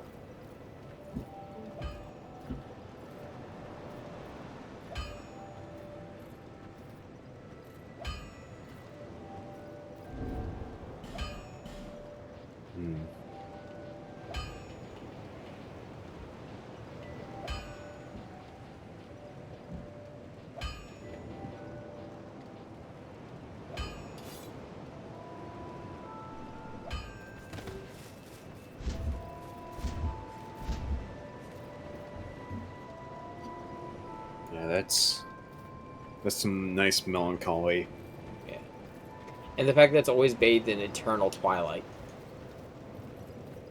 Well, it's fitting.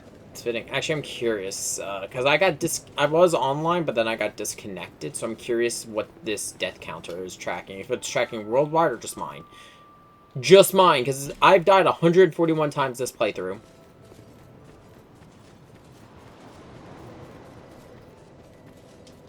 Well, I don't even know if that's just this playthrough, or if it's also counting my Steam Deck. It's just, no, I think it's fine just to think it's just my playthrough.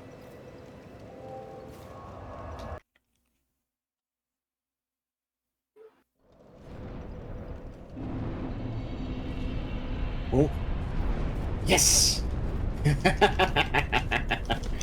You can get one of the frontier puzzle pieces by cheating by using Flame Tongue. I'd appreciate that so much.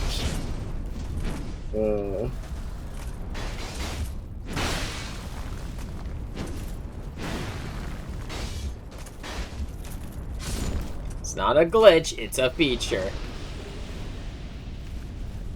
Todd showed us the way.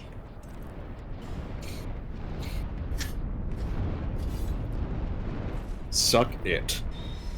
As Pod 046 would say.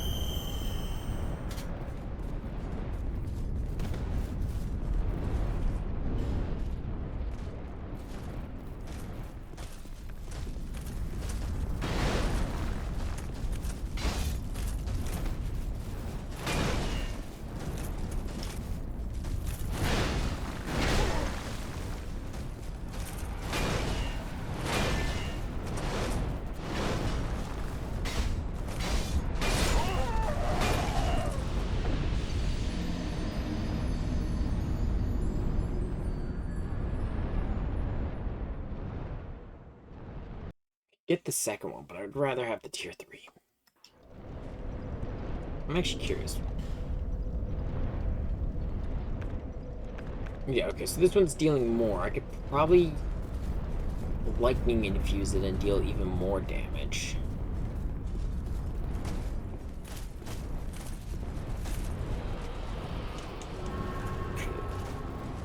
Alright.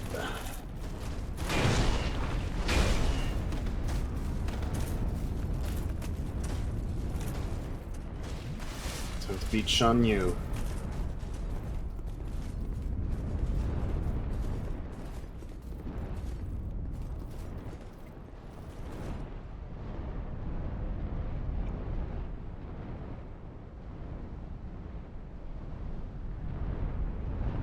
That's amazing. Oh. Oh, hello there, Antiform. I wasn't expecting you. Oh, don't you love it when Antiform just shows up? To be fair, this might be one of the better times for it to be appearing. True. Oh, wait, no. Spoke too soon. Oh, that's a Titanite slab. And I have 5 stars.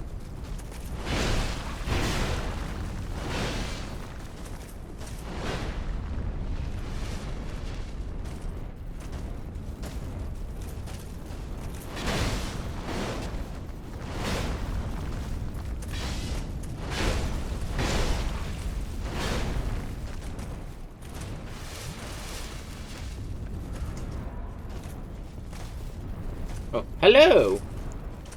Gentlemen? Welcome to Hello the stream. Yeah, I'm getting my ass kicked on the in the Dragon Shrine currently because I'm going through a run of KH2 to practice for the randomizer. I'm playing Team Fortress 2 with Spy on Degurt Keep because I want to see how good I am with my eternal reward. Spoiler alert! I'm probably not as good as I think. that's what the greats say. Am I great?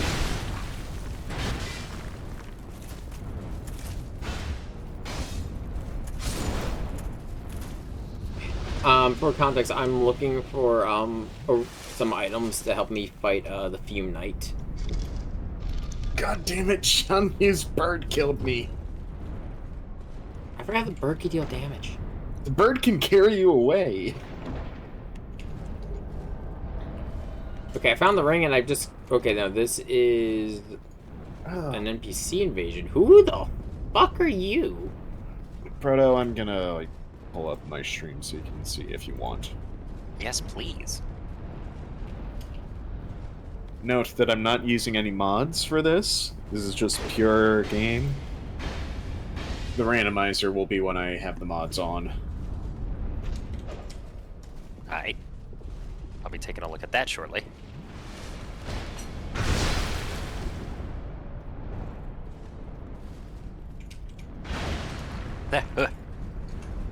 You can only trick stab so many times before you get got.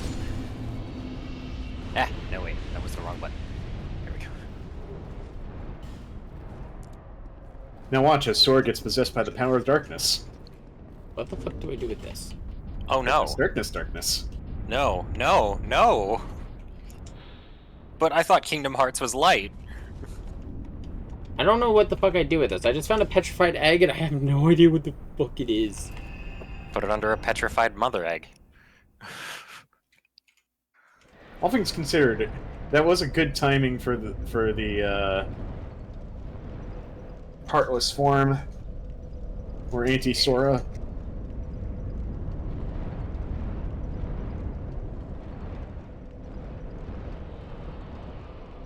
Oh, okay, so this is, I had to check, because I actually have never seen this before. It's an item you can use to join a secret covenant in DS2. It is specifically the covenant for the dragons, and, Jerry is out on how good it is to join that covenant because of the fact... Actually, it's DS2. I think it's actually decent in this one. There we go. Much better. And I got Goofy Turbo. For China! You get kind of annoyed. I kind of get annoyed hearing that sometimes, just because of how often she says it. That is a very common proc for that voice line. Jeez, it's almost like she's fighting for China.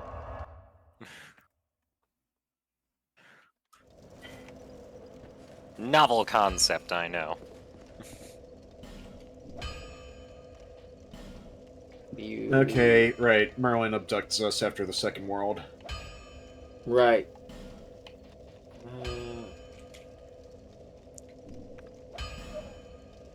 Ugh. Because I've it's been time. It's time to. It's time for the 100-Acre Woods. This is the remaster, yes? Yeah, this is the Final Mix. 2.5. Yeah. Right. Final I was Mix. about to say the graphics hold up surprisingly well, all things considered, and then I realized there's been some touch-ups. Not really, Not actually. really. Really? This is roughly the same quality. Well, I'll be damned. Yeah. PS2 for the win. Yeah. Yeah. The ones that saw the most that they did was they untouched up some of the things. Because when they were making final mixes, they lowered the quality on some items so they could improve it on others. Like, for example, Sora's necklace. Yeah. But they Like, undid. there some used of to be too much detail on some items. I see. Kind of like the potted plants in Final Fantasy XIV. How many polygons does it have? Enough to rival a player. Why? How many polygons does it have? More than Tifa's tits. Why? We really wanted the Italian demographic. I ain't even mad. That was a good one. There we go. Okay, finally. I've got the ring. For context, the one item I was looking for was the classic ring for any build in DS. Favor and protection. He has found it. The fat ring. I specifically, because here's the thing, all three versions of it are available to me.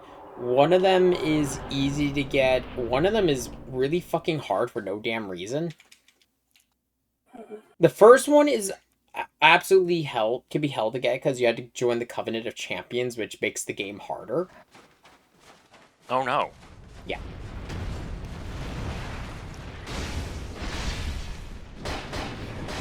Vincent, have you read the final TF2 comic yet? I have I'm not. sorry, I have not. I Neither have- of us have, it seems. No, I've actually started reading the Twilight Princess manga. That's all Yes, well and yes, good, yes. and I would love to read that too, but I really need to have people I can gush about this with. I know Sorry. my brother has told me how it ended. Lich will actually gush about it with you. He has read it. I don't know how caught up he is, but he has read the comic.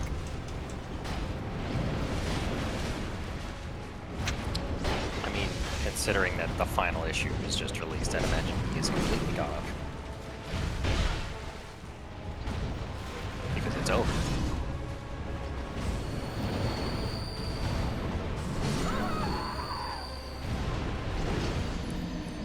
No, my face! I've been killed by a fish! And it was holding a fish! The fish was the fish. That's called efficiency. Ah, ah. I'm gonna kill you in Elden Ring. You can try. But I've got the guts sword. Yes, but I can throw rocks. Yes, but I have the guts sword. You lose, buckaroo. Sorry to be the one to break it to you. You simply don't have the guts. You almost sound a little bit like Crunch. Oh, that dedication. Holy shit, Chicken Little was in this game? Yes, There's a summon. Man, it has been a hot minute. Buzz and Woody were supposed to be summons. They had models and everything, I'm pretty sure. Oh, But they were saved for KH3 instead. And we love him for it. Yep. no one's ever loved you, have they? Fucking Woody telling off Xehanort, and now with the knowledge of Dark Road. Holy shit, someone I did. am the storm that is approaching.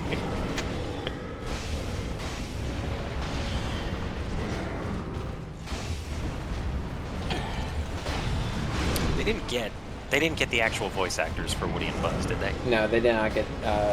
No, Hanks. but I think they got Tom Hanks' brother to voice Woody.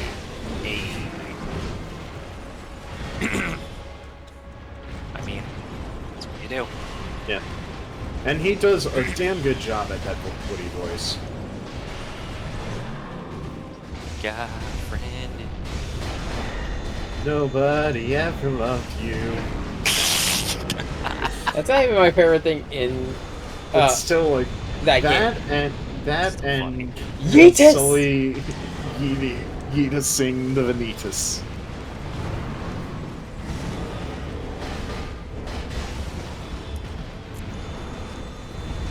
Great work, guys. So something I found. Yeah, so something I found out, Proto, about this. The Fume Knight in DS2 does not have an aggro range. He just attacks anyone at random. Oh. He does not care. You could because there's the one ring that will attract the enemy's attention, so they will target you specifically. Mm-hmm. It does not work. It does not work for this fight. He will attack you. Wow. Kill those Heartless. Kill them dead. Oh yeah. Better than So that. yeah. Probably probably tomorrow would be the next part of Seamless. Might be doable.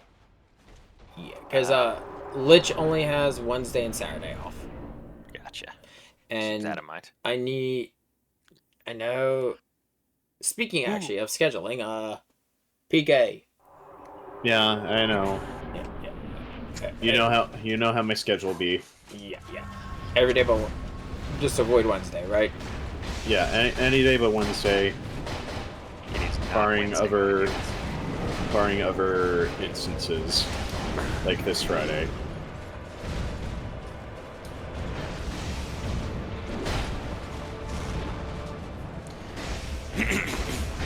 Ugh, sorry, I've got a little. I've been trying to wash my throat out with water all day. It's just not working. Serves me right for hanging out with Keyframe last night. But we don't need to Yeah. know how you two spent your night. I mean, we already knew. And now you've got brutal detail. Yeah, and it's on stream too. You did that one to yourself. You started that one. La-di-da. It's still funny. There will be people in 100 years wondering if we were just roommates or just roommates. History will say they were roommates, and it will never know for sure. No, history will say it was the longest game of gay chicken ever. Some say it's still going to this very day. And that someone is me! I won! He's dead!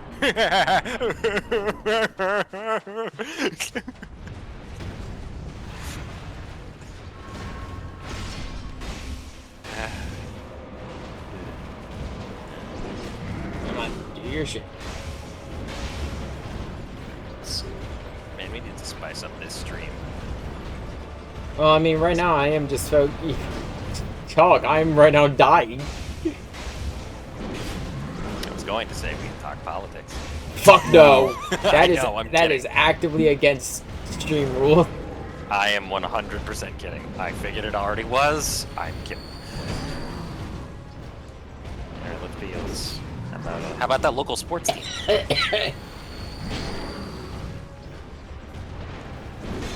That's how bad that segue was. Make me cough. But sports. Sports. Football! Damn it, why was that funny? Because there's a song that plays on one of the radio stations in Saints Row the Third that it will forever be etched into my mind because of how dumb it is.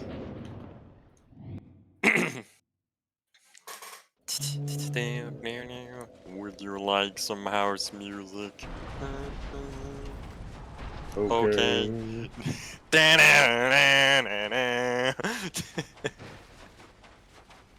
Shit, I should probably stop. We don't want any YouTube clips of this getting copyright struck. I'm doing such a perfect rendition. I know, right? How Lest we dare, invoke the wrath of the trolls. how dare you invoke the wrath of... People with no life.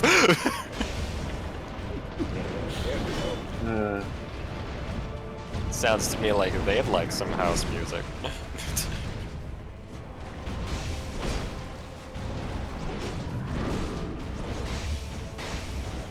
Honey, I think you mean Hunculings. You know, stop. Why is this woman such a strong sword? Oh yeah, by the way, I don't know. Why the fuck is Marasmus swole? Yeah, Brodo, I don't know if you know this. The Fume Ultra Sword in Dark Souls is a woman. I mean that quite literally. It is a woman who decided, I hate everything so much. I'm petrifying myself into the shape of a sword. I was going to make a Phi joke, but this is better. I also really secretly hope that Phi comes back. I really do too. I mean, they kind of She's have being it acknowledged at in least tears, yeah. as like still being aware in there. But you know, I'd like there to just be more interaction between a hero and the sword.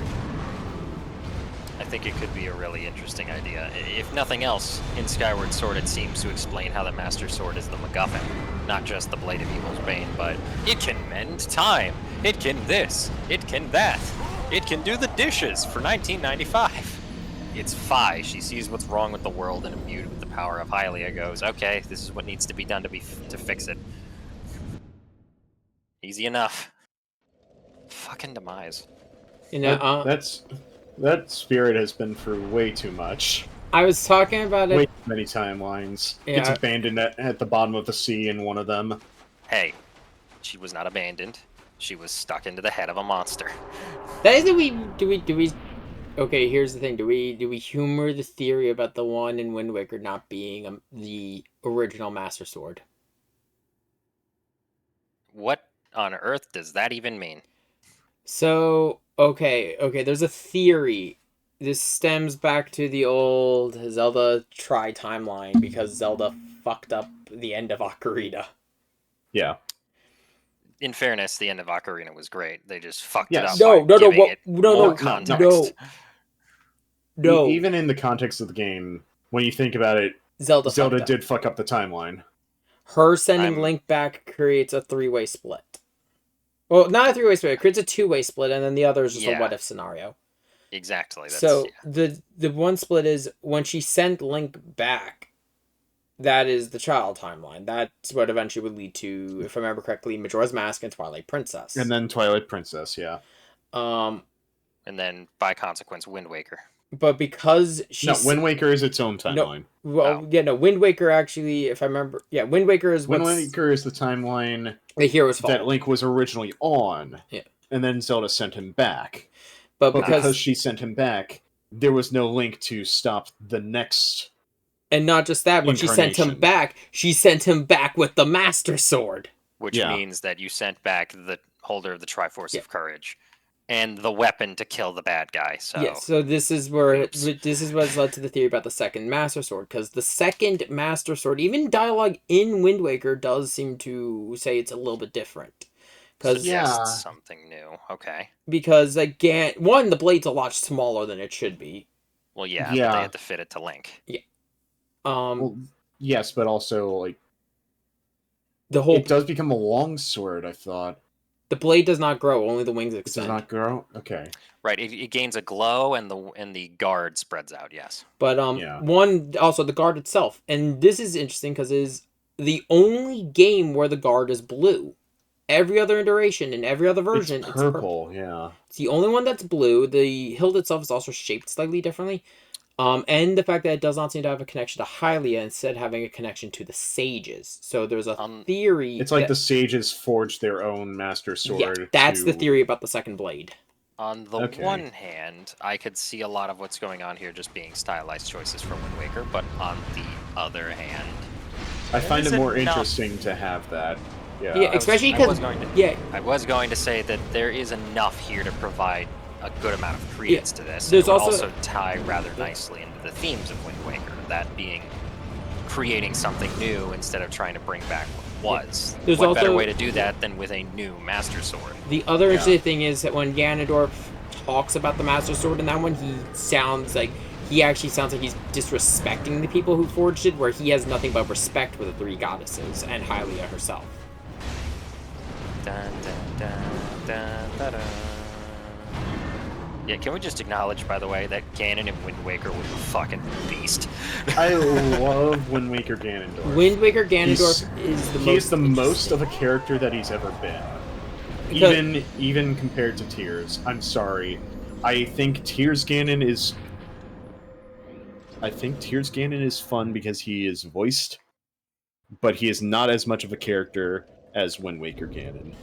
I like him in Tears. I like him in Tears.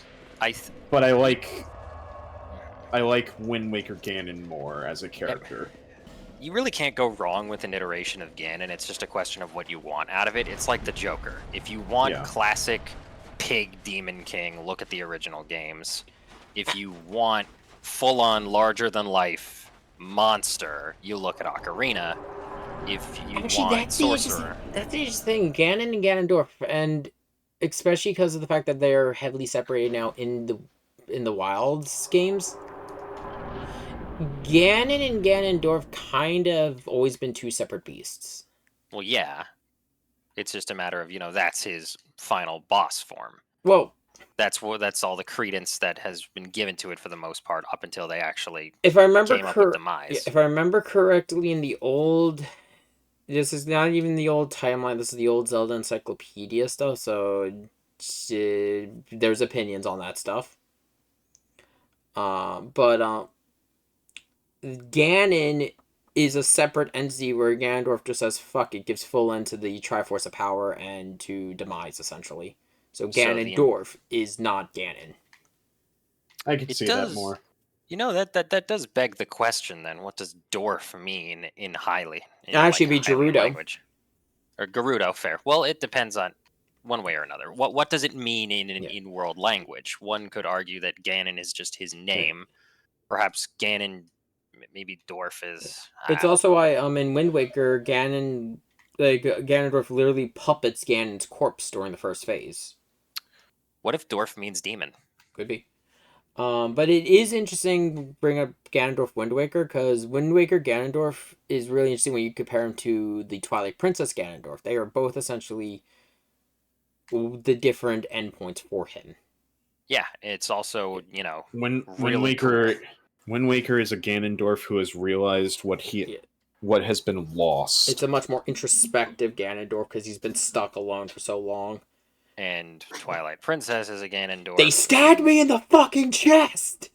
Is a Ganondorf that is still angry, that just wants more and more, without acknowledging what will be destroyed in the process. He's Ganon. He's back. He's at his greatest he's ever been. He doesn't care if he has to fight yet another green twink in a field while his girlfriend watches. He'll do it if No, he means he can. well, yeah, Minda was watching, so yeah, no.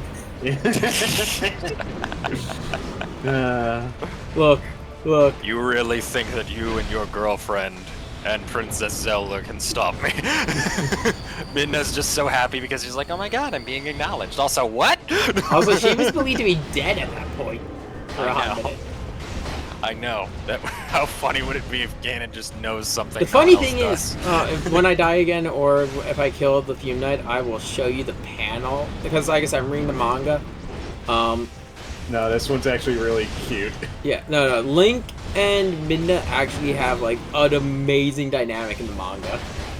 If I had this... Other than just their already amazing dynamic Yeah. from the base game. Because, for one thing, remember, one difference in all of the manga versions, Link actually speaks. Yeah. And all the different manga Links have different personalities. Yep, I've read most of the Viz Media. Oh, yeah, no, when I was this younger. is the same author as the other ones. Right, it's just he's using She. in a different company now. She? Same company, Yes. same everything. Really? She does I all thought the it was- art and everything. This was recent. Oh, This just finished up in 2020. okay. Yeah, I'm remembering that series now. I remember I tried getting into it when it first came out, but after the first book, I was left on a cliffhanger and just never went Yeah, back. the first book ends with Link getting pulled into the realm of Twi. Yep, and I was like, that's it. Yeah, That can't no, be it. I do like the fact that there's a lot more time spent in the village, actually explaining like Link's only been there for half a year. I like it too. It's just, I like I that was more left for his craving more. characterization. First off, because this is from the second book, this is him freeing the hero's shade. okay. One sec. I'm fighting giant ants underground. Yeah.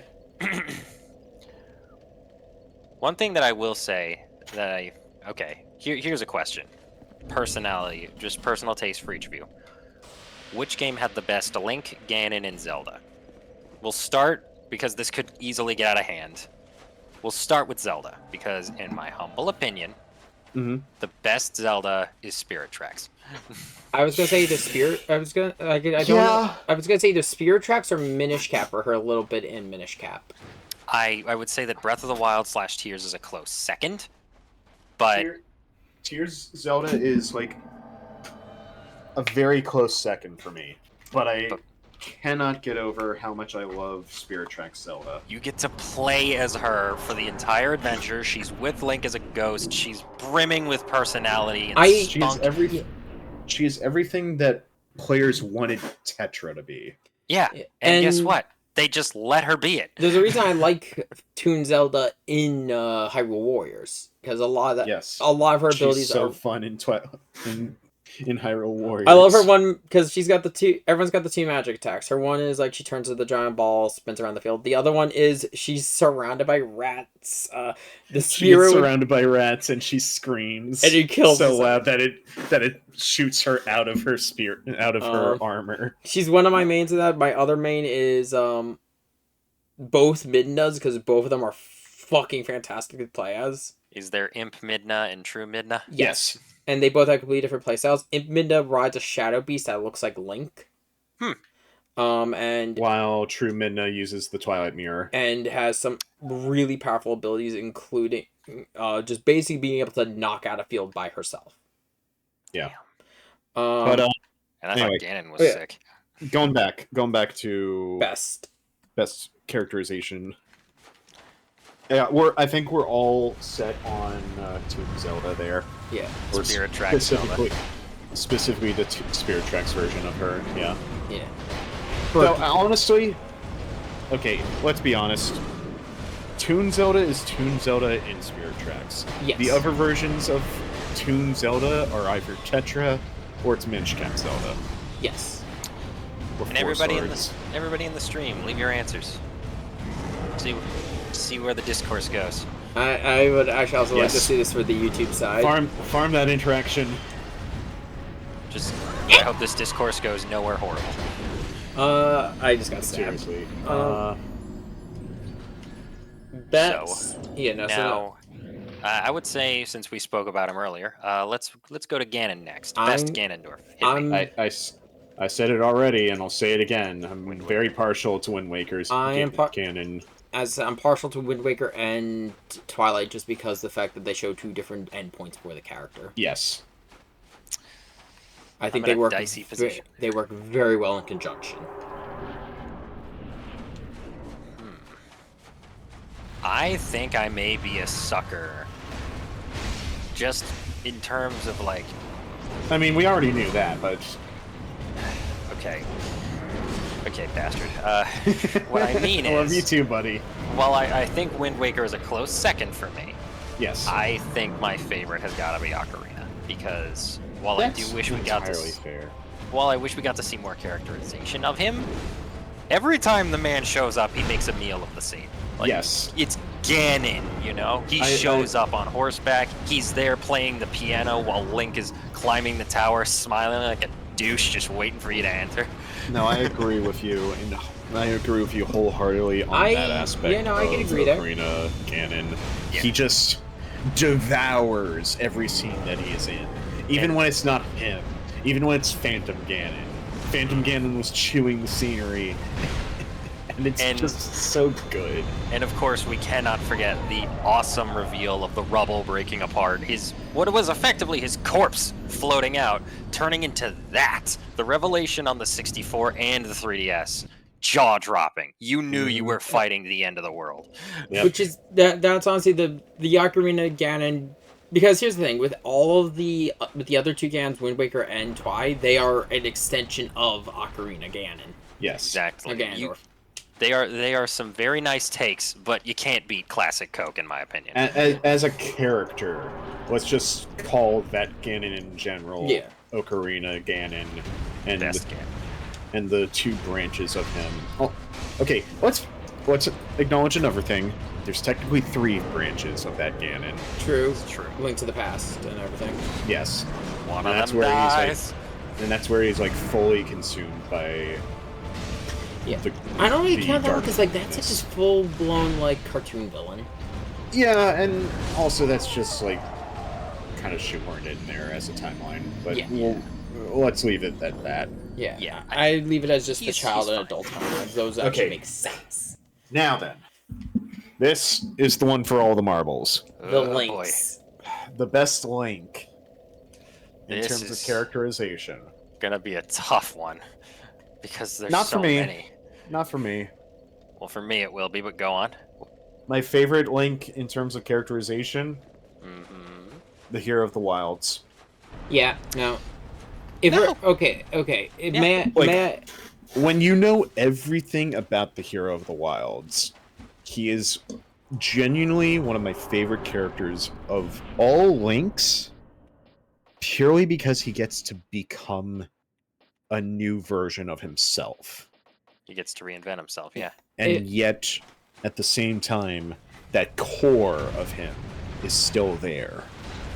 if I may ask, are we only including game versions, or are we including like the manga characterizations? Because they are their own beasts. Yeah, I was about to say let's leave the manga characterizations as their own. Okay, then yeah, Yeah. Breath of the Wild. As their Because own none of the category. others really get as much detail in their story as Wild. I'd say the Hero of Time has a lot to him.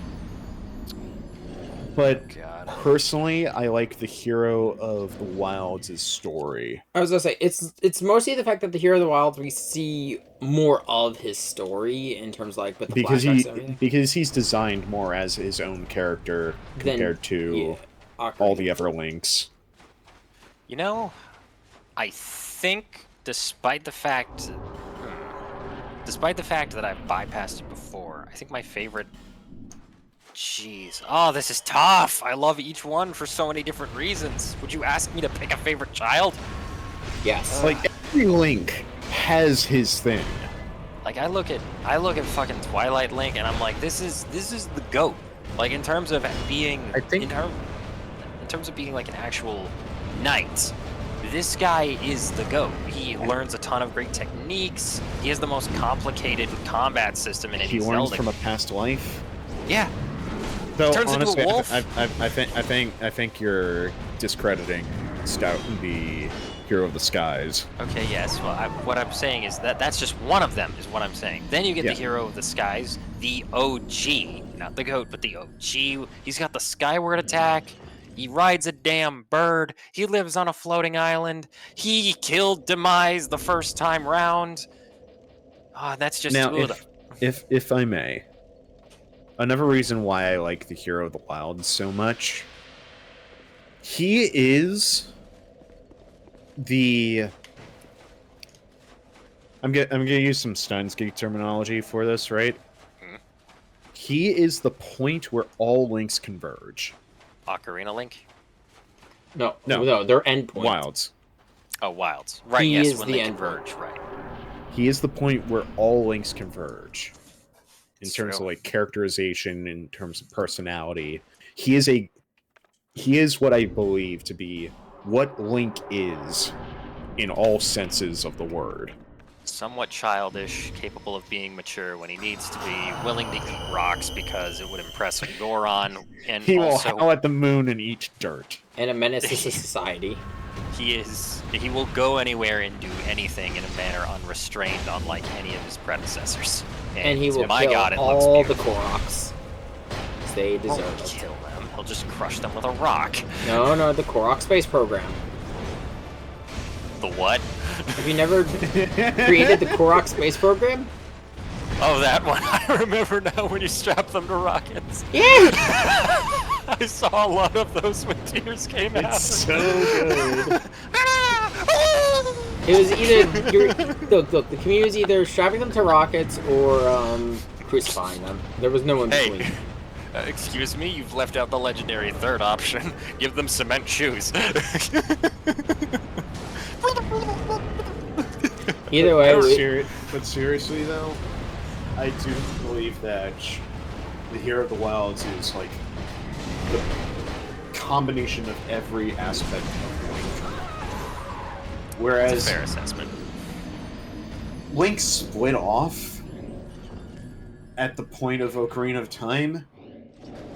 Wilds is where he combines back into one person. That's a reasonable thought.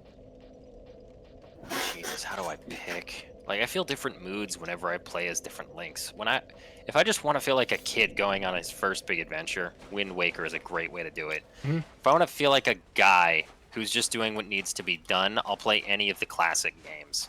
Because, jeez, how do I choose? I don't know if I can. I know I did this, but I don't know if I can, you know?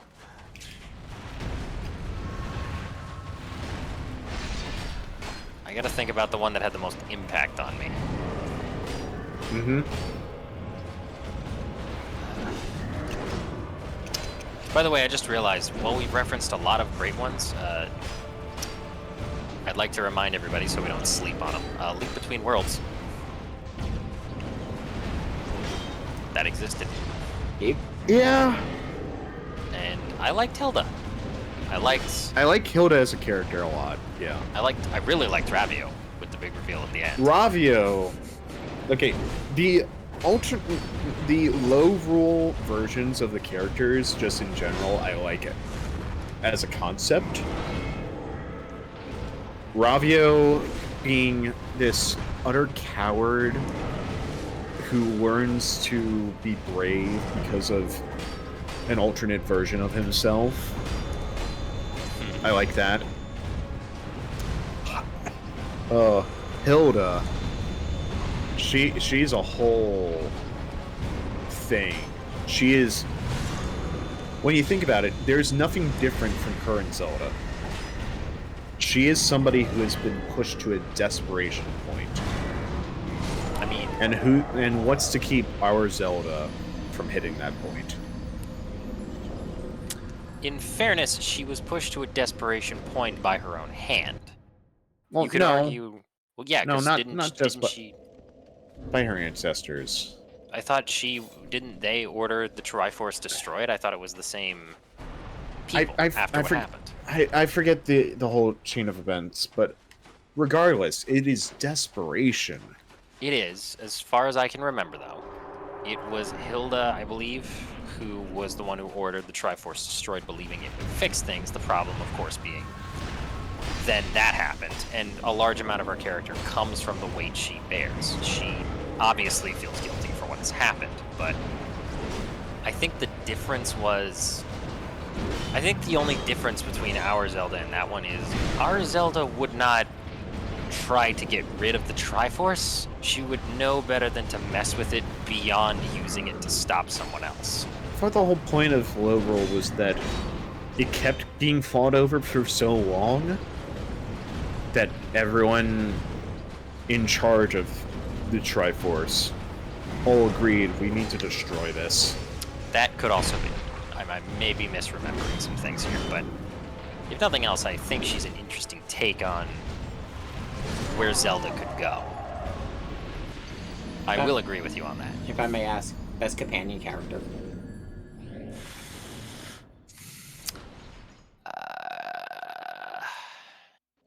Oh, that's a toughie. Because, and if I may, for this argument, let's also include some gameplay elements in it, just because I think that does factor a little bit. Before we go completely into this, I think I may have my answer for Link. Oh. Okay. And yes, I know that he's technically been in 2 games. Phantom Hourglass. Yeah, because that's Wind Waker Link. It's Wind Waker Link after Wind Waker. He was, I think, it was the first Zelda game I ever played, but also, I think I'm really lucky to have that be my first Link. Is that, he is a stranger in a strange new kingdom. He's already gone through everything in Wind Waker. He's got Tetra and the pirates, they're kicking it, looking for a new land. And he's just got... I don't know, but between the 2 stories, it's just nice to see him grow, and no matter what horrifying threat he's dealing with, he faces it with stalwart determination. He looks adorable, but you ever see his face whenever he gets into a fight? It's always that same look, you know? Yeah, and that's the same with all Toon Links. And right. I love that about the Toon Links. They're not beating their chests. They can be goofy outside of combat, but when it comes to fighting, they're like, I'm small. This thing is huge. I got it. There it is. That's why I love Toon Link. When it comes to courage, I feel that the most with the Toon Links than I do with the more realistic depictions of Link. Because they are the smallest and youngest of all. They are the most David against the Goliath that is Ganon. I don't feel, if I may be honest, I feel that with Twi, but with Twi, it's mostly definitely better in the manga because of the fact that they actually gave him a backstory instead of just there. That's fair. For context of the manga, he has actual PTSD. That tracks. Because he destroyed a country because he freed that shit that I sent you. Oh, I'll take a look in a minute. I'm currently fighting Dragonkin Soldier of Noxtella. Oh, yeah. I think the best way to put it is that manga version of Twilight Princess Link is a version of Link that opened the Necronomicon. Yeah. So he's constantly reading books, trying to figure out, how do I undo this? Oh no? Because he accidentally summoned something that he should not have. He freed the hero's shade and destroyed an entire country doing it. Oh no! This is not daijoubu. You. I think I channeled Luft there for a minute, and I apologize. You did.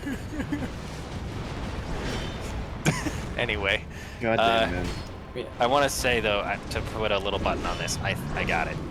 Both ways he kills the final bosses of the 2 games, Wind Waker and Phantom Hourglass, are just so unique. Yeah, the head stabs. Okay, one was an eye stab, but also the head stab specifically is something that only this version of Link could do. It's not only a mechanic you learn very early on, but it's also, he's small. He's very, very small. He can use that size to his advantage. Only this Link could land on Ganon's head and use the speed of falling back down towards him to match the impact of a full-grown Link stabbing him face to face. I will say Hero of Sky and Hero of Twilight both use that technique. Different ways. It's Very different ways. Hey, no, he's the only one who goes with a headshot.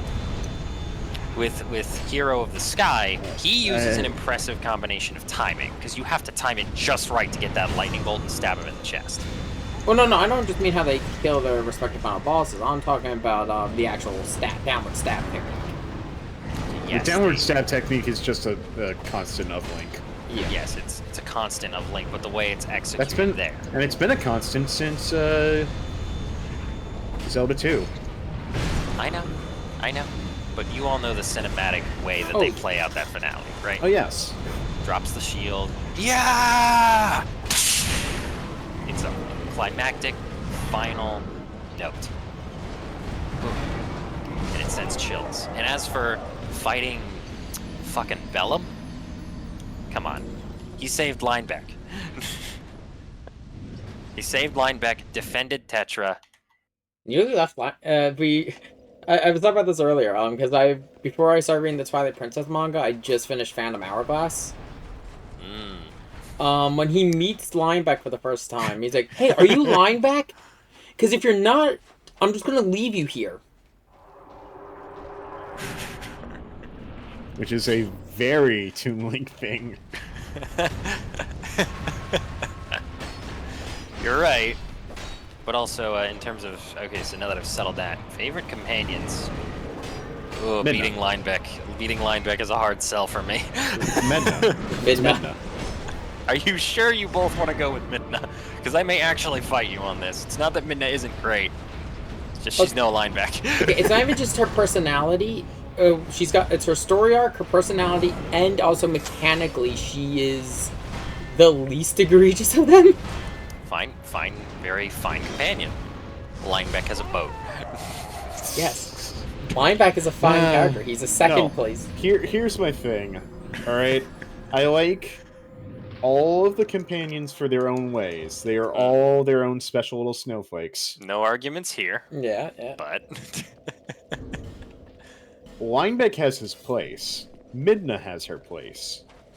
I like Midna's place more than Linebeck's place. That's all. That's fair. That's fair. That's fair. I mean... I like Linebeck for different reasons than I like Midna.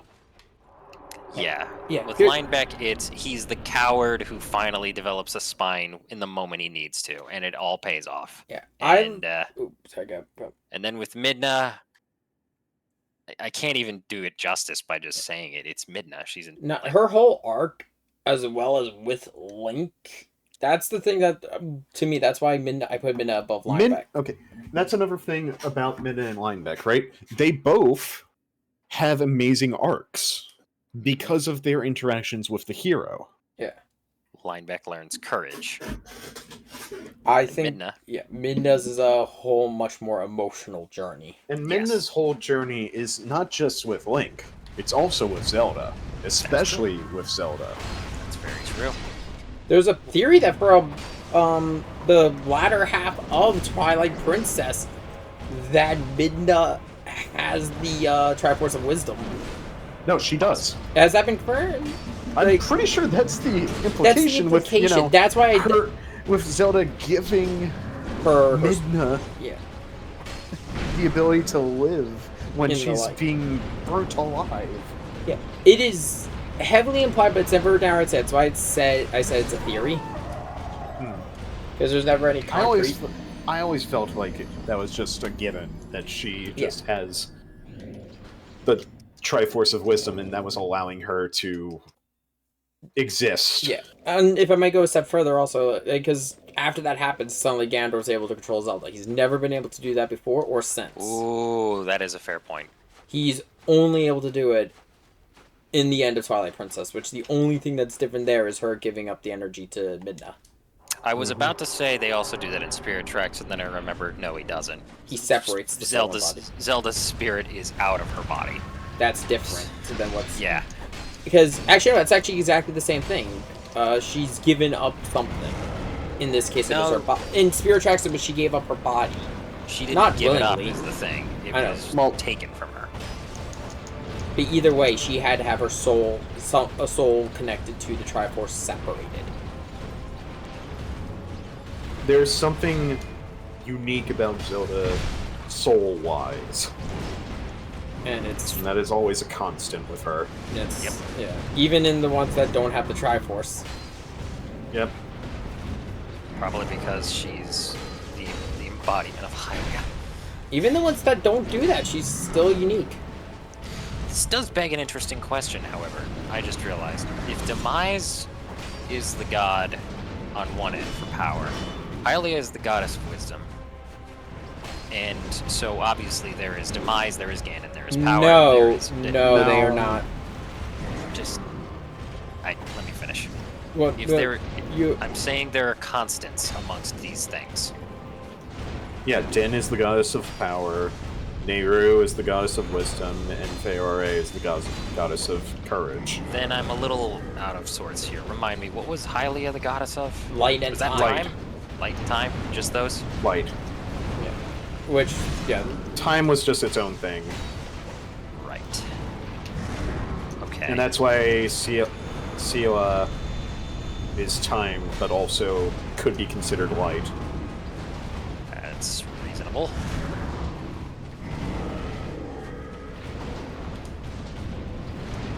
Okay.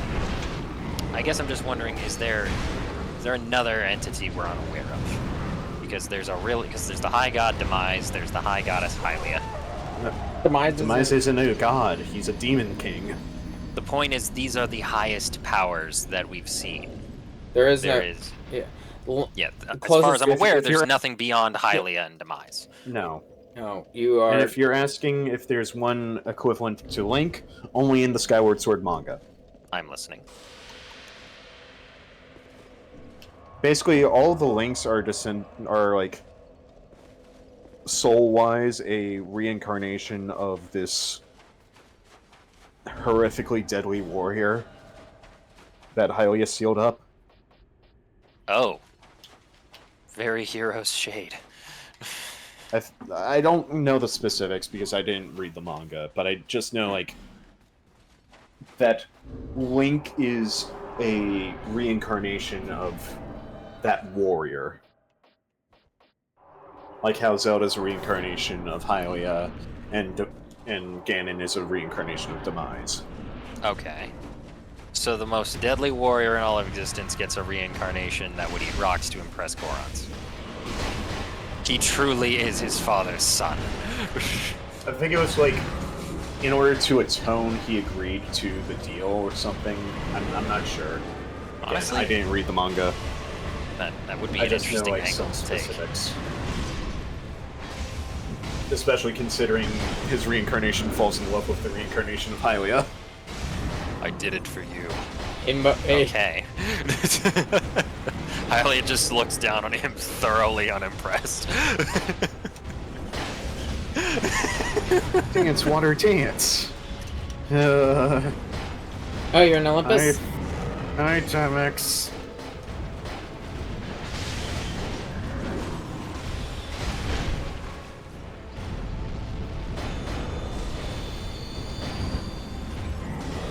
Kills an entire primeval human town. Notice me! No!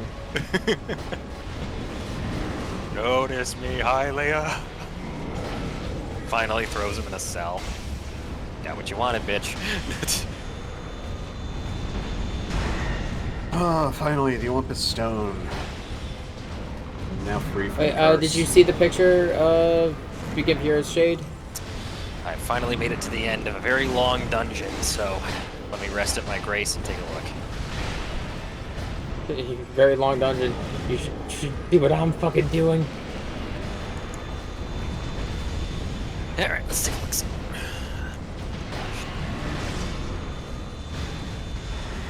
All for Sora. All for Oh. Sora. All for Yeah, the Sora. heroes. Yeah, the hero's shade. Yeah, that is quite a depiction of him, am I right? That's a meme. Yeah, no, he freed him and then he's like, "Sup? I'm gonna kill this entire town!" You're gonna what? Hey. Hi, I'ma kill it. Don't you do it. I'ma do it. You better not. Oh. Anyway. Okay. Yeah, also, this gotta was, hop out. before you Gotta go, head out. before you go, if I Right. might say though, really quick, this was also, she knew he was human, she did not get a good look at him. This was Midna's face the first time Link turns human again. Oh boy. Oh boy. First sight. First sight. The imp's decision. I want him. The funny thing is you could do a meme version of this Yeah. where it's Imp Midna and actual Midna having different thoughts about it. One is, it's shiny and glimmers, I must have it for my nest. And the other is just mommy. Mine. Yeah, Tell me I'm wrong. No, Both, no. both of them would just have one thought, and it's mine.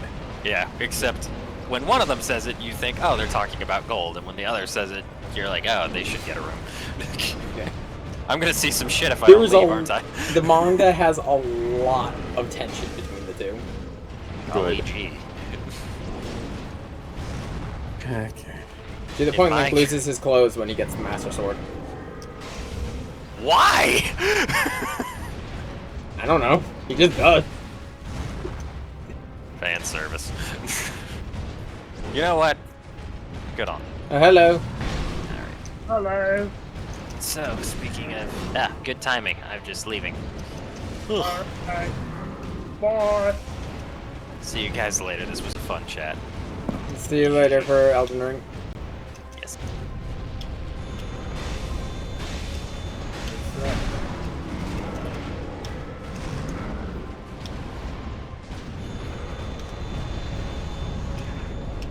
Come on.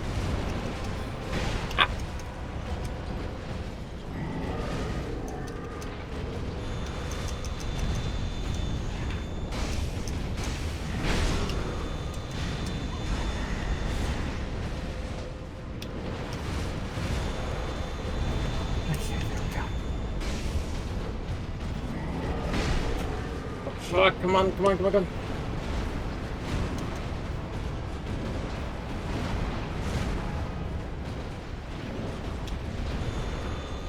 Okay, that's the attacker's rank for starting to heal.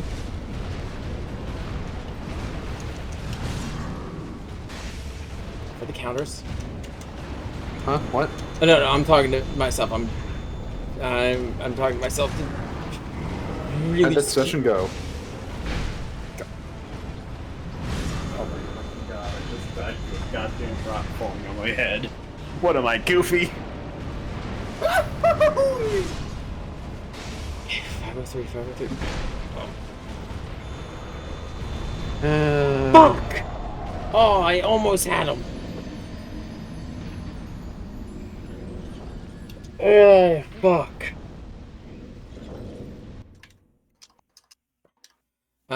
Tristan, I don't know if you've been watching the stream. I've been dying for like the past maybe 2 hours.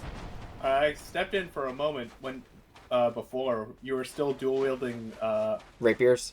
your rapiers, poking things.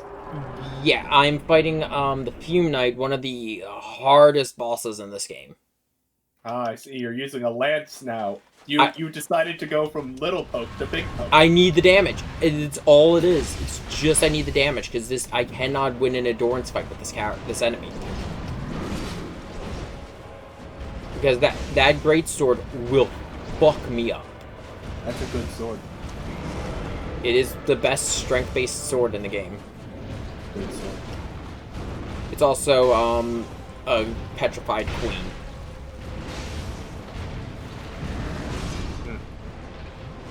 All right. He Well, clipped you me. just got hit. Yeah, he clipped me a few times.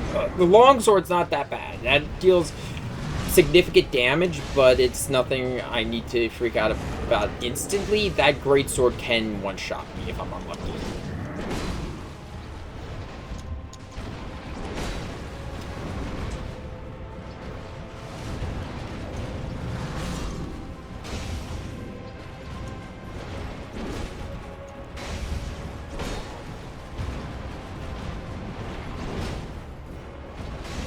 Wait. Okay. Oh my god, I think I managed to pull off the bug.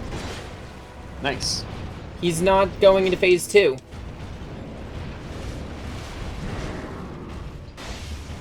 Nice. Nope, now he is, but he's going in much later than he's supposed to. Before I go into the Hydra fight, Which I'm I gonna might be leave able and to return. use. Well, there you go.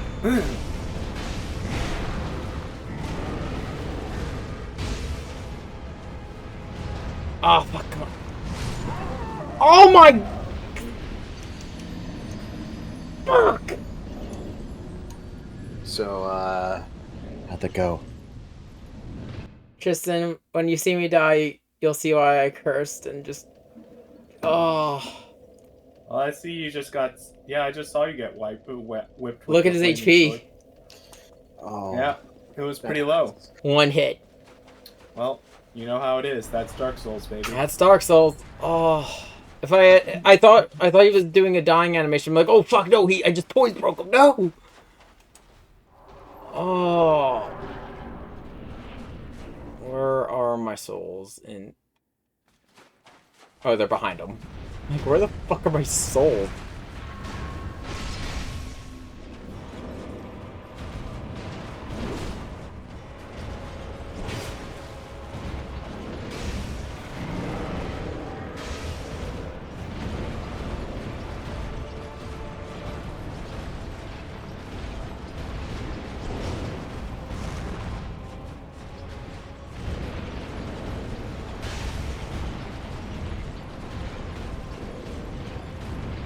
Fading out. Don't get greedy.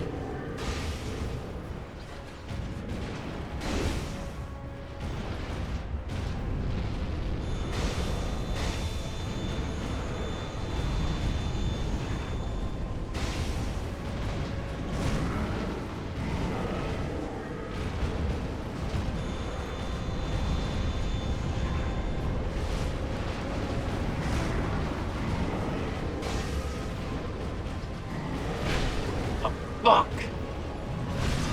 No, not that one. Oh! Fuck!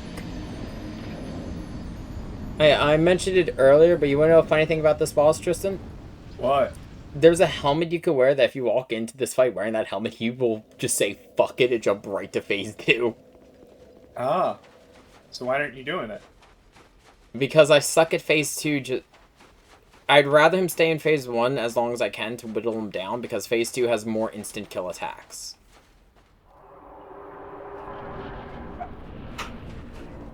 Do it. I don't have the helmet. I have to buy it, I think, and I don't know if it's available.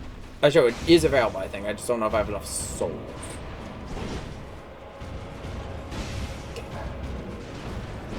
Really disappointing in here.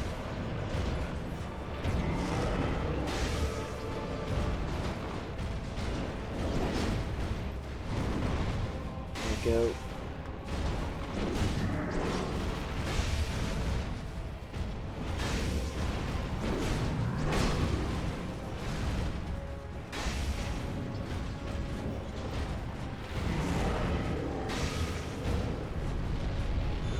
Alright. Back to phase 2. And just keep poking it in the ass. Hey, it works. Shoving your spear up its ass. Yeah, because here's the thing. With the exception of like the initial swings, I don't have to worry about getting smacked by that sword.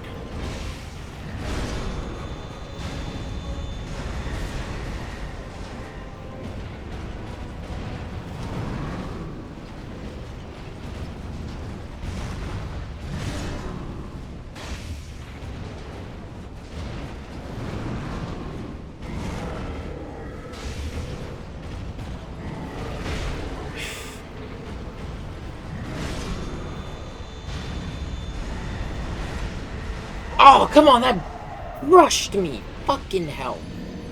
I should have dodged before healing. Well, I thought I was safe where I was. I thought that the orb was just gonna go right around me, but it brushed my arm.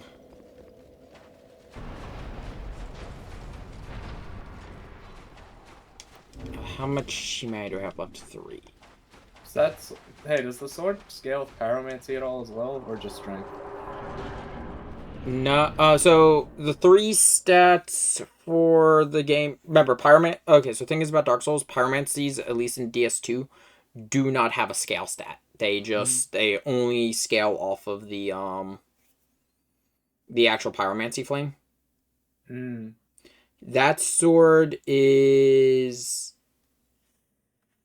in phase 2 when you're fighting them. That sword deals fire dark damage as well as physical. It's kind of an insane split.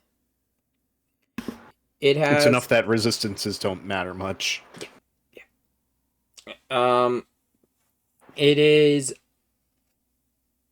It has an S, fully upgraded at a +5. It has an S scaling in strength and a D scaling in dex. It requires 30 dex and 40 strength to use.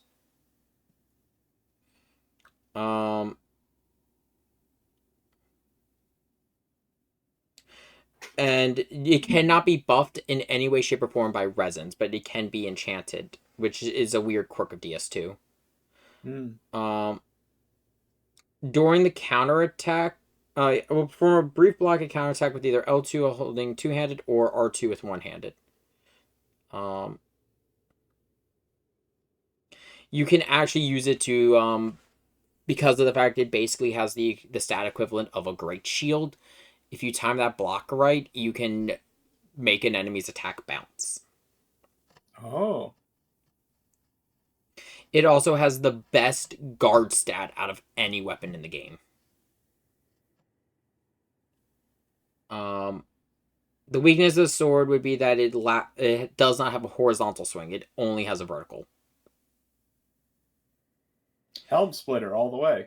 Yeah, essentially, if you are using this sword, it is recommended to... Because essentially the one you get is the Phase 1 version.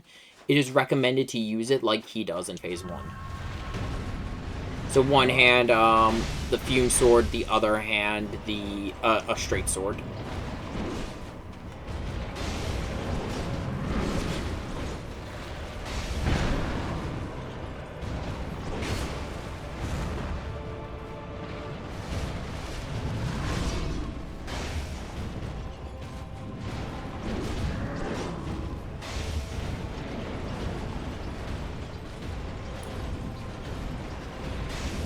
Hello. Hello? Oh, boy. This is turning to Sephiroth all over again. It's the full costume. It's funny that you say that while I'm just fighting the Hydra. Okay, so the story boss. Yeah, I'm fighting Fume Knight. I don't even know what you're playing, Sean. I don't have your stream. I'm playing Kingdom Hearts 2. Oh. Get up on the Hydra's back! Yes, exactly. I'm at that fight. I'm fighting the hardest boss in one of the hardest bosses in DS2. And you're There it is! He said it!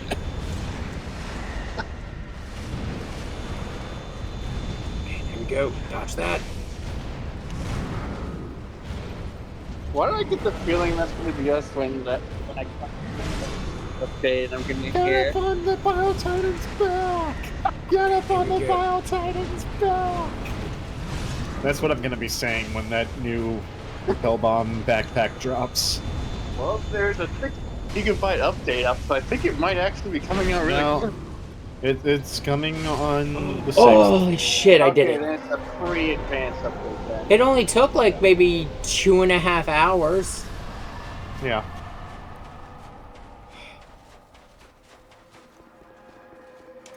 Oh no, for me, 6 gigabytes the whole day so far, which is honestly a lot better than it used to be.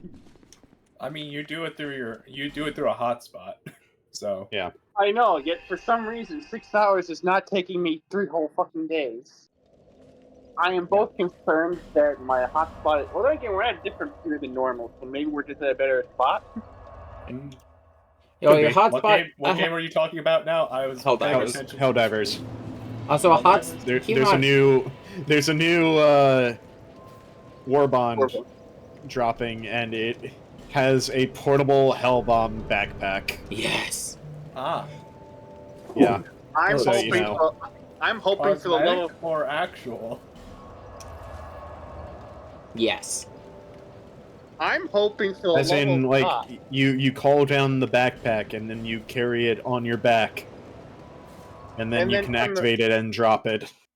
Yeah, from the looks of it, it's just an activator. I hope for the love of God you can't just shoot it and it detonates. I talking hope that about you that would be can. better. I want to. Oh, okay. Let me rephrase it. I hope you can shoot it when you drop it, not when you have it on your fucking back. No. No. Both. You need to It has- sacrifice yourself for Super Earth. No, because what's worse than Yeah. the problem is if you're fighting the automatons, if they just hit your, just graze your backpack, you're just fight up like a World War II fire flamethrower. Or only friendly fire can set it off. You know, I'll take that. But given Sean's history, I know I'm gonna die like 5 times in a row.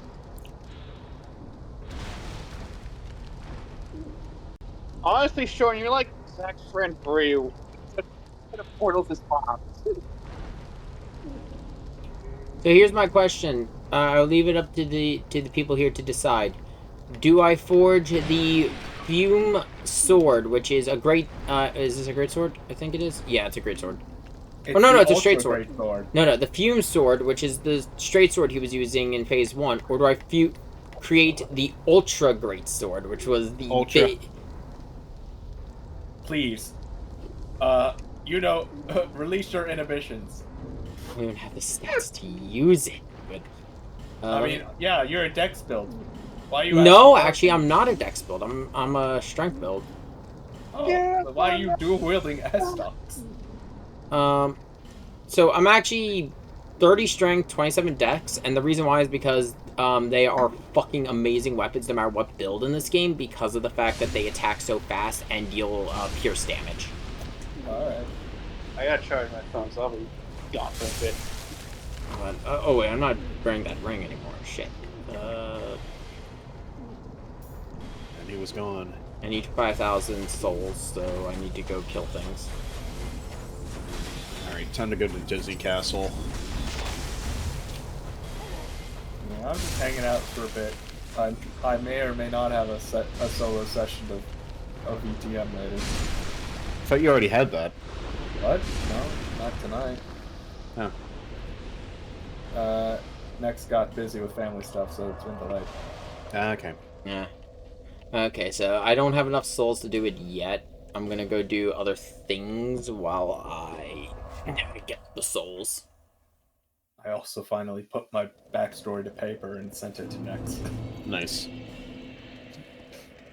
Which For- backstory? Wick. Okay. The other one was what was done already. Okay. Oh, it's all I'm looking forward to that campaign so much. Yeah. I get to be a little guy. Yeah. He's just a funny little guy. I'm going to turn myself into a lich. That's illegal. Sleepy little guy.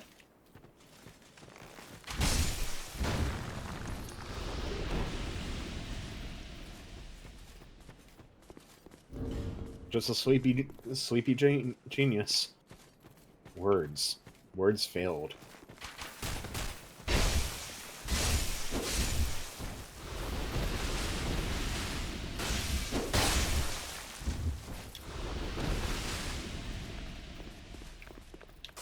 I need to buy more light gems.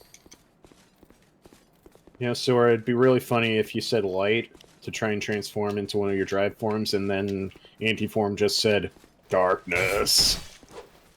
Imprisoning me? All that I see? Yeah. He gets it. All I see are familiar faces. Worn out places. Okay. Worn out faces. Okay, let's see what time is it. So, okay, since I am finally in the shrine of going to the Ivory King DLC, I need to talk about how much I love the Ivory King. Yeah. He's a piece of shit. How dare he? All those poor elephants. He's Ivory because it's a snow kingdom. I think Ivory is Snow is a purer white than Ivory. Yeah, no, it's just why he has the title. I know.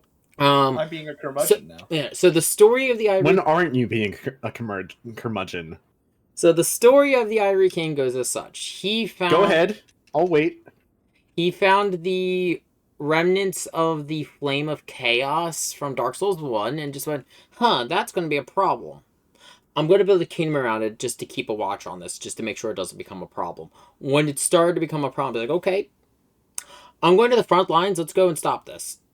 And to go a step further, the Shard of Madness that came here, with the explicit purpose of destroying this kingdom, was like, fuck it, I'm in, and started helping them. And to answer your question, I'm not a curmudgeon when I'm absolutely goofy.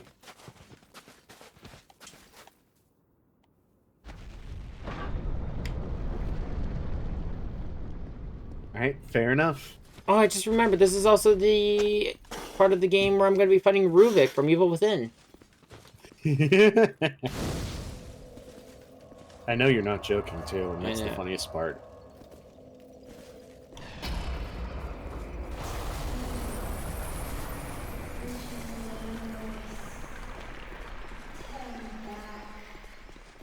The old chaos hungers still.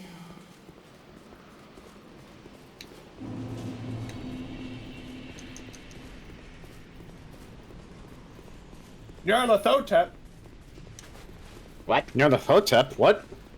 the old chaos. It's Oh. fungus. What's with the... Why is the crawling chaos?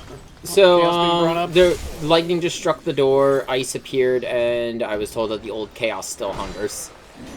Okay.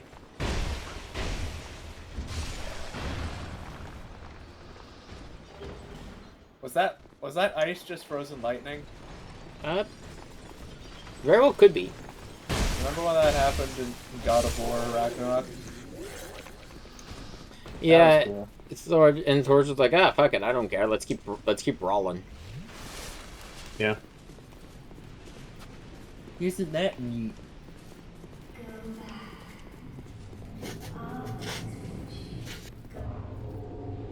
Go back.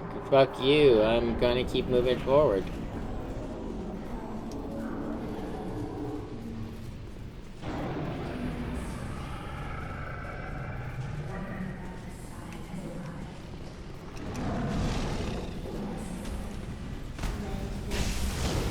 So, this fight's unfair.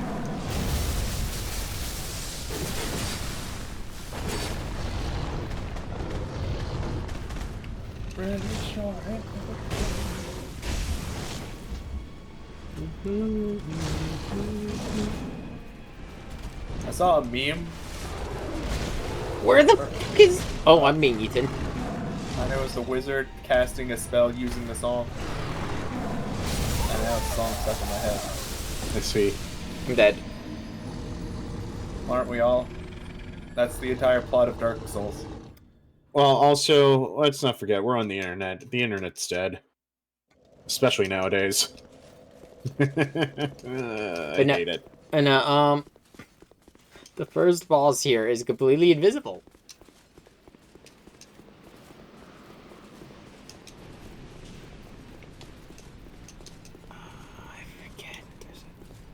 trick to this fight. I might be able to make that if I can just... Nope.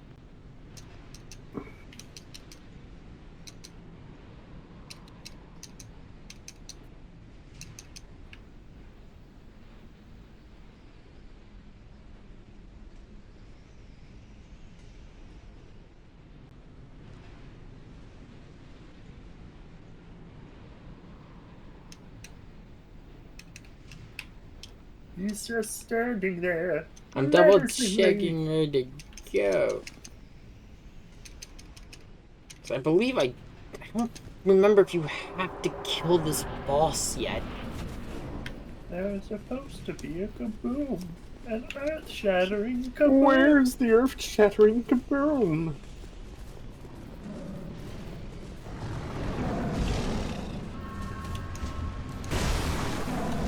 Do you think people...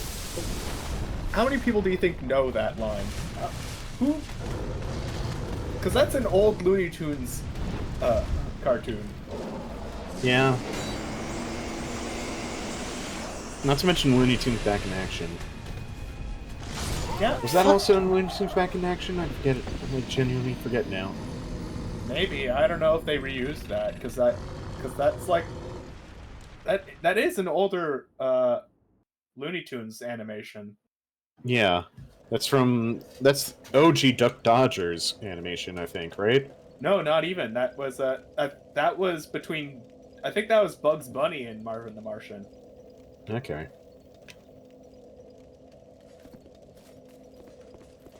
Let me think. I don't think I have to Now I fight have to look it up. I've watched a lot of Boomerang. I need to be sure I'm right.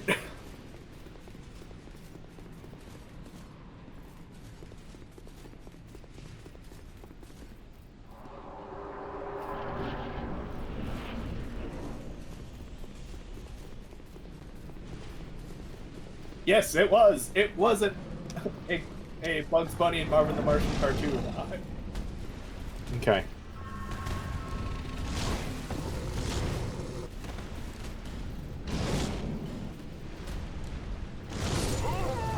God, I love not being able to see the fucking boss. It's always great. There's an item. I know it's in this DLC. I just forget where it is in the DLC.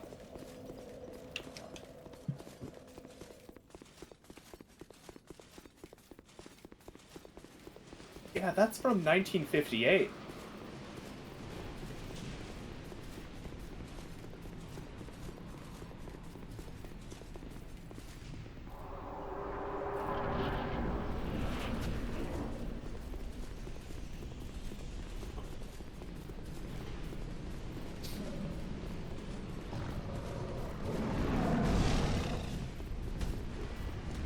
Have they rebooted Looney Tunes again yet? I don't know. Like, the last time they did that was in the 10s, right? Yeah, that was the Looney Tunes show. Where Lola was crazy. Yeah. Daffy went to war. Yeah, because Bugs couldn't know his role. Stay in your You lane! You lied? You're not supposed to lie, that's my thing! Know your role!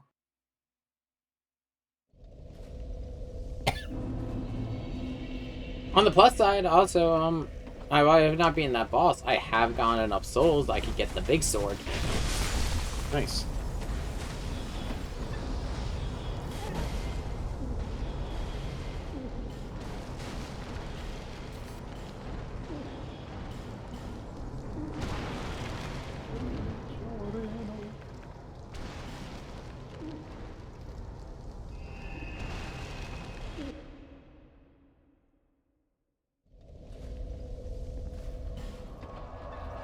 Just don't have the stats to use it. I need more dex. What? I need 30 dex to use it as well as 40 strength. It's not about you, it's about what was randomly posted in the server. Oh? Hang on.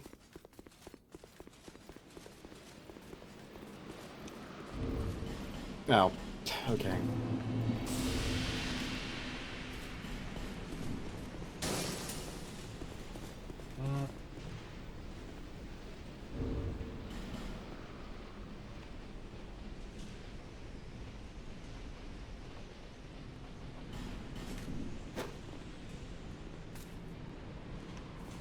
That's... yeah.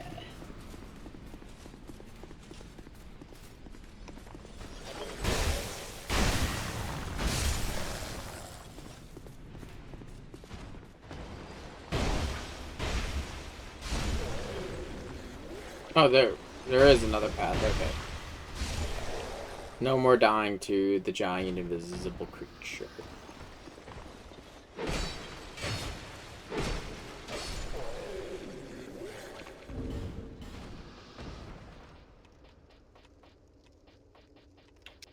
Where's the Moonlight Greatsword? Funny thing you mentioned that. There are 2 Moonlight Greatswords in this game. One is fake, one is real. One tells lies, while the other tells only truths. Well, as we all know, FromSoft uses the Moonlight Greatsword for every game they make. Yep. It doesn't matter if it's a giant robot or medieval. Except for the games they made before the game that had the first Moonlight Greatsword. Hey, Rubik. Yeah, like Echo Knight. Yeah, I went for the deep cut there.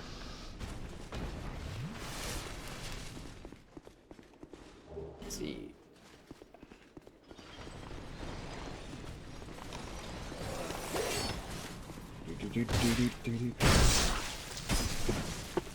One of the enemies here drops like single-handedly like one of the best rapiers in the game. And it's just good on every fucking build.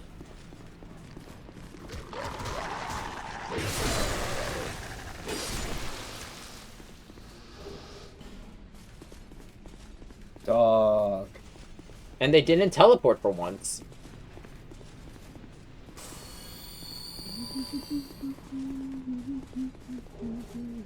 When's the modded Dark Souls run? We're gonna be doing a modded Dark Souls run. We will. Are you gonna do the modded Dark Souls run where you only use the mod where you can capture creatures like their Pokemon? No. Wait, what? That is the thing, yes. Why don't you? When are you gonna do a run with only using captured creatures for fighting? That'd actually be really fun.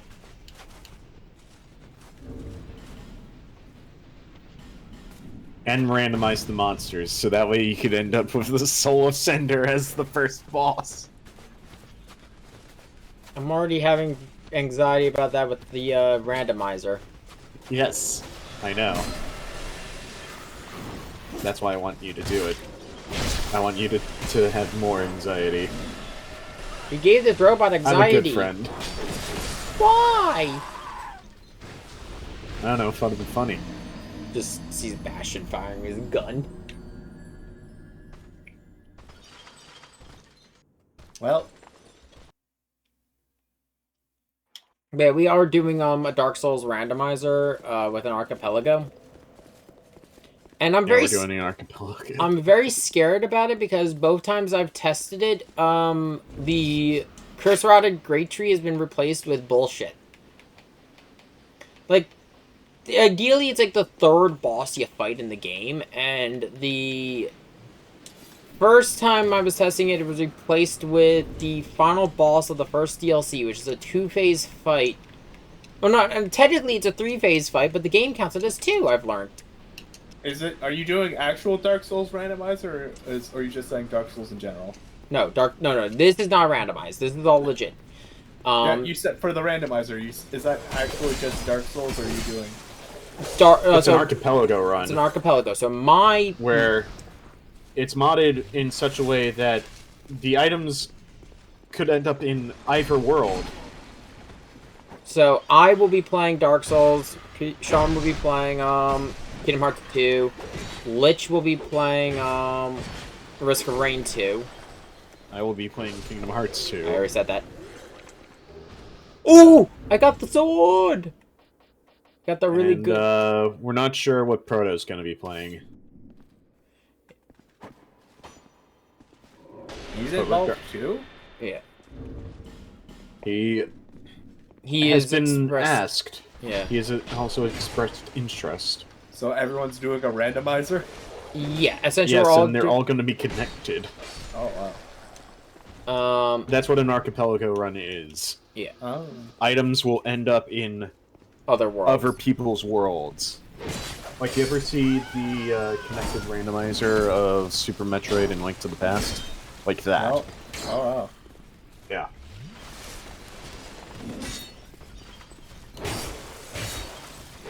They're called archipelagos because it's a bunch of worlds that are chained together. When we were testing it, we've learned basically, Sean will be trapped in the the Garden of Assemblage until one of us grinding, killing shadows until one of us finds something. I did add Dominate sketches. I did add the prologue because I want at least something, you know?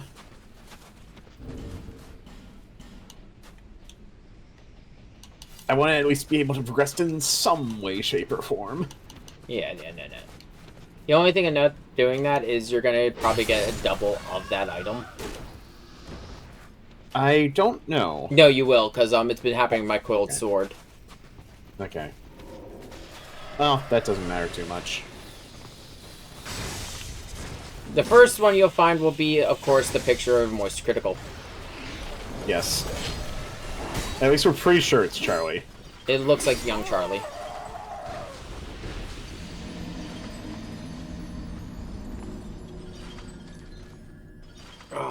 I need to upgrade this, but I need Twinkling Titanite, and Twinkling Titanite is a bitch to find.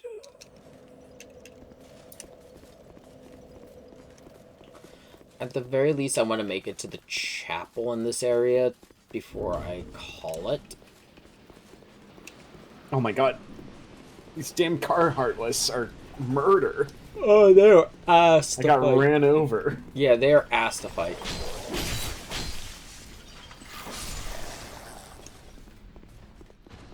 I remember having this difficulty before.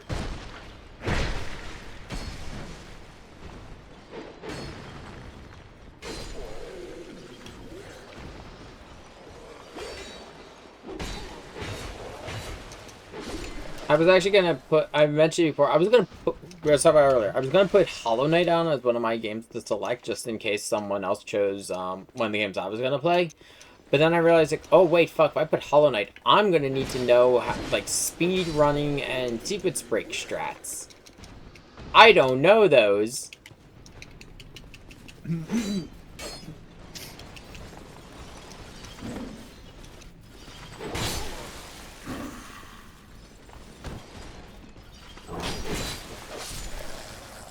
God, I have to avoid the fire. Also, by the way, as I was mentioning earlier, this character on the ground here looks like Ruvik from Evil Within.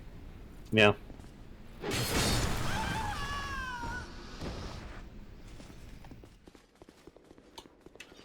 We made that joke the first time I came here, all those years ago.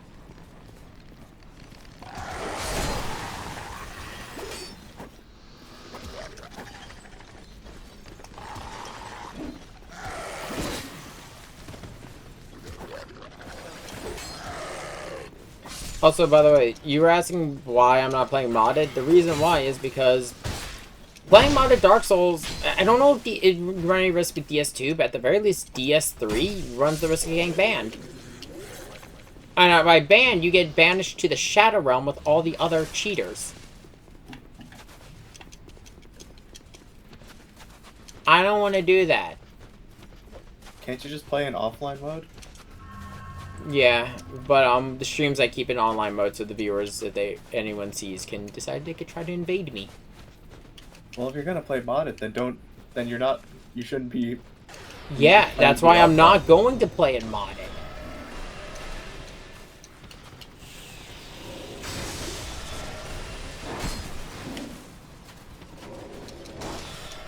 Oh my god! I hate fighting these car Heartless so much. The Cartless. Not even the power of Chicken Little can help me. It's funny because like Chicken Little is like the main strat to get by them. I know.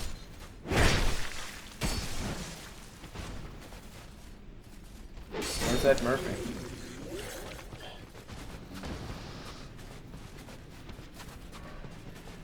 Wave Bracer should help.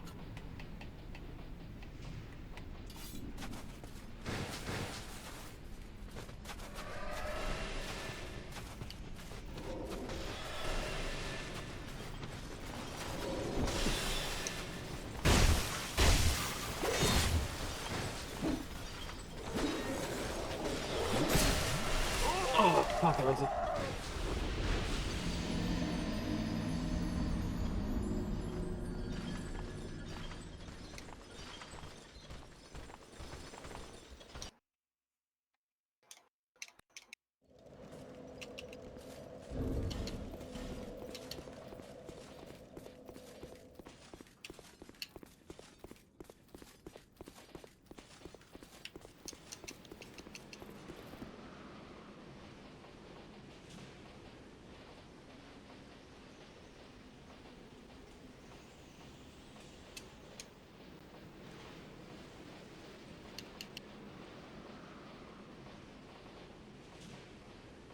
Are you kidding me? There's a Freerun crossover in Mabinogi? Yep. That doesn't surprise me. They have crossovers with everything. Yeah, it kind of makes sense though. Yeah.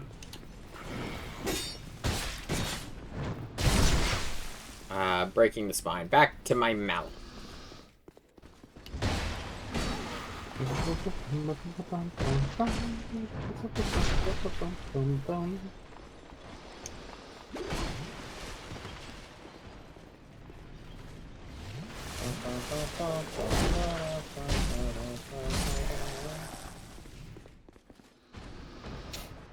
Oh, okay. I'm gonna go jump off and go somewhere else now. Bye. No, you're not. You're gonna stay. We're gonna keep you locked up here. Oh wait, before you go, what's your schedule for the week? I'm trying to plan the first part of the finale of Dragon Hunt. Any day after like 6:30, Okay. and weekends I'm basically free all day. Okay. By the sound of it, it might be Saturday at like 8:30. All right. Sounds good. I'll see you then. Bye.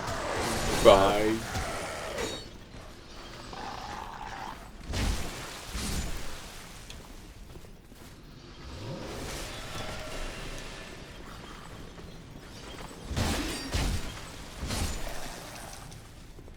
Okay, the hammer is doing its job and smashing through everything.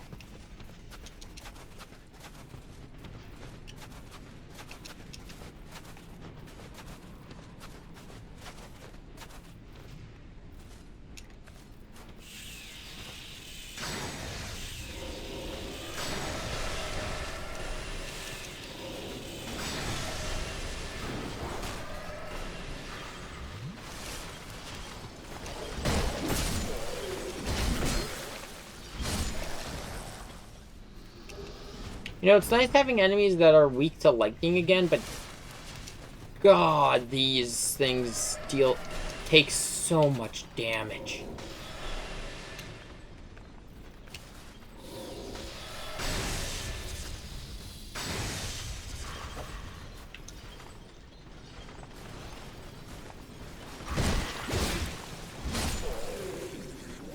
And their poise is ridiculous.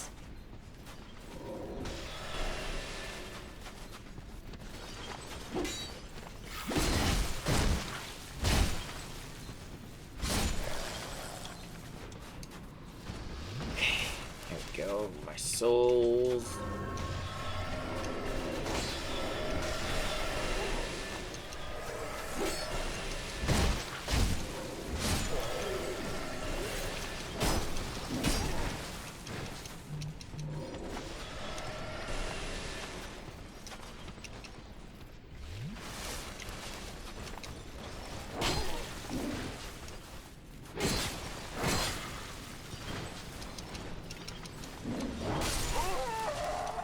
Oh, you got me.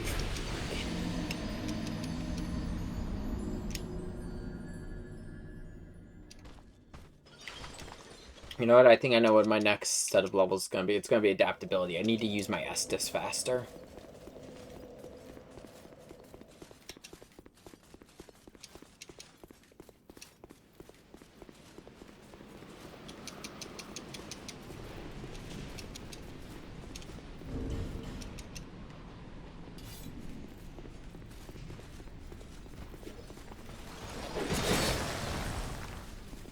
Okay.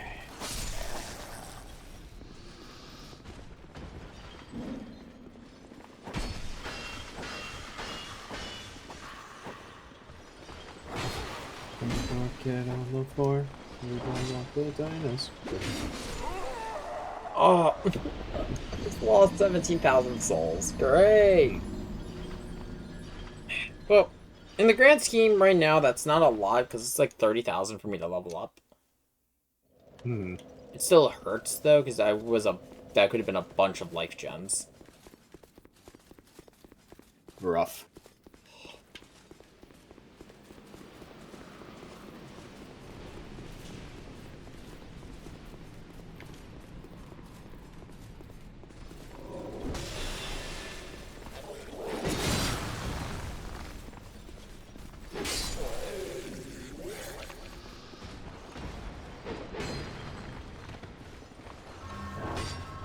Kind of like when, you know, you get late game lines of P and you start losing anima and you're just like, eh?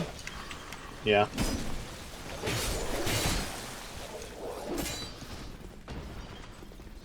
It's just more like, oh fuck, that could have been a lot of Fable catalysts. Yeah. I think I actually had like the maximum amount of Fable catalysts in storage. And then you hit the point where it's like, oh, right, I can just kill myself to get more Fable. Yeah, but that takes time. Not really. It's time I could be dying to the nameless puppet.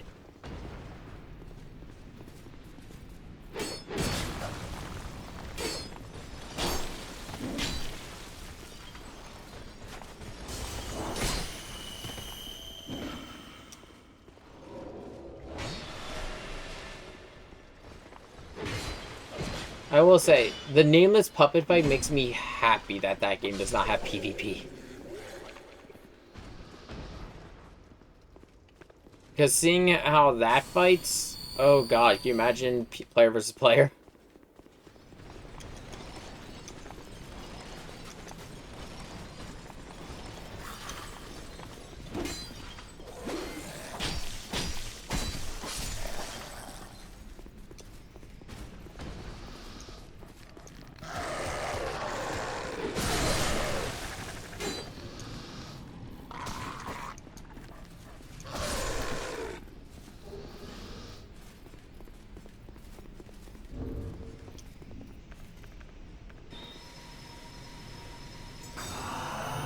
I need to remember I have great heal. I don't use it too much, but I do have it.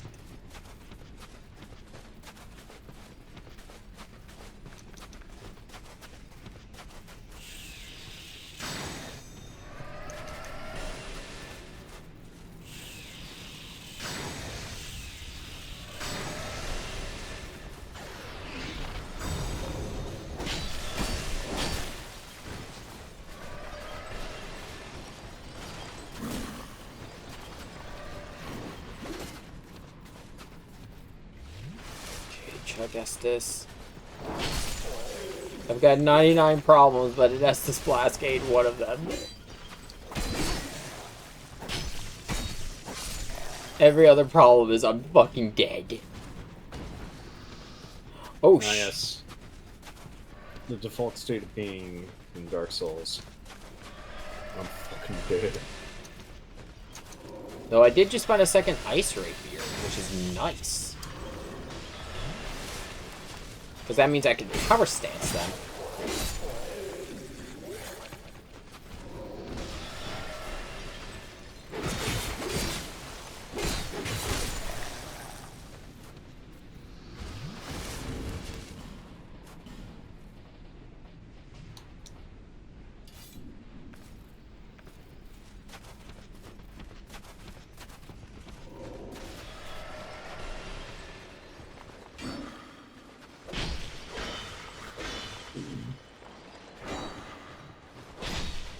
The only pain in that idea is getting the Twinkling Titanite to do that.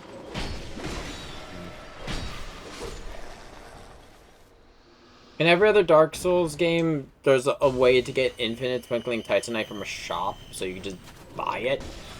Right. But in DS2, there isn't. It's a finite resource to find, and the only other place to get it is from enemy drops, and it's not the most common thing in the world.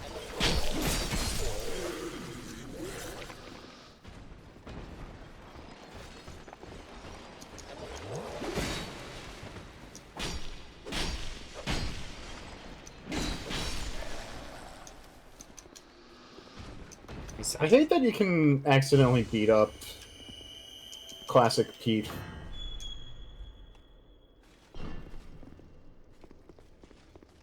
And he deserves it. Okay, Classic Pete's actually trying to help.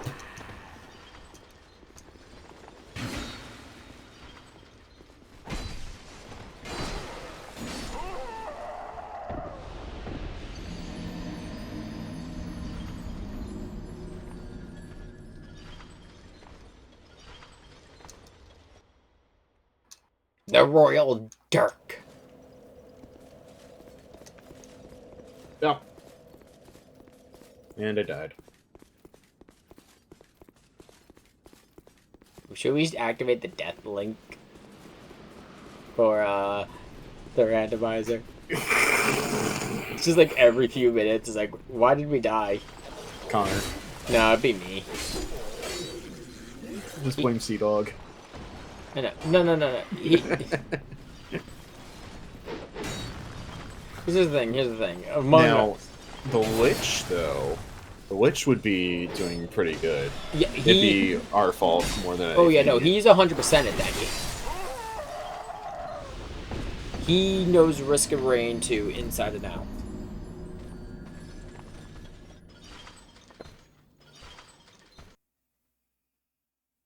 Well, about as inside and out as you can with a roguelike. Hmm.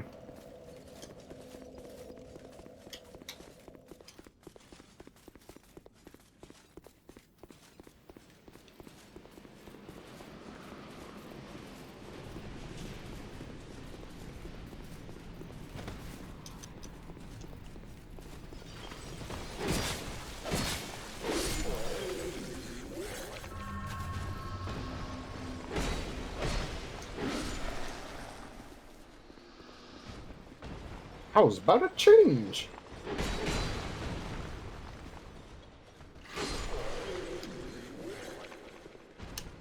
I do like the Timeless River boss fight.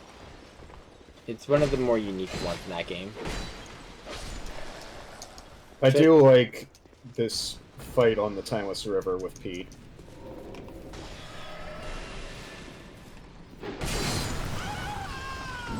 I think what I really like about it is also the fact that it incorporates everything you've done up to that point in that world.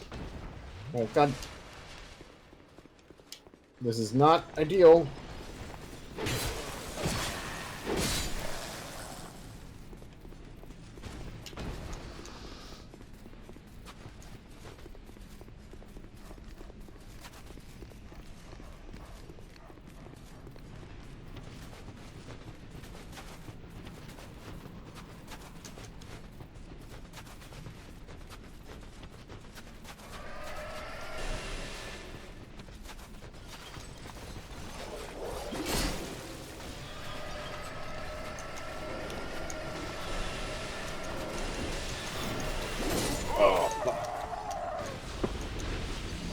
How's about a change?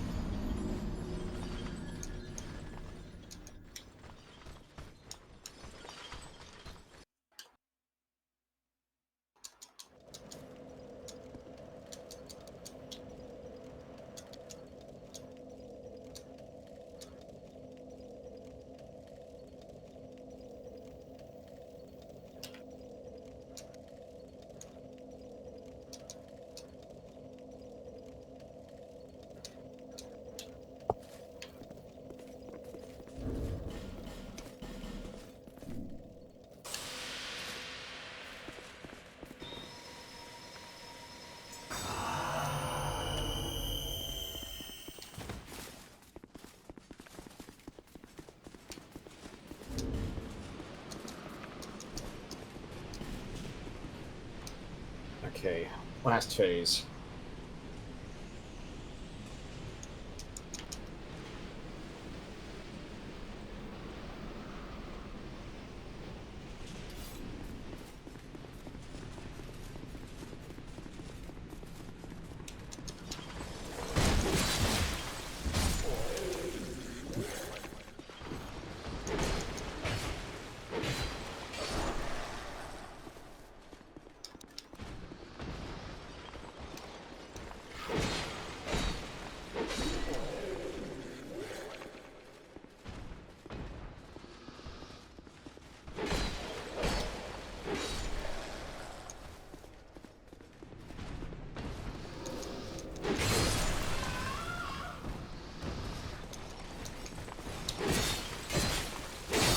I think I might just use my next set of Twinkling Titanite. How much do I have on hand right now? 4. I might use it on the Majestic Greatsword just because this thing is doing really good at +2. Keep down, reflect element, get. Nice.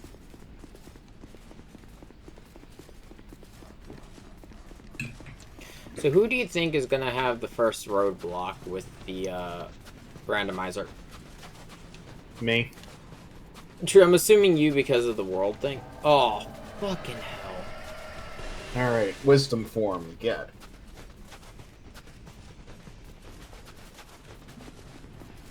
Oh god, there's Atlantica. Do you feel the trauma? Swim this way, I'll dance and we'll flying. Swim this way, I'll dance and we'll flying. I want out of this sad flesh prison.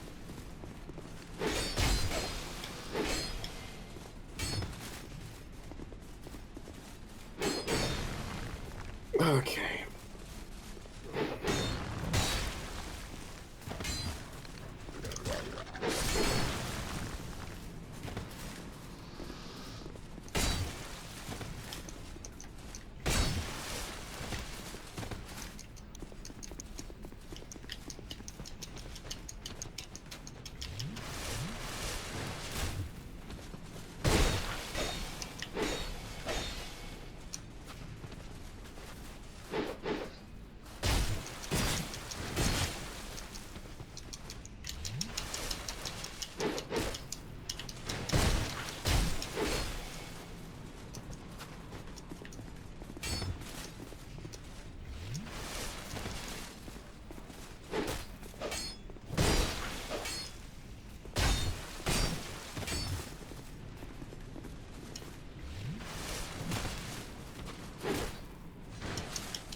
I'm really glad that I don't have to deal with gummy ship stuff Or the when I get to the randomizer? randomizer.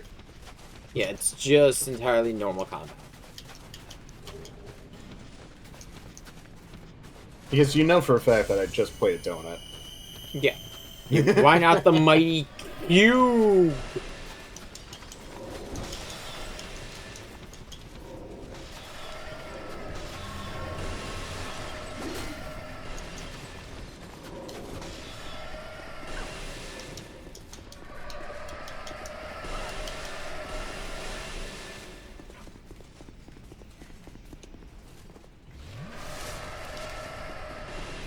Fuck, that's a dead end.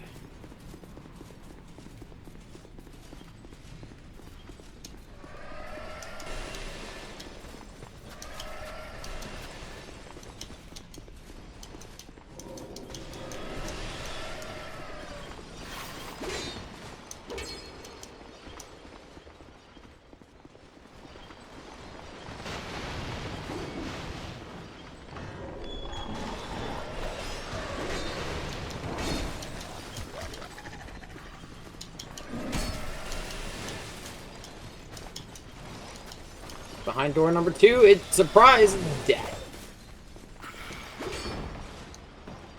Bonfire, bonfire, bonfire. Holy shit.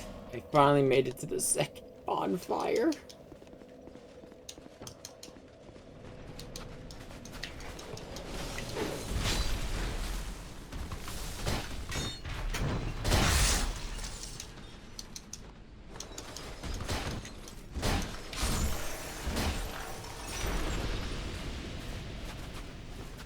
Okay, I have 18,000 souls. Time to go upgrade some weapons.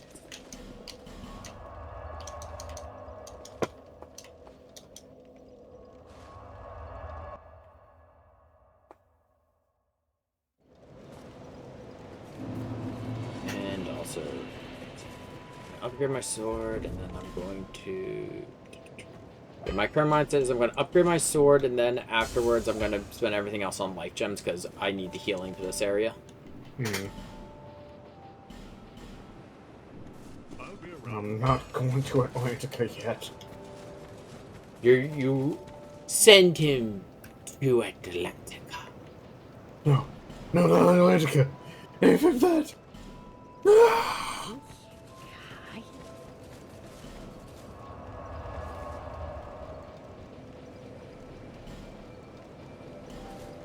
I'd like to point out, after all that, I'm only at the second bonfire of the area. Jeez. Yeah.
Hey, I'll say, because, I've been thinking about it. I'm thinking I'm gonna, maybe after, because Slot, I'm almost done uploading Slot.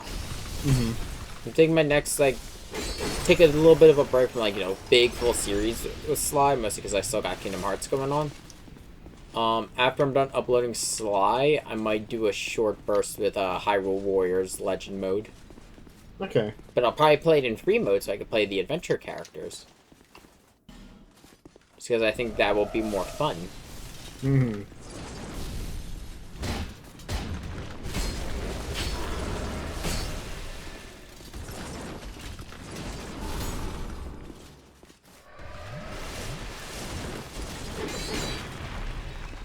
I just remembered that I had my auto fire mode to semi-auto instead of full auto. Oh, that's a mistake. Your poor finger. There we go. Much better.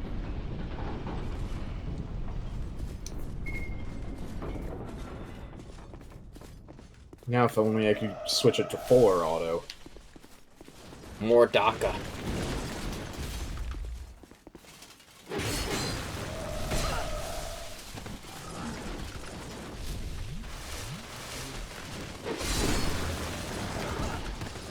You know what you have to do to go to fuller auto? You need to set your HUD to W.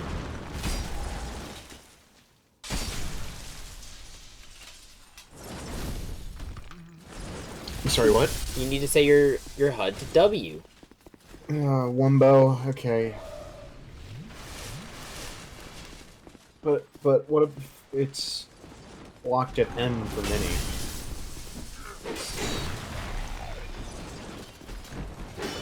Mumbo.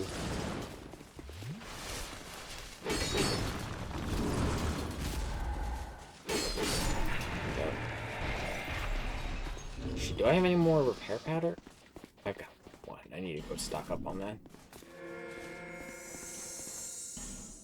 Oh no, that's just the side content area, isn't it? Yeah, no. Okay, okay. I need to talk about bullshit bosses. So, there is an area here. It is completely optional. It has no bearing on the DLC at all. And it's just not worth it. Oh. What happens is you are put into a raging blizzard the entire time being attacked by invisible enemies. And when you make it to the end, it's 2 of the boss that's guarding the bridge right now. And the reward is jack shit. I see. It's not worth it. Oh, this pains me.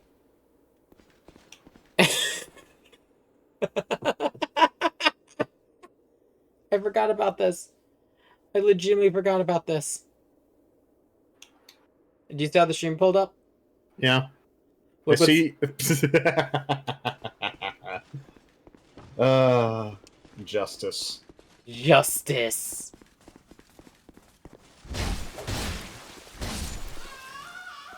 Hey, buddy.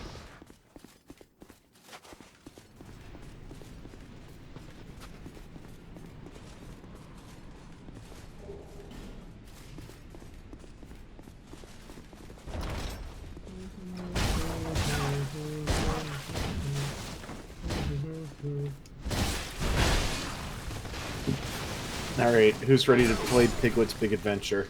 Oh, right, there's invisible enemies here, and they're wearing Elite Knight set. I actually never noticed that before, but oh, fuck. It's invisible enemies.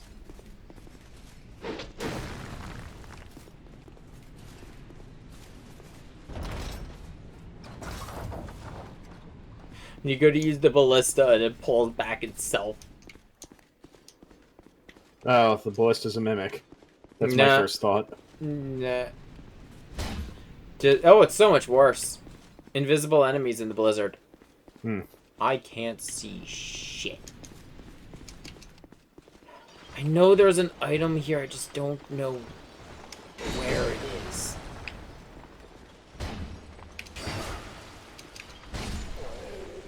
And I need to find it, because if I can get rid of the blizzard, I could start, working my way through to deal with,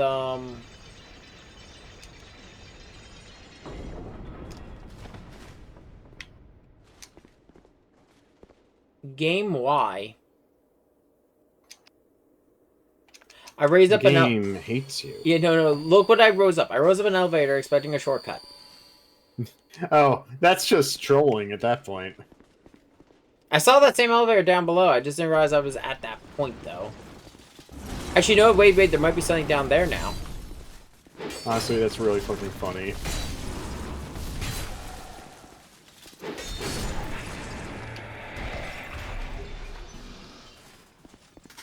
Oh, I gotta do that more times. Escape.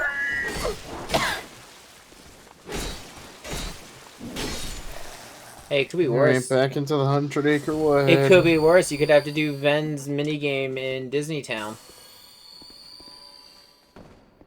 You say that, right? Mhm. I feel like I could do it better than you. Probably. I suck at rhythm games, and I just have an immense hatred of that song. No, that's fair, man. Really.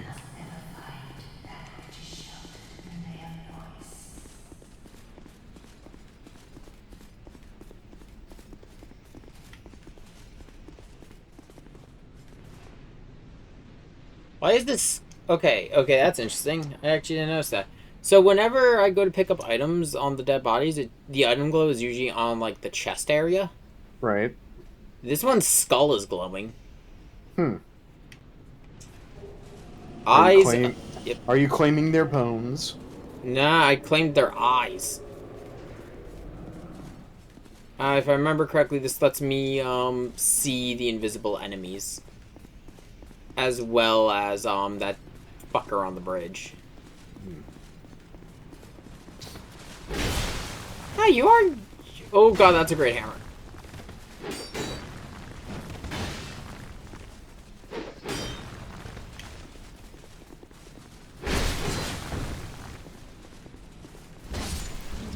For once, the Elite Knight set's being worn by Elite Knights, and not just some dipshit.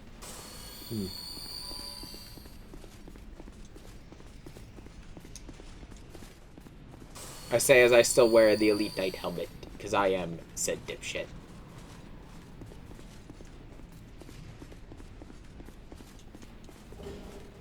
Alluring Skulls, Skeptic Spice, which is... I hope I got enough. I hope I got enough points for what I need. Journal. Missions. Oh yeah, definitely beat the score.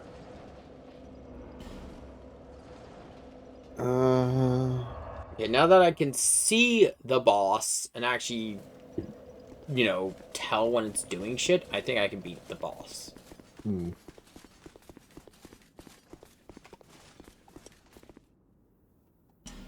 fuck it. You can come with.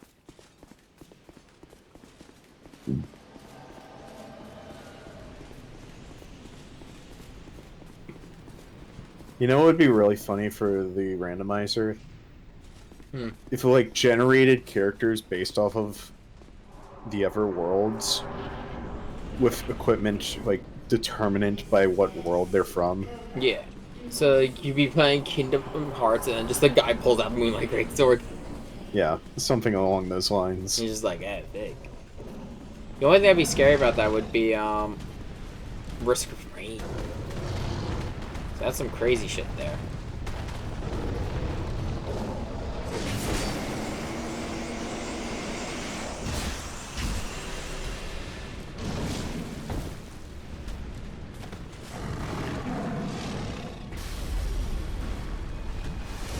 Alright, Pain and Panic Cup. I forgot that the king's pet is a snow tiger. Like, an actual tiger made of ice. Armor level is 25. I'll come back to this. Yeah, I actually really like this thing's design. That is really cool.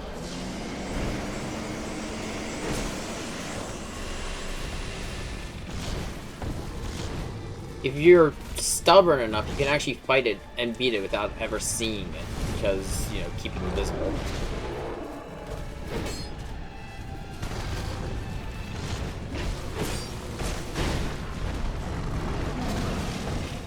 This is technically can be the shortest DLC of the bunch, depending on how much you want to put into it.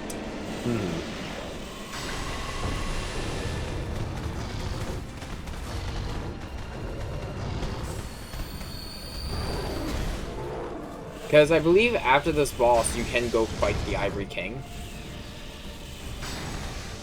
But, you don't want to, because you miss the really cool part of the DLC if you do that.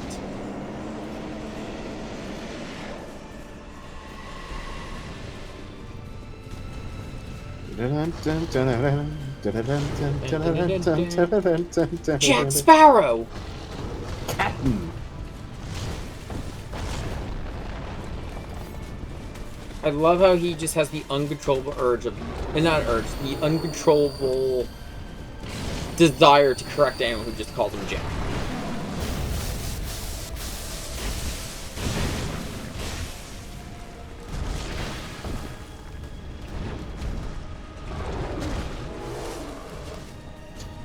Alright, time for some magic. But you forgot one thing.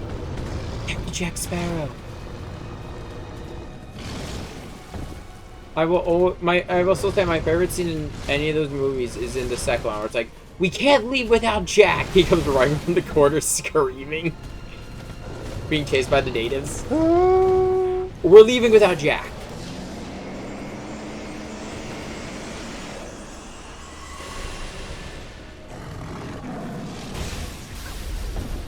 I think we could forget about Jack.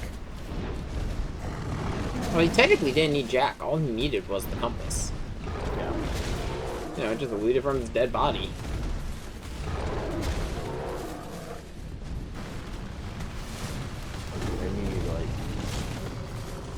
I need high jump and the double jump. I'm gonna get that puzzle piece.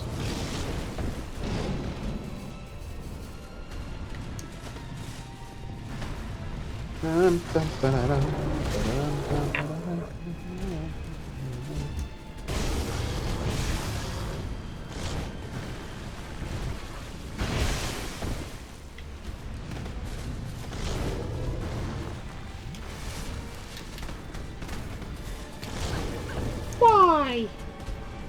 What happened to the other guy? Let me heal.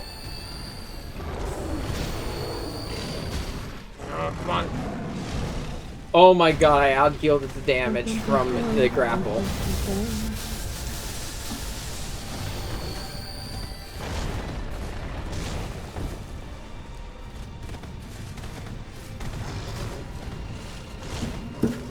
I gotta go. Okay.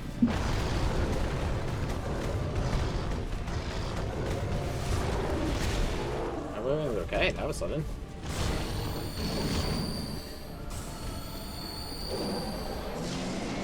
Yeah, after this boss, we're probably calling it ourselves.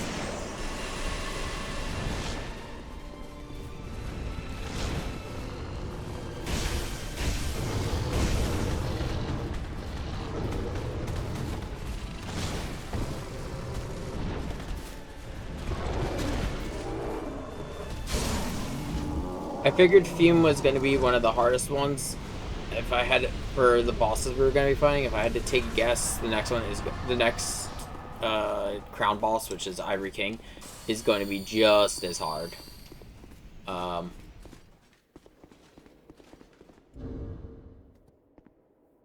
Just because I know how that fight gets. Okay, let's see. What? Why did my turn off?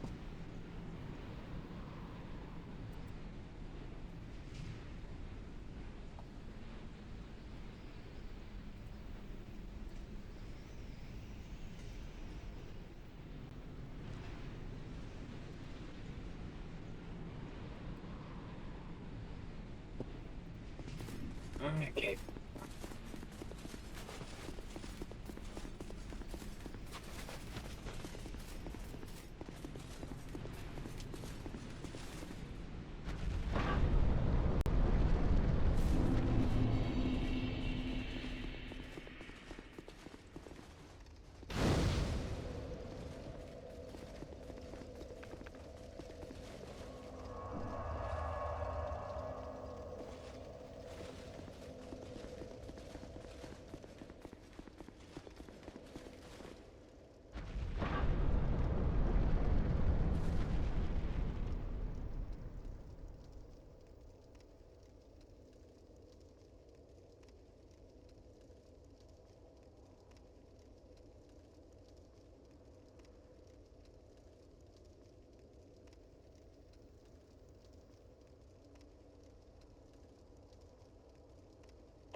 To think Ava could be bested.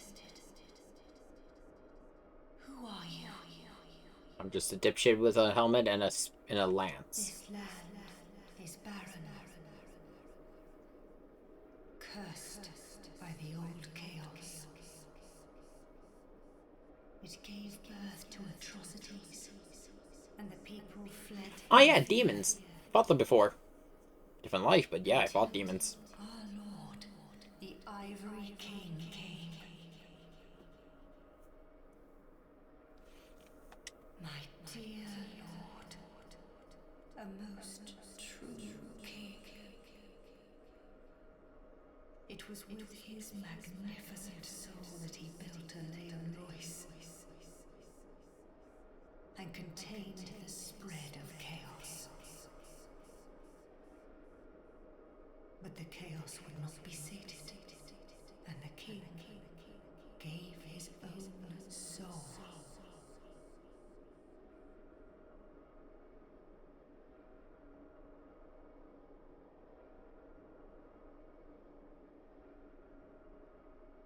Inevitably, the king was drained of vigor and plunged into the chaos's heart. Aleum Lois was frozen in time, its leader lost. I remain here to contain the chaos, honoring my lord's wishes. Perhaps one day he will return. There's nothing here, save that accursed flame. Yeah, I've already tried to stuff it out once. I'll do it again. I want to check something really quick.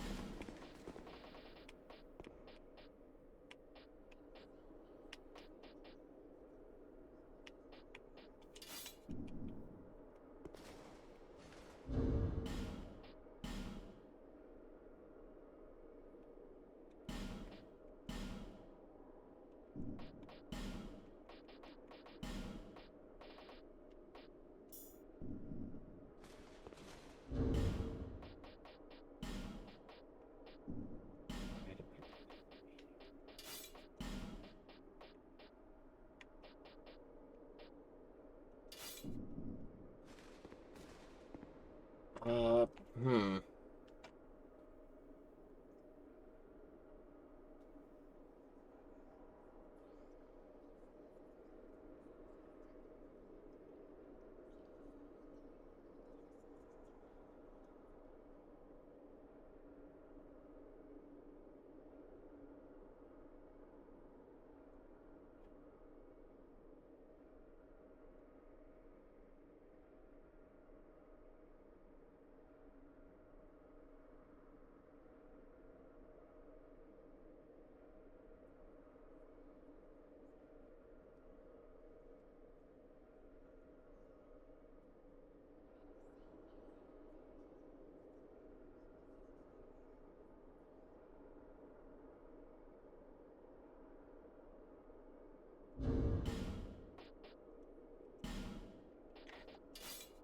I think is it just I don't meet the stab requirements?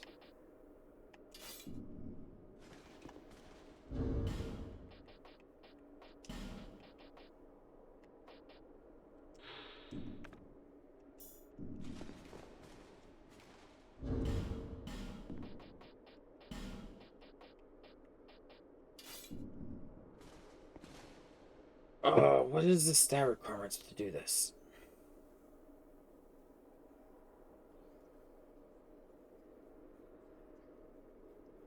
I need 38 strength and 38 dex. Shit.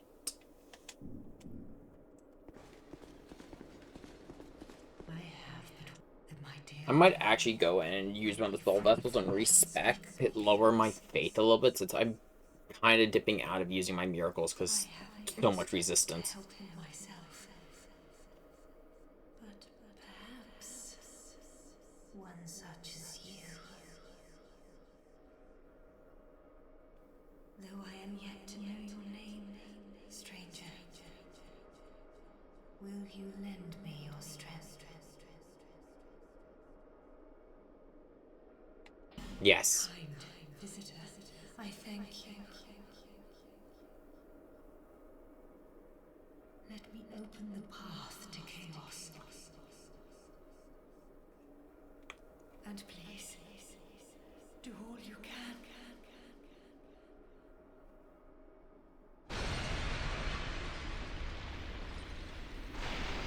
With that, the winds have ceased. All the ice in the area has broken. Now, going through that... Faithful knights followed their lord into the chaos. But not one of them returned. The king's dutiful subjects waited patiently for his homecoming. But it was too long a wait to bear. The knights of Alean voice await a new leader.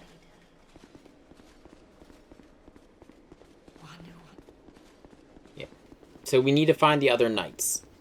The next fight, the difficulty of it, all depends on how many of those knights you find.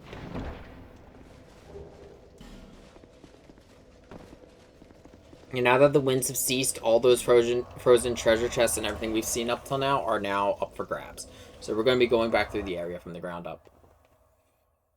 I'm not going to drop all... I don't know, I came here. I should have gone to things betwixt. I'm not going to go, like, dump all of my faith points. I'm going to bump back down to the other chime. And I'm going to put a little bit more into strength and dex, just so I can have some more powerful weapons. Believe it is you I talk to. Or not, is it you? Still do you wish?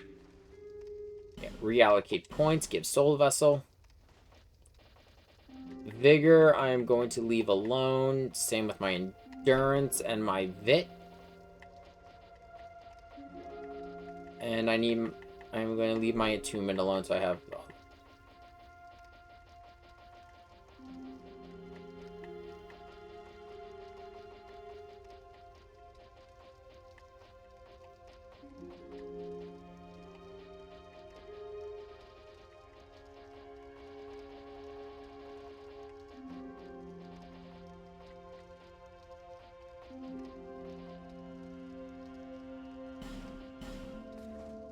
Now, Pudge.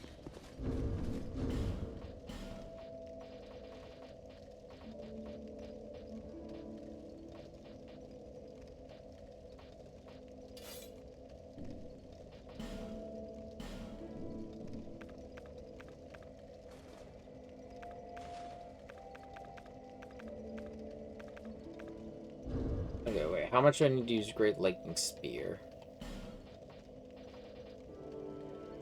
42, okay. Well, yeah, I'll just put points back into it.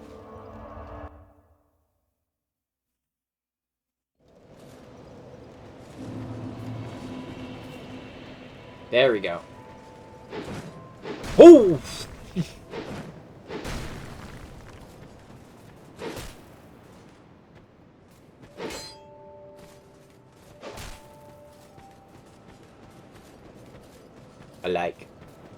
I like that. Okay, let's see.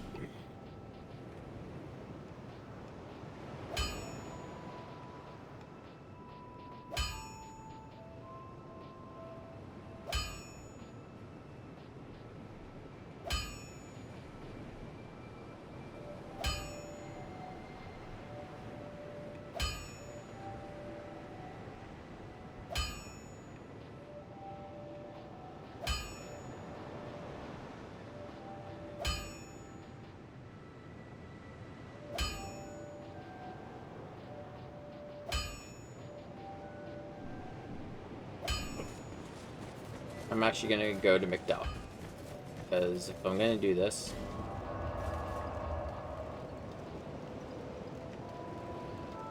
I think McDuff sells the weapon I'm thinking of. I don't want to have to go all the way to... I don't want to have to go to the... Crow. I wish there was a bonfire in that workshop. Bastard sword. Who sells the...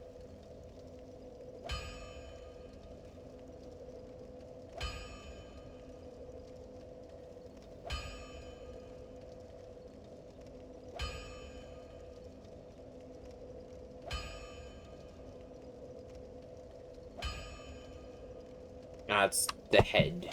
I knew I'd seen it.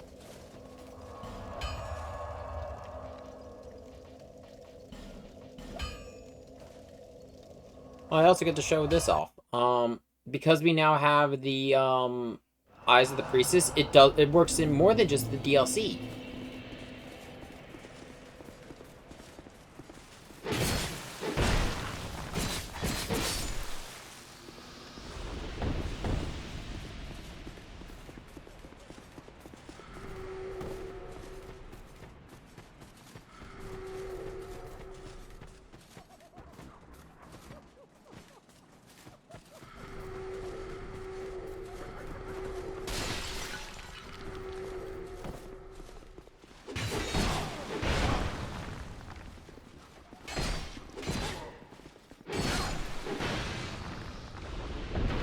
I like that move, but if I can get it with a better sword, it's gonna be a lot more useful.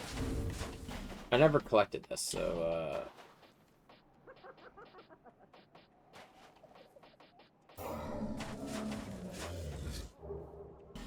Frigate Branch of Yore. What skill? You've defeated my master.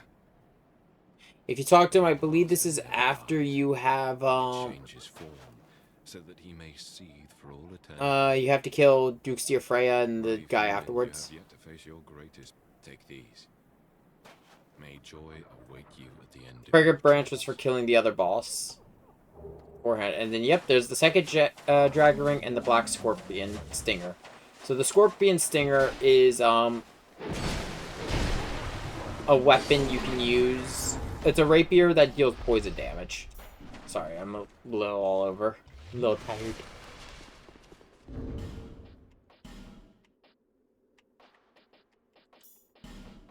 No wonder I'm doing so little damage. My kit's almost up from when I was, trying to see if I could do it with my old stats.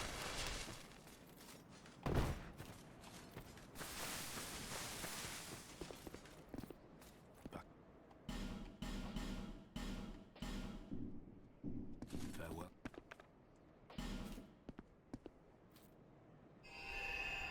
The only item I see being an issue with upgrading this thing to plus 10 is going to be the Titanite chunks.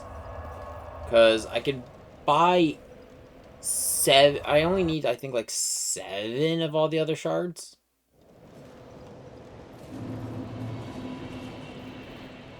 And I believe I've bought all the chunks, yeah.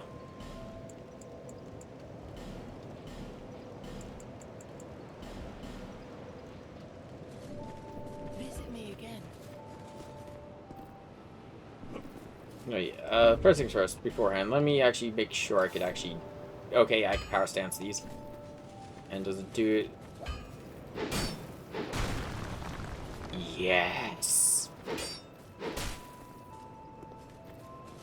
Oh, I like that a lot.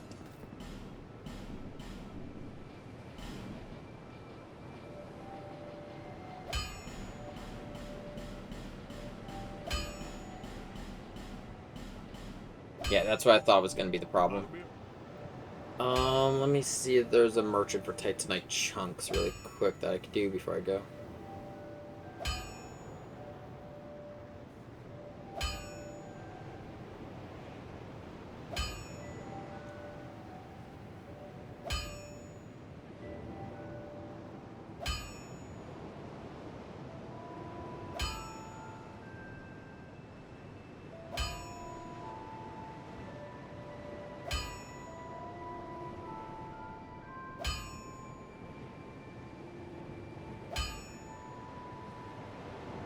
So, there is a way to get unlimited of the chunks from our stone trader here, but I need to defeat the final boss. So, yeah, that's not happening.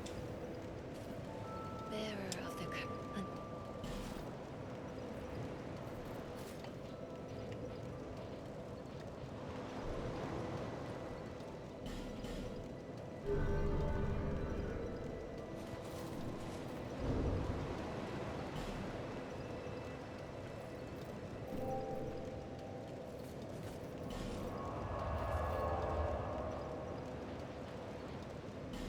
Last thing I'm going to do is I'm going to infuse the weapon. Then I'm going to buy a bunch of life stones, and then we're going to call it for the night.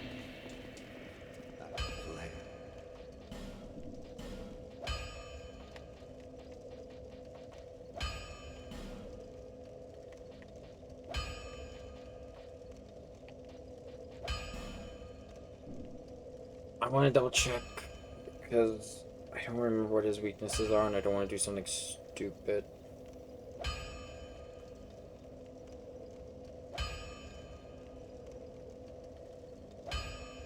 Lightning. Lightning is the way to go.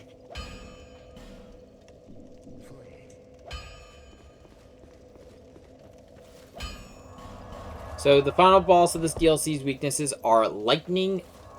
Oh, the main boss himself is just lightning, but he has minions he'll summon. And their weaknesses are lightning and magic.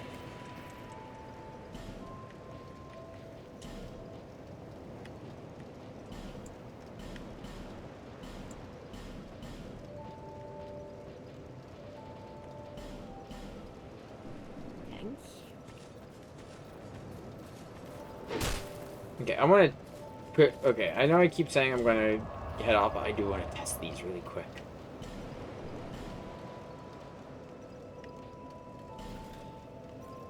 And since all the ice is gone, I'm going to quickly... Actually, I'm going to go back to the second bonfire, and then I'm going to go collect the treasure chests in the room at the Mimic. Now we can actually appreciate the area now that the wind is gone.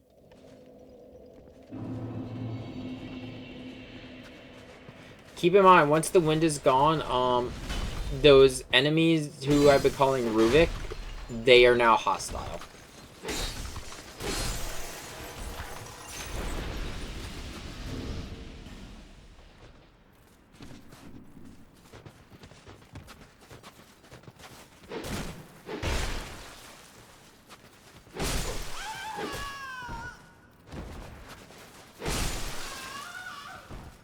Holy shit.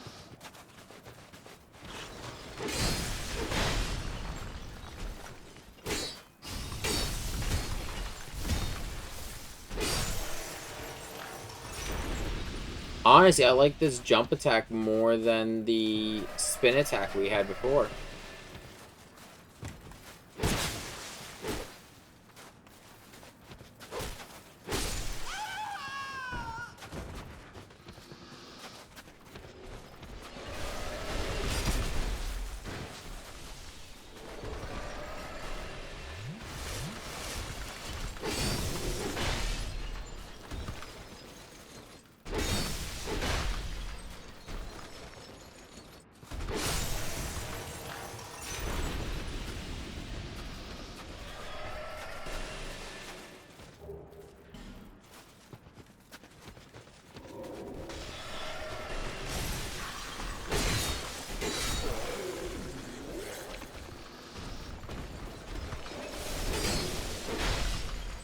Because it's actually faster for getting out the... Not only getting out the damage, but also knocking down enemies. And no, that jump attack is not the normal power stance for greatswords. That is just because the majestic greatsword's in my left hand, and holy shit, it's about to break.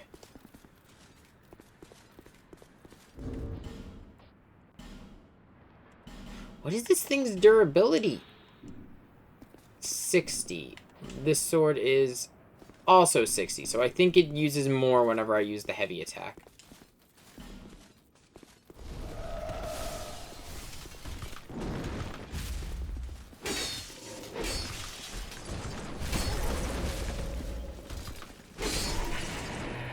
So it probably treats it like a weapon art. Nope, I'm going this way. I think it was this room? Yep.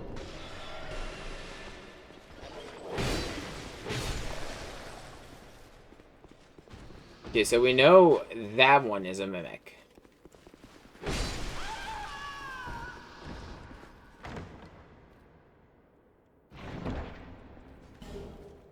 Ooh, Bright Bug.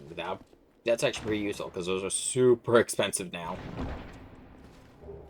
Bonfire Ascetics, 3 of them. Not bad, not bad.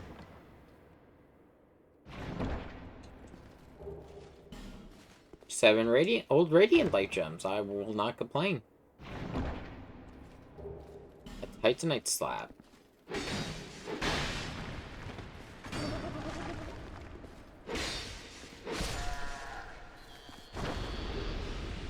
Ah, the armor of Katarina. So that is Onion Bro's armor. Yeah, I believe the Katarina's set is hidden across all the DLCs. So all 3 of them have like a bunch of the pieces for the set.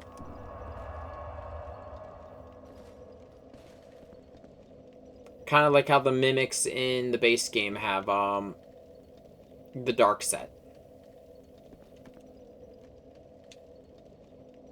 But with that, that's where we're going to call it for the day. So next time we're going to be finishing up the rest of the Frozen Elysium area for the DLC. And then we will go deal with the Flame. And then we will be moving on to DS3. For now, though, I hope you all enjoyed the game, and I hope you all enjoy the rest of your day. I will see you all later.